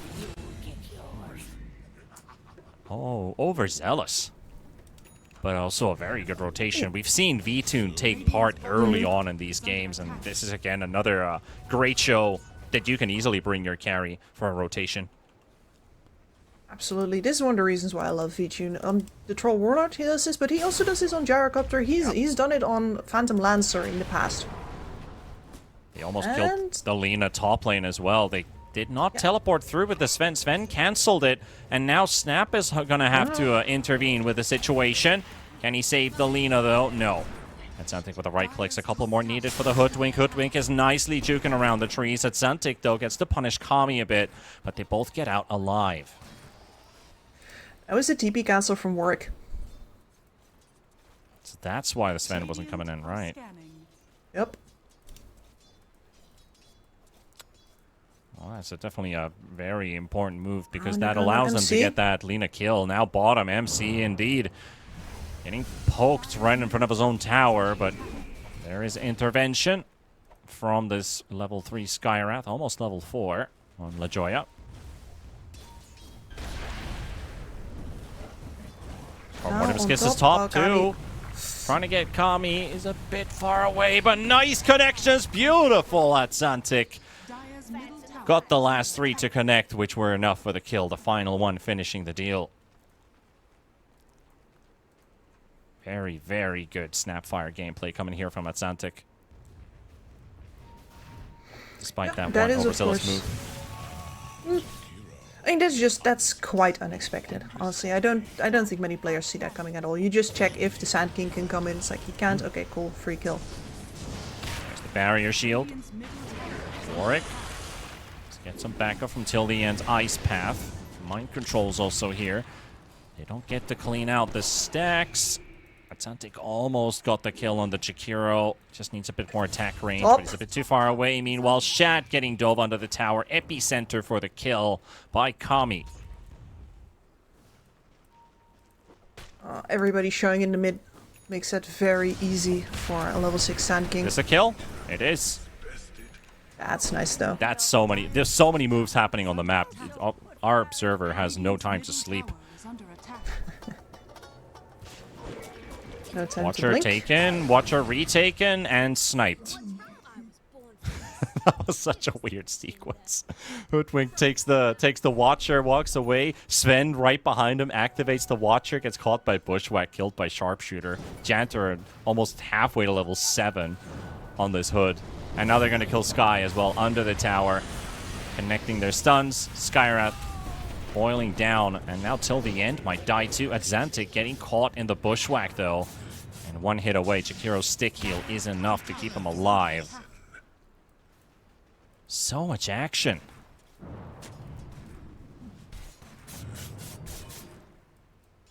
It's going to stay contained to the mid lane for a while, though. I think Kami would really rather not be bothered on top, so the supports don't have to come back there.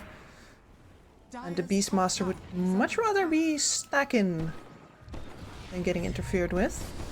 That's Zantic standing as the frontal power here. Nice Bushwhack. Sharpshooter coming through as well. Needs Zantic to catch it. Angel's the one to soak it up, though. Warwick wants to chase Zantic and needs a couple more hits to finish him off.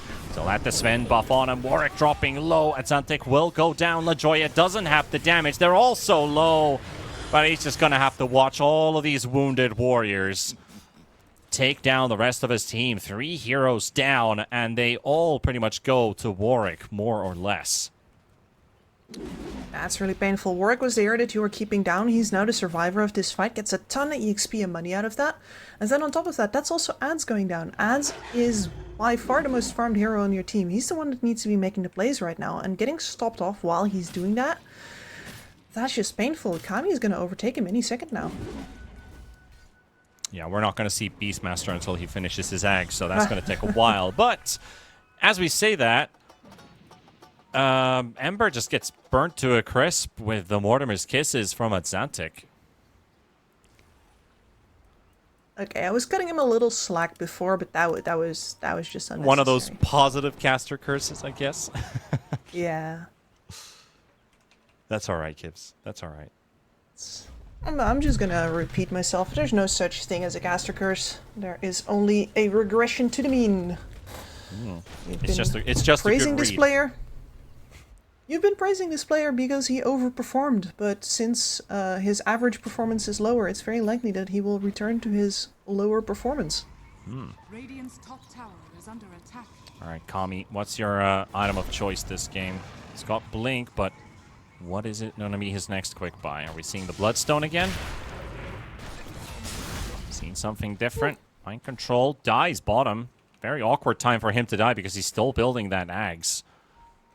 Yeah, I was talking about reliable 11-minute Aghanim Scepters. This is not that game. No, this is not. It's not that at all. Alright, I have a question. Now we've got a rotation. Well, actually, I'll get to that question in just a second if we get some action going on here, because Angel's already stunning Janter. Oh, Warwick also gets out, despite taking a lot of big hits here. Now also Mind Control respawning back. So, about Sand King Stinger. Should it cost more mana? Yes or no? Should it cost more mana? Yeah, just a little. It's an... I think 50 is reasonable. I would be cool with 50, yeah. Alright, let's see what comes out of this one. Mind Control. No roar coming out from him. Angel also shows up a bit too late for the Warcry, but that was not going to give him a big enough barrier to survive that fight. Big ulti from Atlantic. Till the end survives. Kami survives. Troll is low, has ulti. Bushwhack comes out. Angel goes down to Warwick. Nice burrow strike from Kami, and that is a team wipe. Night Pulse gets everyone, and only post-mortem does Mind Control get a kill until the end's Jakiro. But that does not feel good after your entire team goes to the graveyard together.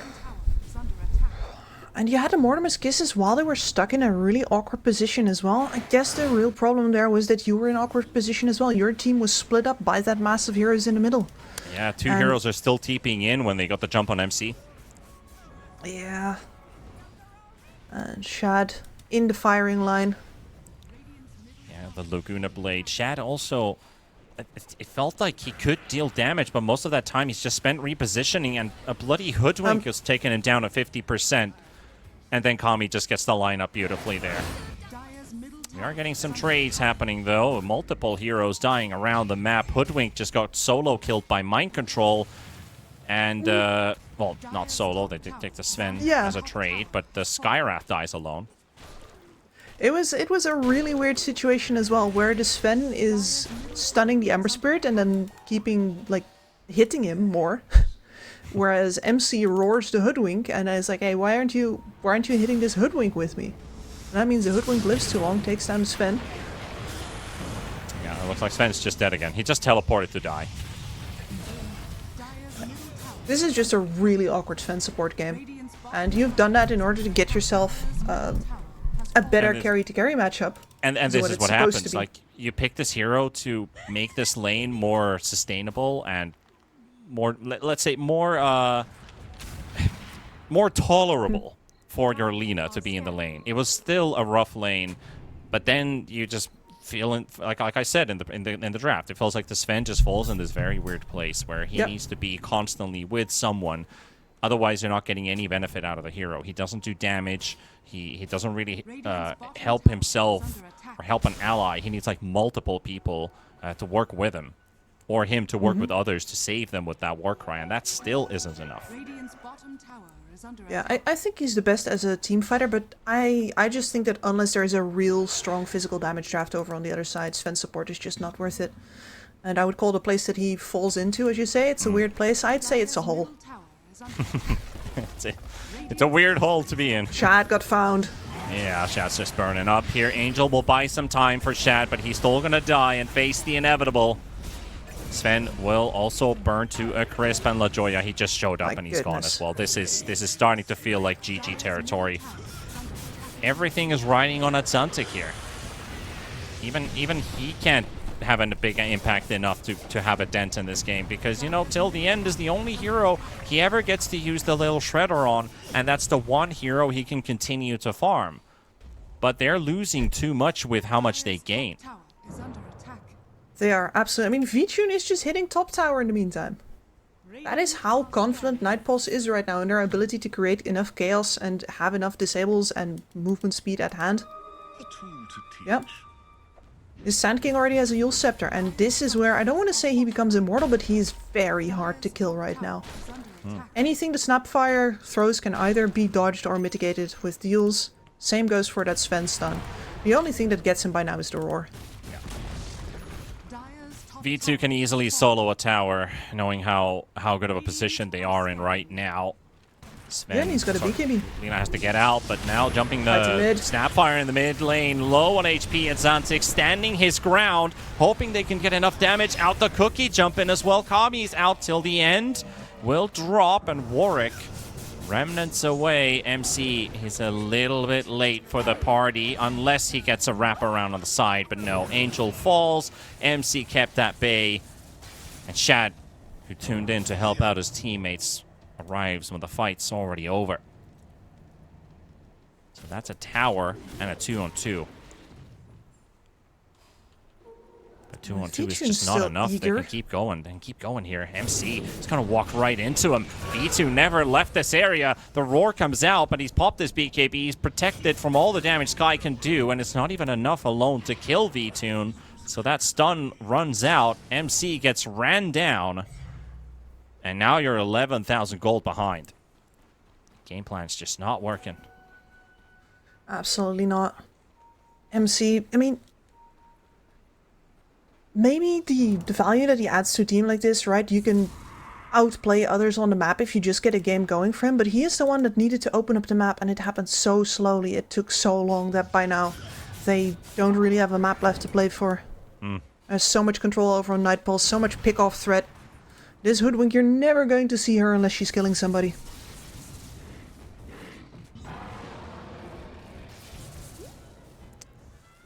Well, let's see what Xantic with that Maelstrom feels like it's not gonna be early enough to pose a threat. And of course, Snapfire cores, they need a lot of levels. Already at level 15, you can feel an impact from that Lil Shredder attack buff, but the majority of the damage it kicks through with levels and items. It is an ultimate late game hero, which has its early game perks from just its spells alone. But everything that happens in between, someone has to take over that area. That should be Lina and Beastmaster. Lina's least farmed out of all the cores, and we already had a slow Ags on the Beastmaster, plus we haven't seen a lot of pushing happening either. So in my eyes, Kips, I feel like this game has to go at least another 20 to 30 minutes in its current state of buildings. Not a single tower should fall, and not a single hero should die, so that's a lot to ask. That is maybe even a bit too much to ask for. Kami, going for the solo. Can he do it all by himself? Nice blink dodge from the LSA stun. Yeah, he's got this one. Till the end, we'll drop to Xantic. Xantic teleporting away. Warwick will have to leave him there, but they will take down a support Sven with them. Skyrath also. Oh, no. Oh, the courier gave him away. Yeah, the courier gave him away. They know he's somewhere around here, but is he in the triangle or is he somewhere else? Well, he TP's away. Lucky. That was a close call for him. Decide to focus on the tower instead, and that's going to be the bottom tower gone now as well. Everything the light touches is Night Pulses.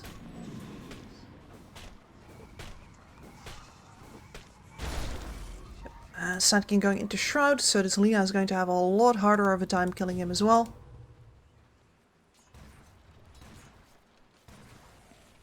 And we're going to be looking at Roshan soon. V-Tune already marching into the pit.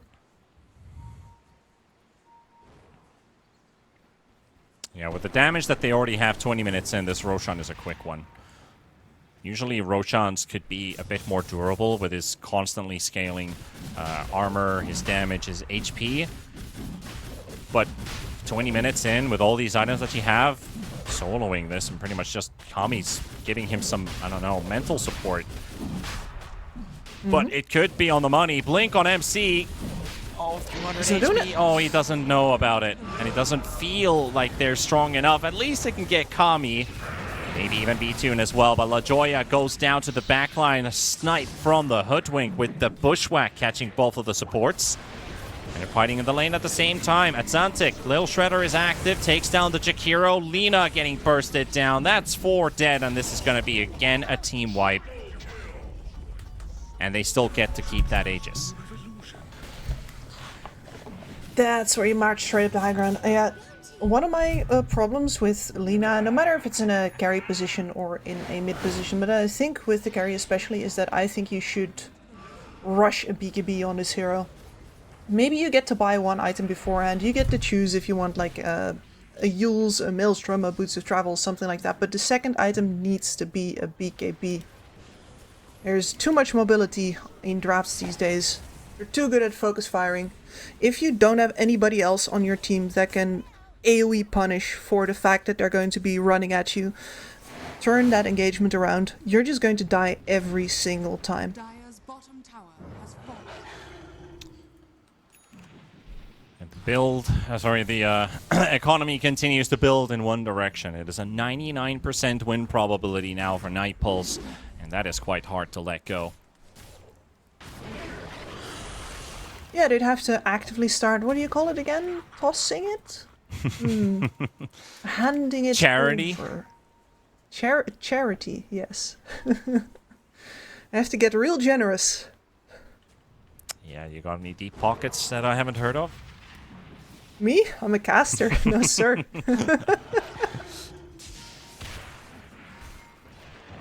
Already catching the Sven with the Gleipnir here. Early poke on Angel. Pushback comes out. MC went blinks in, in aggressively, looking for the roar. Finally gets it off on V-Tune, but Angel's down. And Shad's damage is just not there. Atsantic is falling. And with the snap done, Sven buying back. We're talking about the final seconds of this game, very likely. Look at Warwick. No fear. Oh, yeah. Nothing to be afraid of. I love how this man plays his mid laners. So They're not getting to the unbothered. fountain. They can't even get to the fountain. It's so sad. GG. What a beatdown. Yeah, and it must be fun to be Warwick, right? To be on this team where you know that you're playing the offlaner basically. You're going to have the hardest job in the game, and that's okay because both of your side lanes are most likely going to win, and the cavalry will come, and then you just get to play mid without any of the pressure because your other two cores have got all of the rest of the gameplay covered, and it's I don't know. I just have I already said it. I really like this team.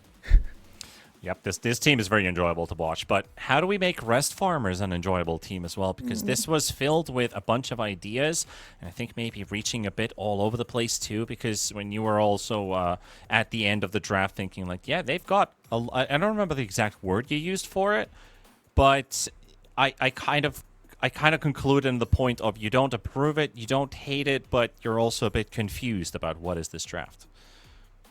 Yeah, and when I'm confused, I mean, I'm not going to say that I know the draft better than they do, certainly not. But when there's not a clear guiding line, you know, a red line that you can follow through the draft, like, hey, this is how this draft plays, then you're going to have to do a lot of work on the inside as well to make sure that everybody still understands what needs to be happening. And that's one of those things that if you listen to No-Tail and Seb about OG's wins, they're all the time they're saying, make the game as easy to play as possible. And here, really, after that mid-draft Sven pick, it felt like they were just making things harder on themselves by working around it. And I definitely think that they maybe should not out-draft themselves so hard the next time around. Yeah, they tried to be clever with that Sven pick, considering it could have been a core, but putting him in the support position when it didn't really suit them anymore, and it doesn't look like a very good Sven carry game. We're kind of stuck with that hero, at least that's how we read the situation. Ideas, they're going to have to brew some new ones because game 2 is not too many minutes away. We're going to take a tiny break and see how the final game of the day is going to end.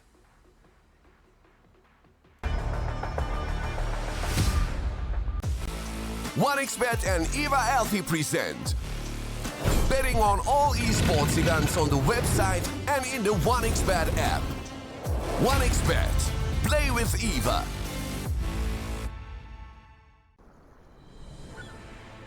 What if Kunka knew that he could not only play Dota but also place bets?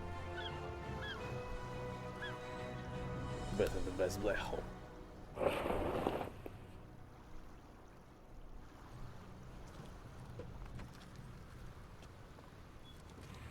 OneXBet, bookmaker company.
skills in the gaming. 1xBet.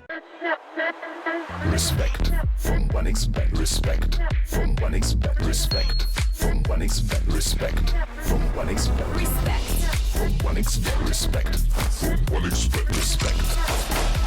Respect from 1xBet. Respect from 1xBet. Respect from 1xBet. Respect.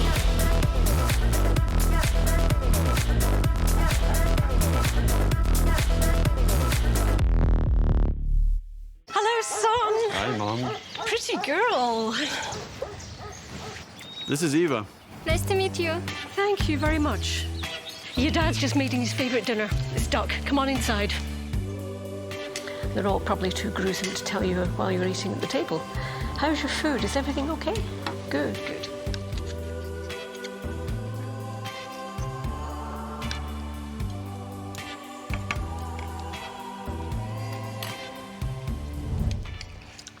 You seem to know each other.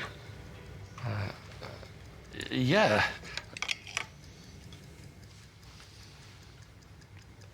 This is the new ambassador for 1xBet. Oh, I see.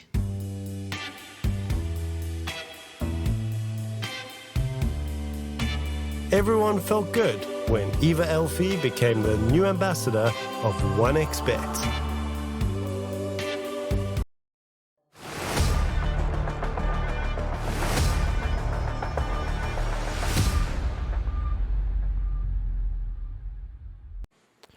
Well, one more game for you folks as we have the finalizer for the day with Rest Farmers and Night Pulse, where Night Pulse took the fastest game of the day so far, roughly 23-ish minutes until they were done with game number 1.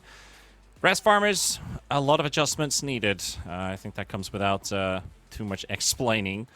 Their draft was a bit all over the place, and Rest really down to the execution side. I felt like Adzantic was the lone warrior in that server.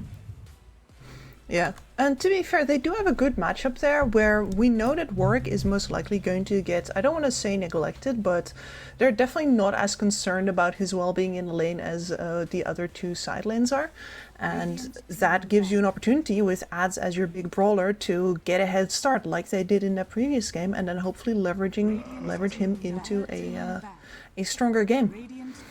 And Yep. that does need to Hoping be is on a strong different word, hero. Kips. Hoping is definitely a strong word because Rest Farmers, I think they have a lot of things they need to adjust, not to fall behind the rest of the pack in Group B. A tie is very much needed. If they lose the series, Night Pulse escapes. Every other team that has been tying so far escapes because they would be the first team to have 2 losses under their belts. 10 seconds remaining. Well, let's see how that adjusts into the draft. At least they got rid of the Hoodwink this time around. No Beastmaster as well for Mr. Mind Control. So we're going to have to... Also, neither does he get his Darkseer. I think those are 2 of his... this should be the Mind Control patch when I bring up those 2 heroes, right? He's really good on both of them. It should be, but that did not feel like it was it in the previous game. But again, he had a very strong lane against him. Now, Night Pulse, yeah, but 2 in 1 blow, you get that Snapfire out of the way, make sure that's not in Ads' hands any longer, and you grab yourself the Phoenix, who's now a lot freer, because you don't have that Snap to pew it down. I think that also might be the question of debate here, because they did find their answers versus that Snapfire pretty early on in the laning stage already, bringing in the firepower. Messing with Adzantic's head. He was all, I mean, instead of destroying the egg, he was destroying till the end. He was more focused on the Chikiro all game long. So, and I was wondering, up. yeah, about the Marcy, which is the other, cut and dry Phoenix answer, right? You get the attack speed and the scaling of this Marcy as well. Let's see though, let's see if that's usually then a support or an offlane Marcy that you're playing into the Phoenix, just because if you play a carry, putting most of your Unleash into an egg is a pretty darn big waste of your DPS potential. If you think of that, if you put it that way, then yeah, definitely support Marcy is the way to look at countering a Phoenix egg. Spending a core to counter support Never feels good. And we've seen one of those offlane Marcy performances. I think it was yesterday. Or was it even today where we had... it was today. It was today with Nightshade. Yep. They had their offlaner was the most impactful player. It was Chodex with 17 kills. Yeah, that was today versus Dandelions. 5 seconds remaining. Unfortunately, could not actually change the outcome of the game, but that was some prime Marcy gameplay and really just intuitive use of all of the mobility that she's got. Like the way that he tossed people around and then jumped, hopped all over them that was quite a joy to watch, I gotta say. Yeah, hop, skip, and a jump once again. We're gonna get the Jakiro, a hero that has been absolutely loved today, and an early Sven also from Nightpulse paired up with the Sand King. So this Sven is already an answer to the Marcy core. And if they don't pick another hero to counter this Phoenix Egg, then Marcy supports. Damage output kind of wears off in the offlane versus the Sven. And whoever Sven is being paired up with. So we're bringing Wind Ranger. What else?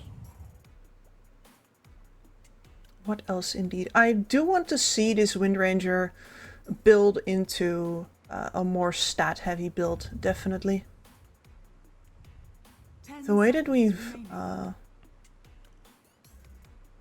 seen things go, Wind Rangers are basically just a focus fire and then done. No, maybe Of course, if this ends up being a core, then maybe Ag's Wind Ranger. You're talking about something like that? Yeah, absolutely, Ags. All right, yeah. Can see that work. Up to the point of a nullifier, of course.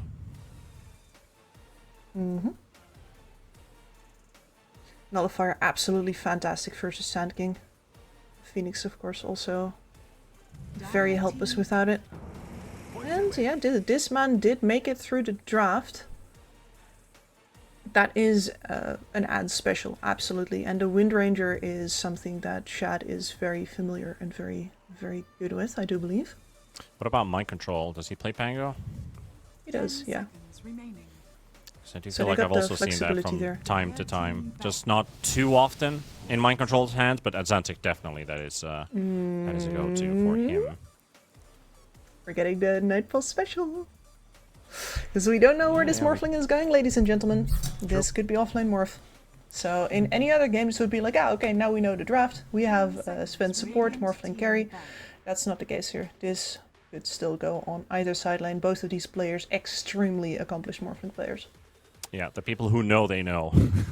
We had the carry-like Morphling in the offlane because Dream used to be the carry player in his previous team before Nightpulse.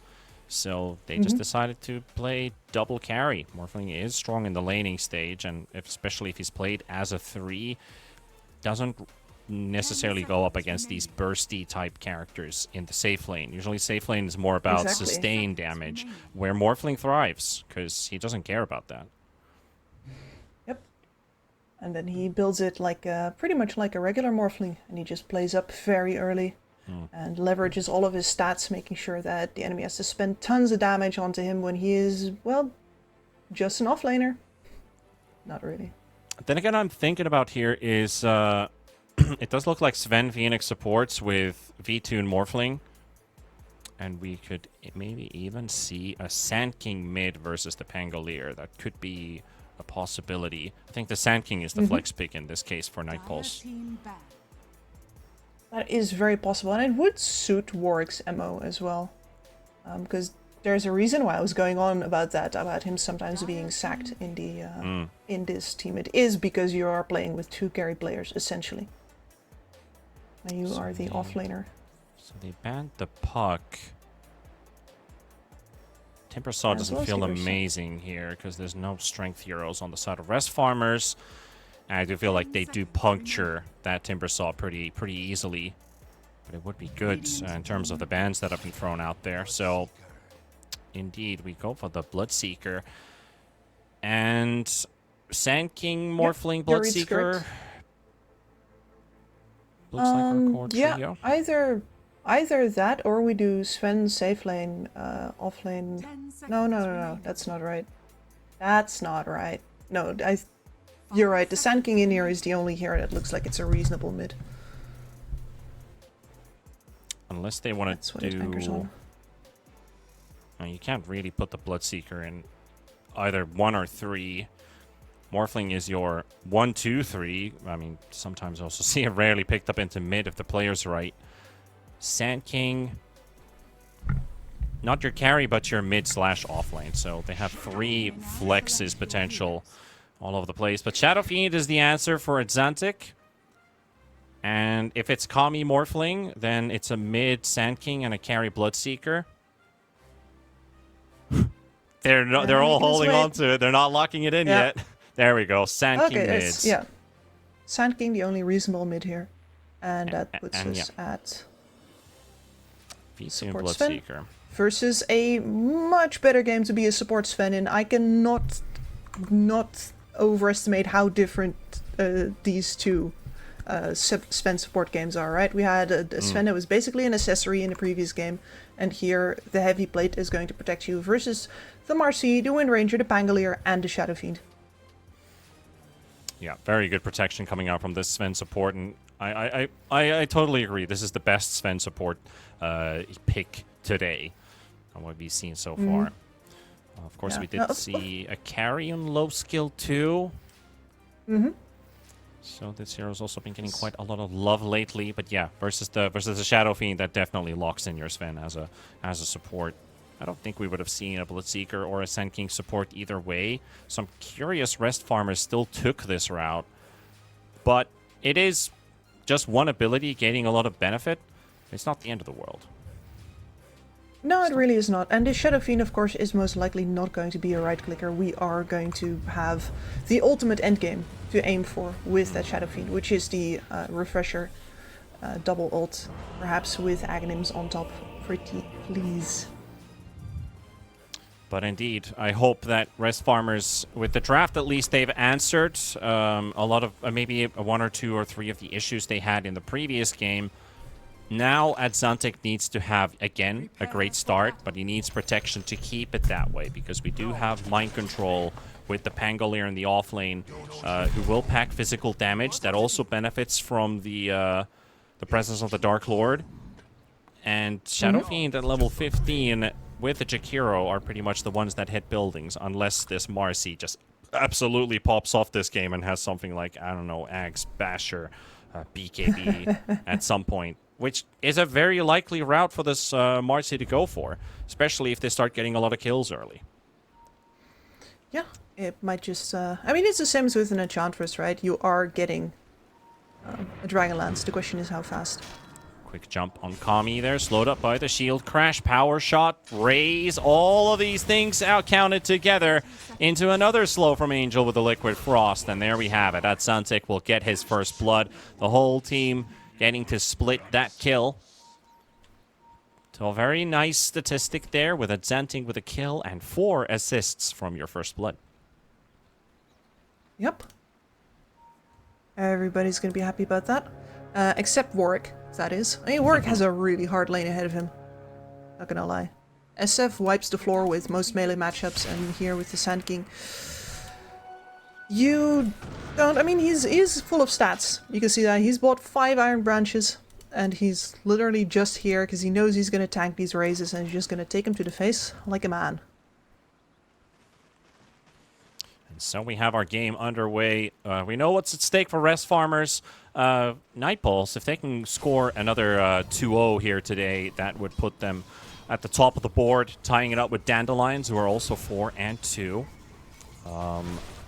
Only Nightshade and Dandelions have been able to score a series victory so far. So that would keep the race for the potential tiebreakers. We are already thinking about them on day 3. That's how close this is. Cannot neglect that possibility. Warwick just lost the Sentry War as well. He will now pretty much every time be visible in his Sandstorm, which is the spell that he took first as well. So not even in with the Stinger first, which is also very painful. So that means that now Ads gets to bully him fully away from the lane.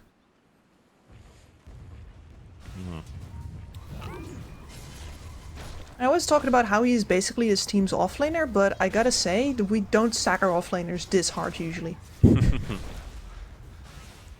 Yeah, not too often.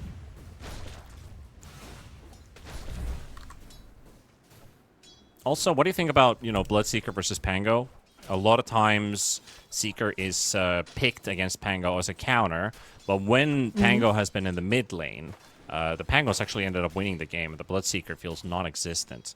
Now it's an off-lane Pango, and they already see to each other's eye to eye what it's going to be like for the future. Of course, you don't get to see Rupture here. Well, what do you think about these two heroes in this game? Are we finally seeing Bloodseeker rise on top of the Pango? I do think that having the... But it requires you that you have a player, and luckily Vichun is that kind of player that will show up for the early fights, right? Because that's where the Pango really creates a distance with the rest of the pack, is you just start rolling Thundering everywhere. And if you don't get punished for that, if the Bloodseeker just doesn't show up, which is why we often see off-lane Bloodseeker used instead, then Pangolier is going to have a great time until the mid-game, then eventually he starts fighting versus the Bloodseeker, and then he's got so many items that he can usually either already has a blink, so he can get into positions where the Bloodseeker necessarily doesn't get to him, or other, well, you can stop off your roll, etc., and just tank through things because you already have items. There's a bunch of options. Sorry, I'm distracted by Warwick stacking in the jungle. I mean, might as well. He's gonna play the Sandstorm game. Also, he doesn't have to... I mean, this is a great idea of a mid laner that doesn't have to face the wrath of the Shadow Fiend, because you have your farming potential early on.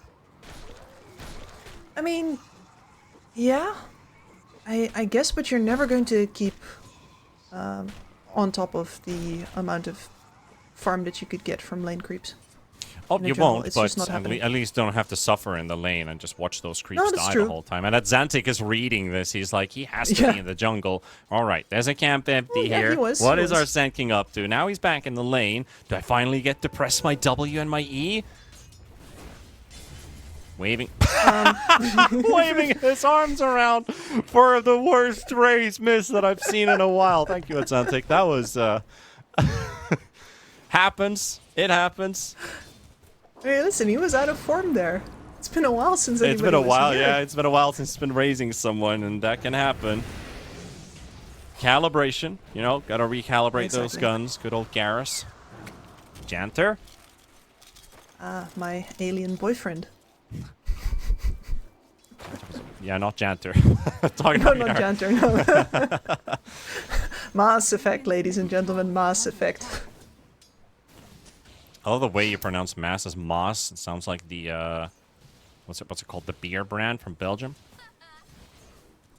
Mass. Mass, yeah. And the Mass is, well, I guess a part of the Mass is in Belgium.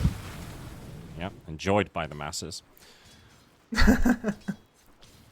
As well. Does he have a very passive laning stage otherwise?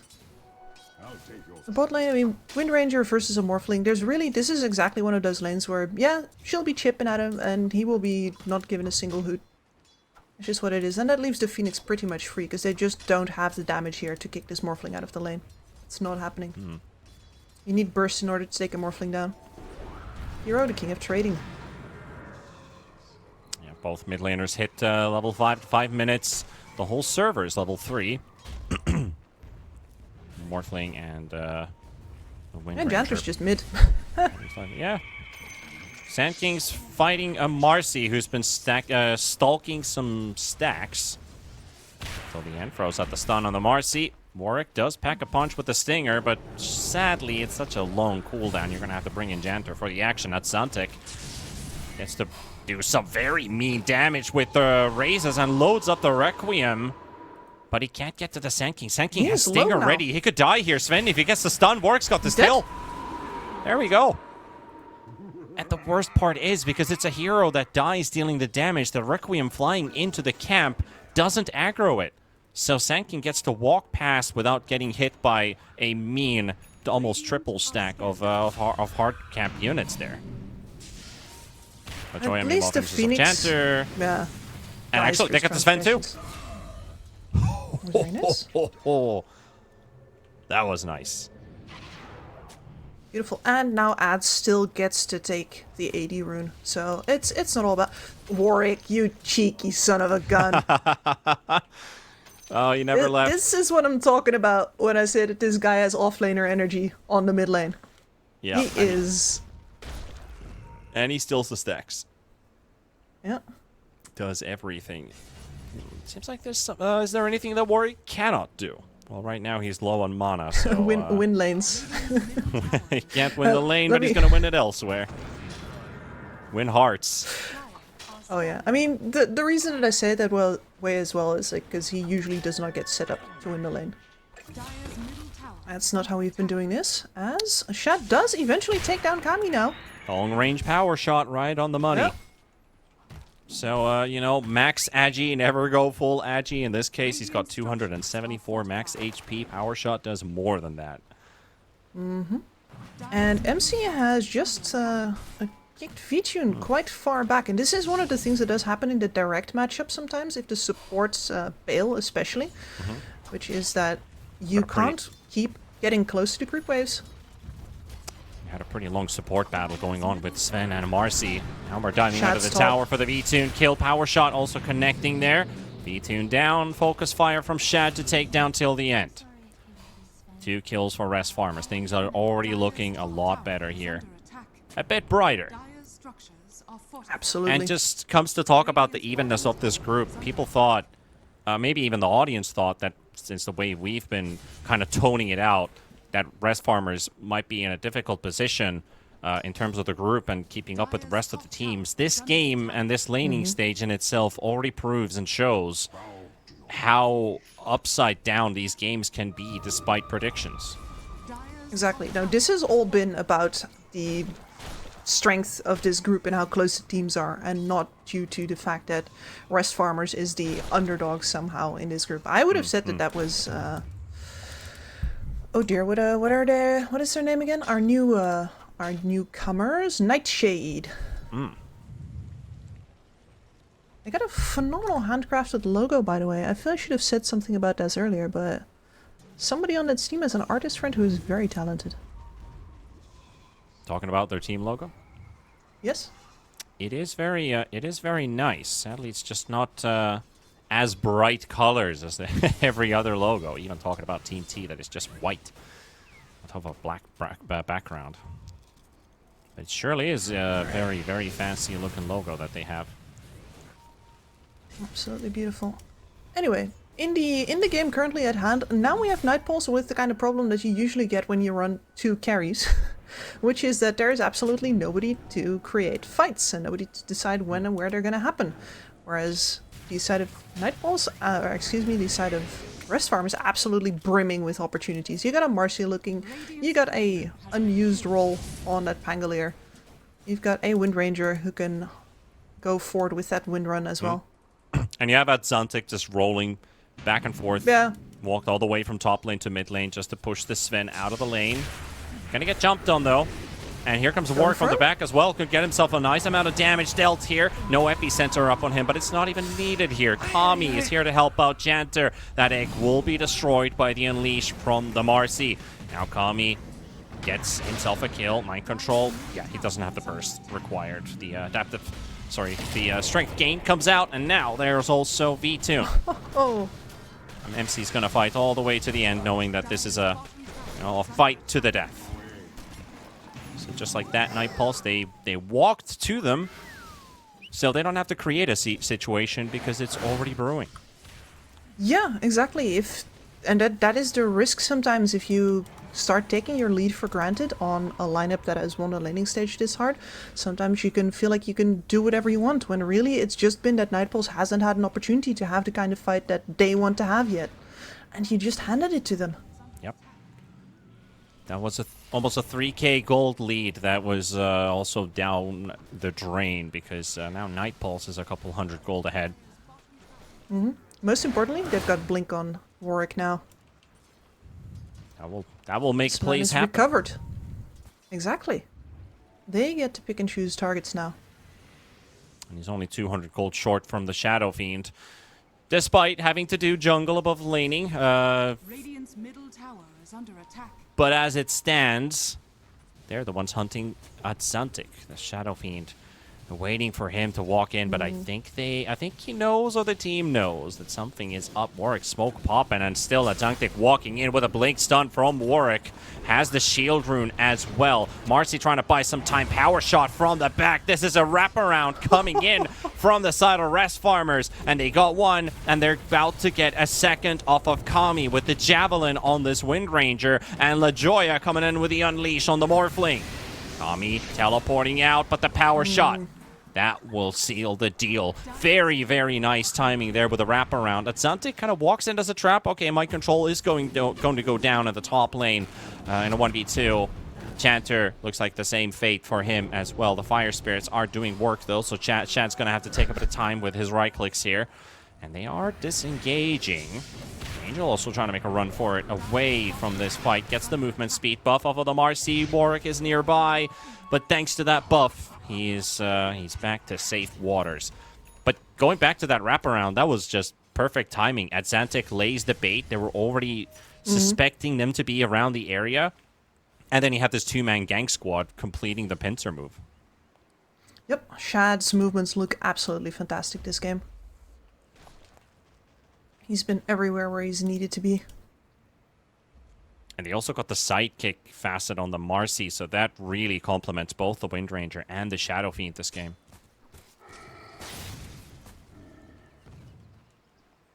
Extra damage, extra lifesteal.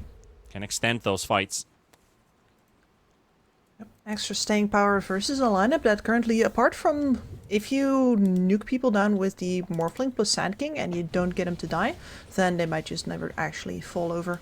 That is the extent of their damage, and it's going to remain limited to that for a while. Since this Morphling is going to go full regular carry Morphling build, we are waiting for the Manta Style before he's going to go in for the Phylactery. He will be on very high agi for most of this game, which is why the Adaptive Strike will still hurt a lot. Sure will. Higher than carry Morphlings would be. The good old Ebb. You can see there how high his agi was. Good illustration. Surprised we don't see the strength Morphling come out that often, where you just put your points in agi and have lower cooldowns, because that one is a real killer. My control is really deep in. Warwick is considering, when do we go in? When's the team ready? The TPs are coming through. Kami has already taken the bait. Here comes V2. Charging towards the Shadow Fiend, getting some vision there. There's the jump in from Warwick. No epicenter yet, but they're just not doing any damage. Rupture is on the Pango, but they can't get there. No. That's it. That's all she wrote. Yeah, Kami teleports out. See you later. It's him and his Seeds of Serenity farming on the top lane instead. And just like that, the lead has been building again. It's easier for the side of Rest Farmers to produce this kind of threat, to make sure that Nightpulse needs to group up. They've also got more towers taken down, so this gold lead will continue to grow unless Nightpulse break out somehow. And Kami has been knocking on this bottom tower a couple of times, but he hasn't really done a lot of damage to it. And you can see that Nightpulse is thinking about it again. The problem is just trying to take a tower when you're behind versus a Pangolier feels really bad. But still, it is Rest Farmers still getting most of this economy going their way. Even they gave away a bit of a lead. Nightpulse caught up to them with the fight in front of their tier 2 tower. Now again going back to Rest Farmers' side. And of course Roshan is on the sides of both teams now. More likely for the Rest Farmers side to take an early Roshan with the Shadow Fiend Marcy combination, helping them out with that higher physical damage output. Yep. First point into the lucky shot was just put in. Extra armor reduction. It is a bit of a bummer that you can't max out lucky shot and get the 10 talent ASAP, because you really need your first 2 spells. So cooldown dependent. Well. Till the end, it's just really Oh, trying no. to get as much attention as possible. Yeah. Everything, basically, at this point. Triple raises soaked up. He's got a Pavis on top of the Warcry and the Heavy Plate. And he almost killed him there. But, you know, made an appearance. A bit of a guest appearance there on the Radiant side of the map. Yeah, got some info, drew some attention. Man's an actor. True talent. One of the old Hollywood ones, the ones that could dance. Yeah, sadly Don't really nobody make can them like dance that these anymore. days. I mean, you have a couple that are decent, right? But it's not exactly Fred Astaire. Till the end. Remember, he's still low. He never went back to base. He's hugging a kobold, but Shad shows up out of nowhere, light here into the raises, and he's gone. You might have, you know, been the smart one and thought about going back to base. Sven's courier. Yeah, send that one back. The hero's no longer there. There's still. We are nearing some timings for Night Pulse now. We're going to have the Manta style bought up Finally decently soon. Yeah, I mean, been waiting for a while. we have been. And then, of course, the BKB for the Bloodseeker. Decent. Yeah, it has really felt like Night Pulse is just, you know, vibing and chilling. They tried to make a move and it backfired. They didn't make a move and that worked great for them. Yeah, exactly. It's... Rest Farmers isn't really pressing their advantage. I mean, they weren't really pressing their advantage, is what I should be saying. This is the first time we've seen them up in 5-man in quite a while. Yeah.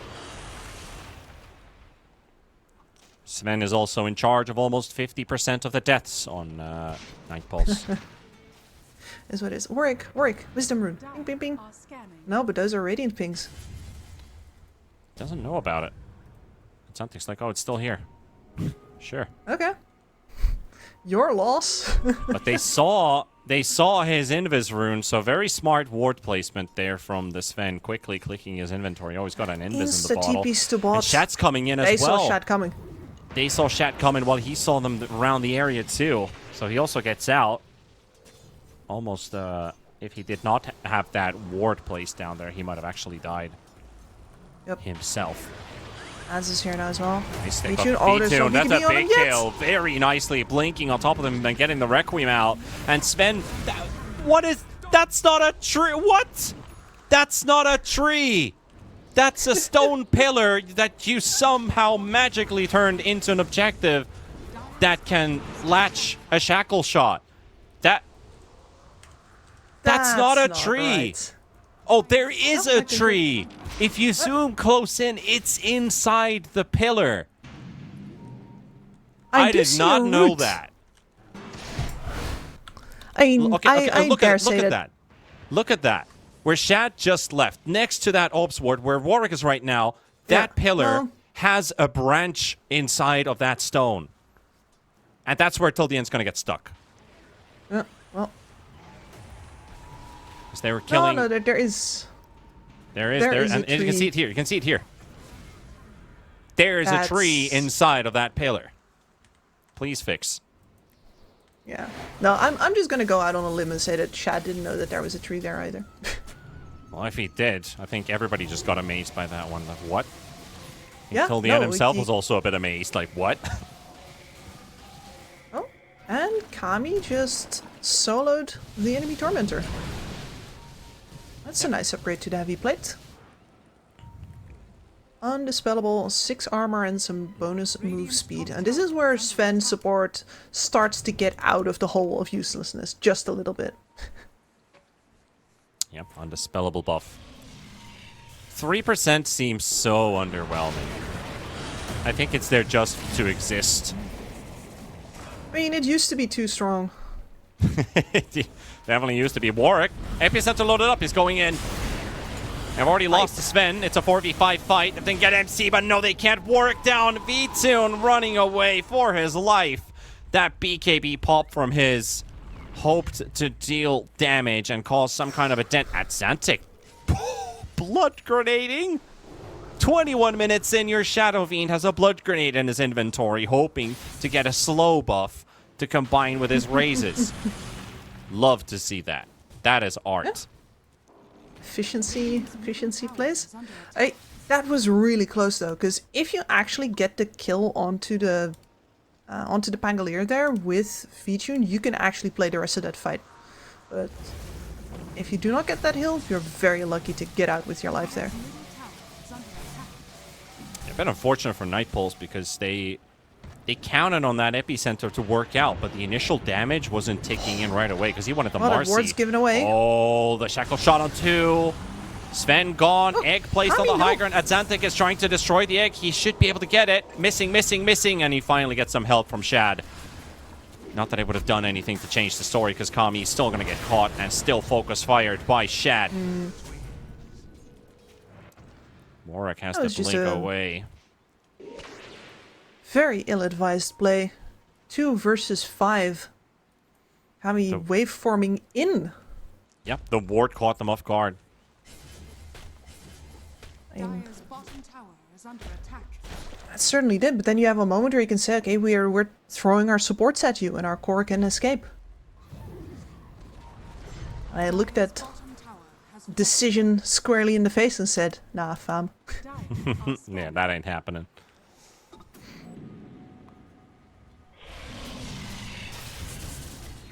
Well, V-Tune, at least is able to steal the Wisdom Rune away from...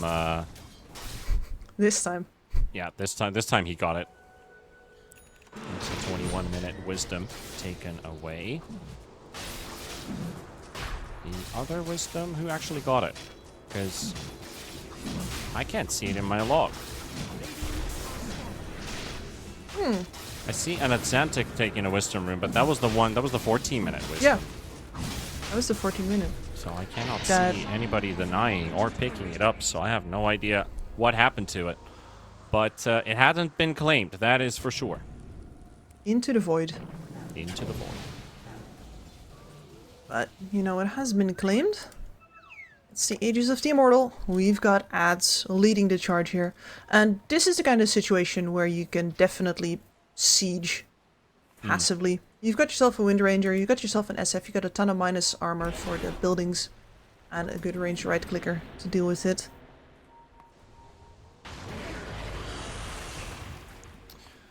When you mentioned Into the Void, I actually started to think about Adzantic and Into the Breach. Used to be in the original roster of that organization multiple years ago when he started to make a name for himself. Really did love that org's dedication to Dota. They were clearly in it for the love of the game. Pride of England. They had the likes of the other British Dota players like Tanner, good old school bully Tanner. Symmetrical, briefly.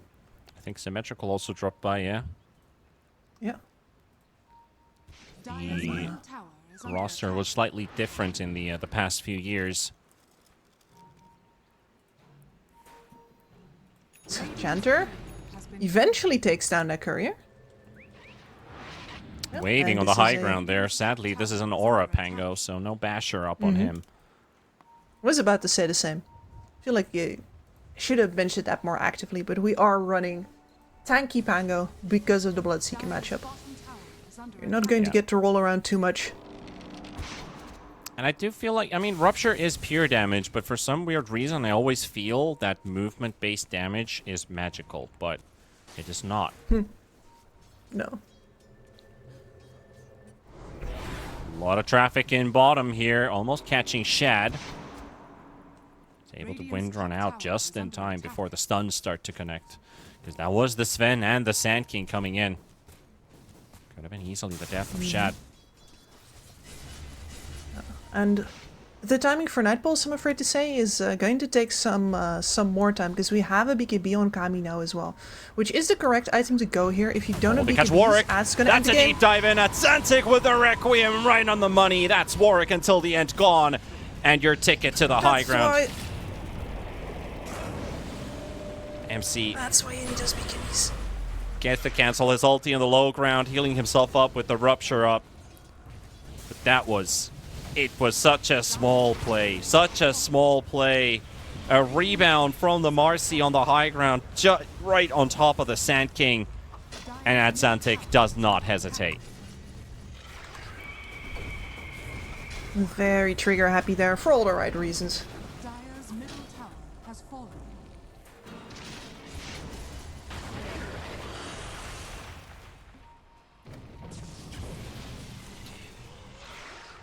That's a tier 3 tower gone. Protection of the racks just got a bit weaker.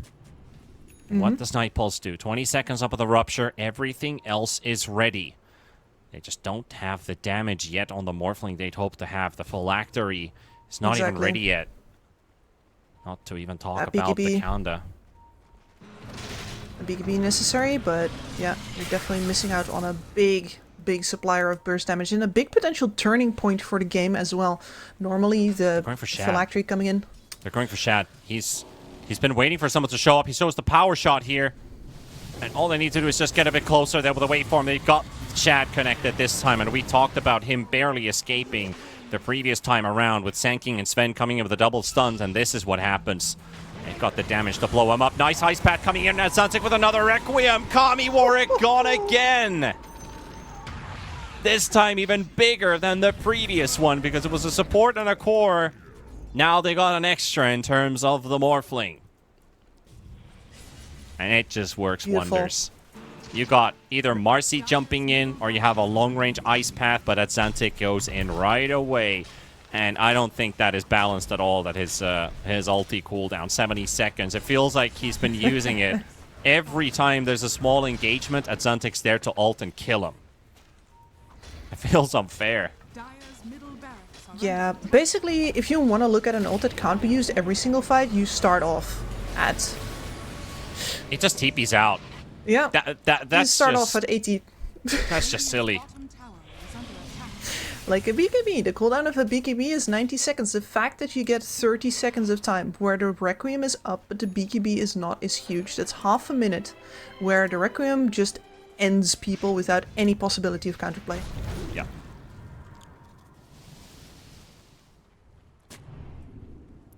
And we just don't get to see the same type of impact from this this Kami Morphling compared to the previous game, because they had the greed, and I guess you could maybe say maybe a bit of disrespect towards rest farmers too, because they have they've been on the weaker end of the group stage up till now, but not by a lot. The margins are small. No. The margins are really small between the teams. And them going for this Morphling, the last time they played it was against a superiorly inferior team. This time around, it's not a team to disrespect. We're talking, you know, multiple TI, mind control on the offlane position here. And the leadership, the experience. This team has pretty much everything to make it. Their supports might be the ones that are yet that much tested compared to the rest of the players, but with 3 talented cores like this, it is really easy to play support in a team like this. Just press your W. They'll do the rest. Yep. Oh, and they'll tell you what they need. That's why both of their supports have W stuns. Now they get the catch on Atsantic, but the Ice Path's there. Atsantic's BKB popped. Requiem coming through. Warwick getting deleted. V-Tune is low on HP as well. Tildian's already out. Seeker fighting to the end. He can't beat the Marcy, but when he finally does, Kami's coming into the rescue. And Atsantic, remember, there is no BKB on him now. There's no Aegis, and he is out for the count. Kami goes down to Atsantic's death in the end, and it's a 4-for-3 trade. But the buildings are gone. And despite it being a Night Pulse favored trade, you're going to need better trades than this. This comes at a heavy cost, even if it is a defense. I mean, listen, Blood Mist is one hell of an ability. I thought you were quoting Dave Chappelle there. Blood Mist's a hell of a drug. I mean, it is. Bloodseeker definitely high on his own supply there. 7,000 damage during this fight. And it is the kind of thing that turns a Bloodseeker into a late game monster after he's, hopefully had his early game peak as well, but in this game, no. So, the fact that they don't manage to blow up V-Tune during the start of that engagement there is absolutely massive, because that means that once the longer fight kicks in, this man is always going to out DPS you. Well, we are, with time passing, getting closer to the Conda on Kami. He could still be the hero for Night Pulse and turn this game around. The game is stretching. And of course, the late game for Night Pulse is good because you have multiple damage dealers. Everyone in this team deals damage. Even a support Sven at some point with a level 3 ult will right-click for reasonable amounts of hits. So they're not out of the park yet. They're not out of the park yet on the side of Rest Farmers. They gotta try and end the game this fairly soon. They do. And, man, Had's career being dead is also a real problem here. He used to have a Hex queued up. I was about to talk about that negatively, but he switched it over into the Refresher, which is going to be the patented, if you BKB'd for my first ult, congratulations, I'm going to get you with my second ult reveal. And Warwick still does not have a BKB, not even close. Yeah. He itemized into the Eternal Shroud, which in other Sand games I would be like, yeah, that makes sense. But here up versus the SF is just not going to do it for you. It's BKB or bust. Nothing else works.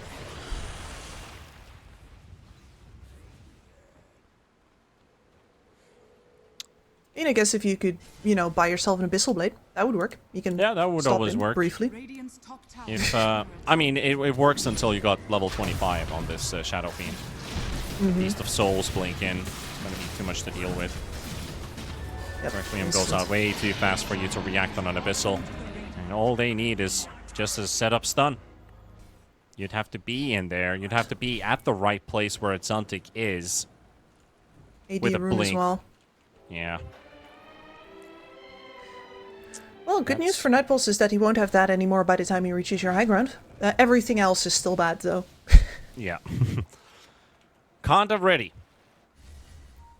Kami, this is your this is your hour. Yep. Or maybe this is your minute, because that minute might turn into an hour. Chanter finds Exantic. Sees the AD, but it's expiring. Also Kami, I think they just might have located the Morphling. Yeah, they see the illusions coming out. Shad, right nearby the mid lane. Kami making sure that the waves are pushed out. The V-Tune, Seeker, and Warwick Sand King also making sure bottom is pushed in. There's a tier 1 tower still up there. If V-Tune gets forced to pop this BKB somehow, you can't defend your base anymore. They used their last scan as well to protect V2 taking the tier 1 tower. Any kind of space, any kind of attention. Kami found. Kami found. But out. Or not. The Basher. The Basher from LaJoya. Now Kami's in trouble. The whole thing just changes in a matter of seconds. From being a sure, very risky open air TP, which is like, I'm fine, no problem here. Then a Marcy with Unleashed Basher shows up, and of course it's a first hit bash. Or a second hit bash, but still enough to break that teleport, and he's gone for 70 seconds. This is a window. This is a big window now, no buyback. And they don't know over on Rest Farmers, but you're going to start to have some heavy suspicions. Especially when they just saw the Conda in his inventory, which he didn't even have a phylactery before. They might think he just bought the straight-up item into his inventory. But he's 600 gold short. No bounty rune's going to save that. Well, by the time he's back, he'll also have a BKB. So at least that's not a problem.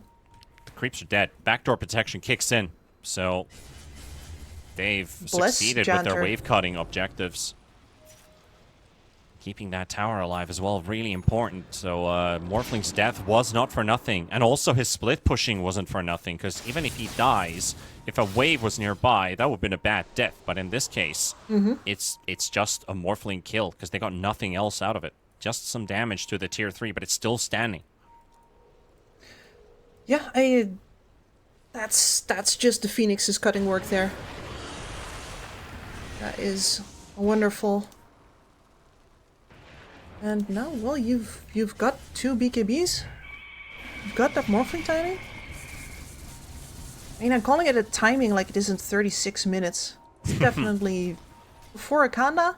It's quite late, and you've been working up into a pipe for a good while already. Wrapping around, they're coming out of the base. Pango's right in their sights. Warwick coming in, going for the instant stun on the Jakiro. MC ruptured up and conded up as well. Warwick's going to go down to the Requiem, and that's Zantic. He's got another one, remember that. Jakiro's going to go down as well. Kami going for the kill. The Egg's going to be placed as well. At Zantic has to wait for a bit. Another Requiem is coming out of right now. Kami going down. Is the Egg explosion? Shot gets the damage out. MC and Alajoya coming in with the buyback. Kami coming in with the buyback as well. The Lincoln's popping on Shad. Warwick going for the chase. Gets another stun onto the Wind Ranger. V2 coming in as well. There's the epicenter. At Zantic getting closed up. Aegis gone. Still has another life, but he has got no friends around him until MC shows up. But it's not enough to save him. Sand King is down. Sorry, Shadow Fiend is down with Sand King running him through with the Burrow Strike, and MC and LaJoya both bought back. They're going to have to run, but Warwick's already got his sights on the Marcy. He's going to get the stun to connect on him, and here comes the rest of the squad and make that a huge hold for Night Pulse. Tier 4s are taking a bit of damage, but it ain't mega creeps. So these waves aren't doing as much damage as they'd hope. 2 buybacks, a team wipe with 2 buybacks coming out from Night Pulse. MC was technically dead by the time he's able to get to a safe distance. That was He's wild. just watching. He's just watching in a rupture that his teammates are dying. He is, and this fight could have gone worse too. I don't think Kami even dies there unless the shackle goes off. I don't think that works out for you. Nobody to focus the Egg. MC out of the fight. And the rest of the bunch get to do whatever they want. They're getting 3v1s all over the place. That's not how rest farmers want to take these fights, but it was a situation they were forced into. Night Pulse could still 2-0 this game. That is absolutely wild. And they're shot calling. Like, the fact that they know to focus down the Marcy to make sure that you actually get to play that fight freely on the Phoenix, I'm not sure that there's many other teams that would have played the fight like that. It all started with MC getting hit by that Conda nuke before he got his ulti off. Yeah. Now they're hoping for someone to show up to push this wave in, but they just backed out at the same time. They're all alive back on the rest farmer side. Shadow Fiend with his death, he lost all of his extra Necromastery stacks. Well, not all of his extra stacks, at least some of them. He's up to 20. Yeah, he did actually lose all of the extras there, so he's back to 25 max with that Ags. Yeah. And that's just it for him. He's bought himself a Blessing, so he's got a Scythe now. Axe Blessing and Scythe in his inventory. That's going to be a big deal. If he lives long enough to survive the BKBs of his enemies, of course, but those BKBs are short now. 6 seconds on both Vtune as well as Kami. I love how we're 40 minutes in this game. Mind Control's queued up a Blade Mail. He's already bought 2 parts of it, too. It's Blade Mail time. Yeah. He's gonna try his absolute best to kill himself and Vtune. Yeah, and I love it because, you know, Blade Mail does get better as you take more damage, and you can take more damage when you're tankier. Might be end up in a fight here till the end. Going in first, Instant Hex comes out, and the Requiem is only on him, so that might be of some freedom here. They will get him with a buyback here. Kami in the river. Another ulti from Zantic. MC is going to go down already. LaJoya is going to go down as well. Vtune running around like a race car, trying to get to the Shadow Fiend. Shad's almost killing Kami by himself, and now Angel's going to be in trouble, and Jakiro's going to be taken down. 3 heroes gone. Night Pulse cleaning them out of the way. They only lose their Sven, and he gets to freely buy back straight in, and they're pushing to the base. That's an 80 on the Morphling. Look at that right-click damage when Kami comes out from this Wind Ranger form. He's got a ton of damage. He's hitting for almost 700 damage with the Morphling right now. That's what won him the fight. That's really what won them the fight. That damage output from the Morphling was 6,000, and that fight did not last for long.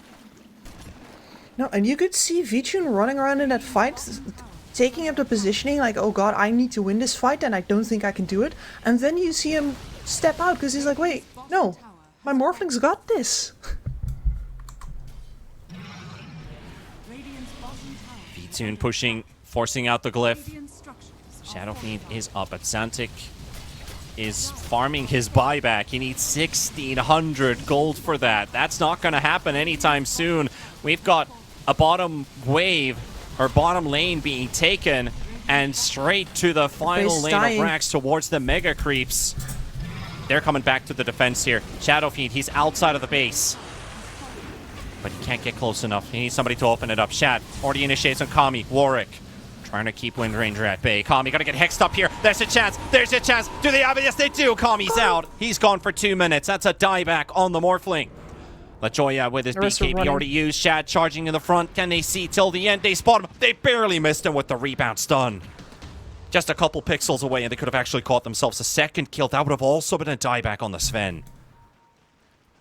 Oh, absolutely huge. Just like Nightpulse won that previous fight by immediately focusing down the hero without a buyback MC on that Pangolier. Now, fight is won by taking down the Morphling. And now, this time, surely they're not going to let their wave get cut again. Oh. Ads is right behind it. They got hefty amounts of damage on that tier 3 in the top lane. They know it's a very quick cleanup if they can get to those buildings. The creeps are coming now. And that lane is open. So one more dire glyph. And they don't have Kami either. Still gone for 70. They go for the jump. They go straight for the Pangolier. Mind control. Right click down to death. Vitoon will take this one. Shat got the tier 3 tower out of the way. He's going to get Yules up into the air, but no follow-up. They're happy with this MC kill. It's back to a 4v4. Huge. Shad's not happy, though. He's looking for another opening. This is high risk, high reward, but you got to make plays happen. This is still a very good timing without the Morphling in the game. Remember, Shad has no BKB.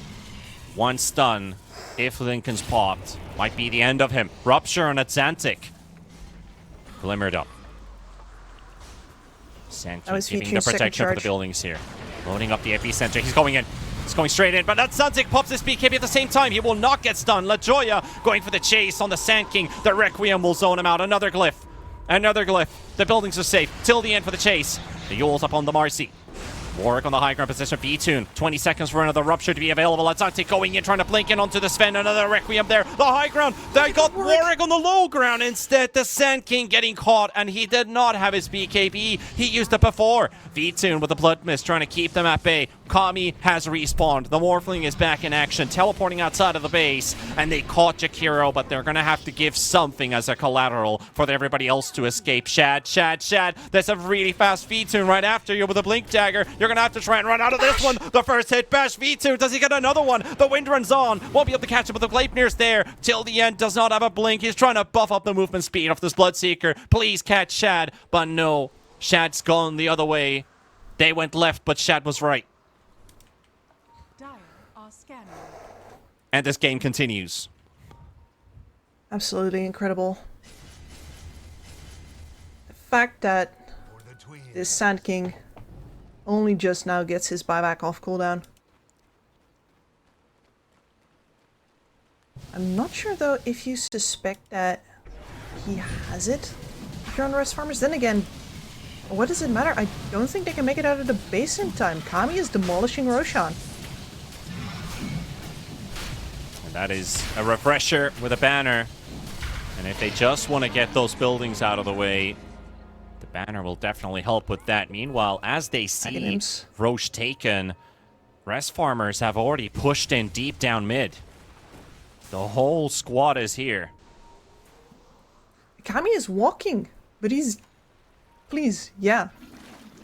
Don't go through that triangle, my friend. His courier flies right next to him. Shad's going to spot an empty courier.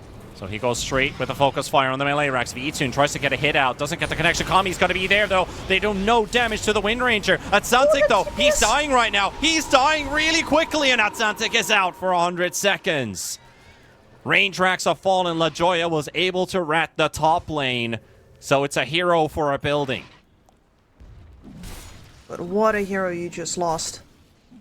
Nightpulse are going to try and see how much money he's got in his pocket right now.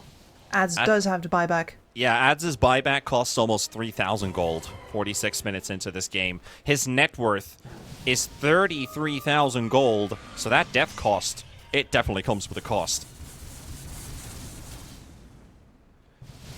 He died Now, so fast. What can Nightpulse do here? Refresher is up in 20. Requiem is up in 23. He could buy back, but that's the one that they want. Warwick, Mind Control with a really good ulti. V2 looking for the Rupture, but it's on cooldown for another 10 seconds. Mind Control gets to hold this base for a bit longer here with his ulti.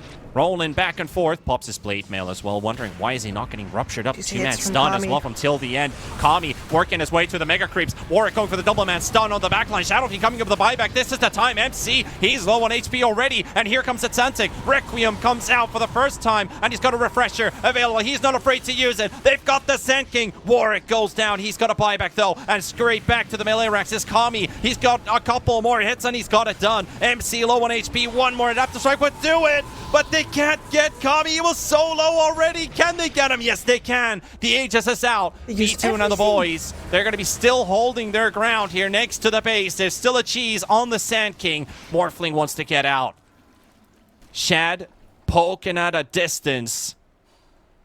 But Kami will keep his life after that Aegis runs out. No more Requiem. You're going to have to do it without it this time. Warwick charging in with a stun on Jakiro. Kami finishes off the buildings, finishing almost off Shad as well. But Shad's BKB, that's a fresh one. That's a long duration one. Jakiro coming up with the buyback. Warwick going to be jumping to the low ground, bailing away. Kami out as well. Mind Control, trying to give info, trying to catch someone. Has another Rolling Thunder. Goes straight for the Sand King. Can they get Warwick? Looks like they can. He pops the cheese. Big heal, big macro fire from Angel, but it's not doing enough damage. That's Atlantic down. V2's cleaning a house. Shad's going down as well. And that's going to be the end of it. Nightpulse, they get to 2-0 in the end. The lack of a Requiem. And there is no orchestra to sing a tie. It's going to be a 2-0 for Nightpulse. What a game. That was a barn burner. That was a barn burner for sure, Kips. Incredible. I mean, it had to be a barn burner, right? If Nightpulse was ever going to turn that. Sorry, I'm a little bit out of words here. It's understandable. I mean, this could have been Rest Farmer's game. This could have been Nightpulse's quicker victory. Getting that Morphling Conda up, turning the tide a bit for them. Felt like that's the saving grace that they needed, but also a couple big clutch items after that. You got the Swift Blinks, you got the Ags on the Bloodseeker with the Blood Mist. Their lineup is looking stronger and stronger as the game progresses. And we talked about Rest Farmers having to play against the clock. They needed to end that game sooner. And you could see there were no ults on one hero. Nightpulse can make it up with just pure right clicks.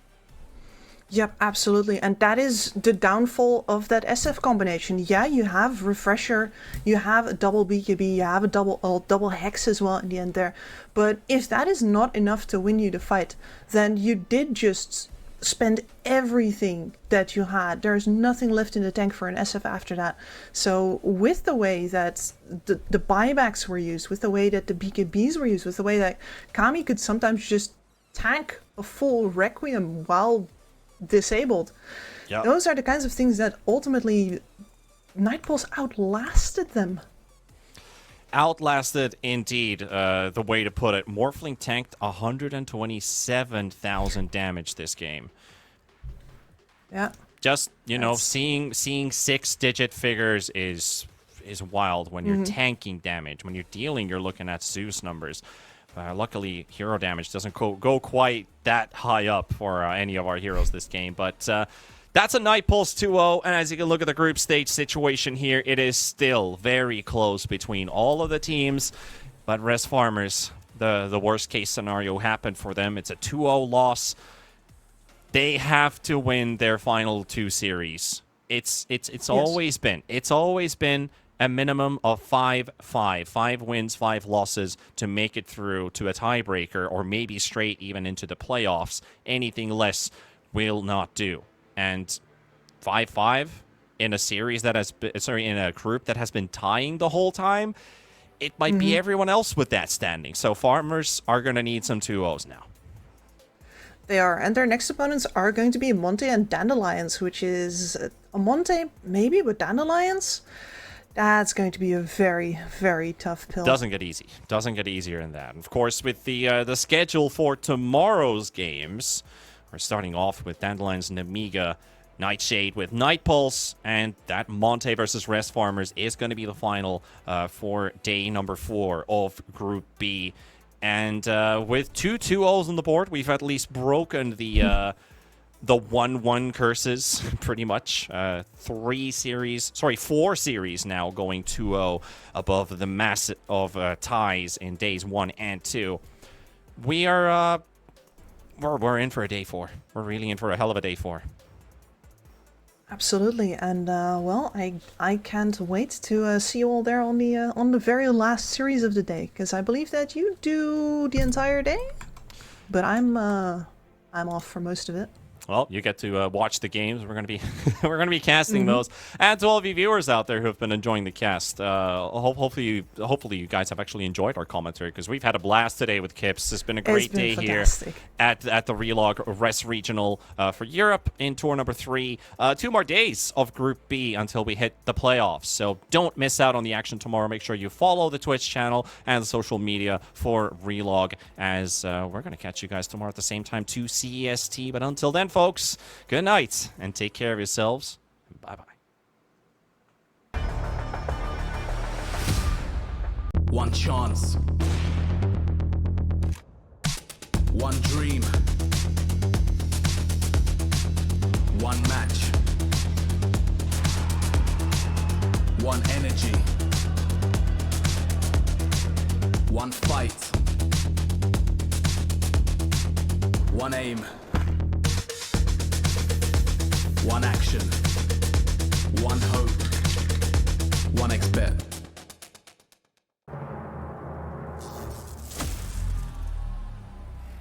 Fuck.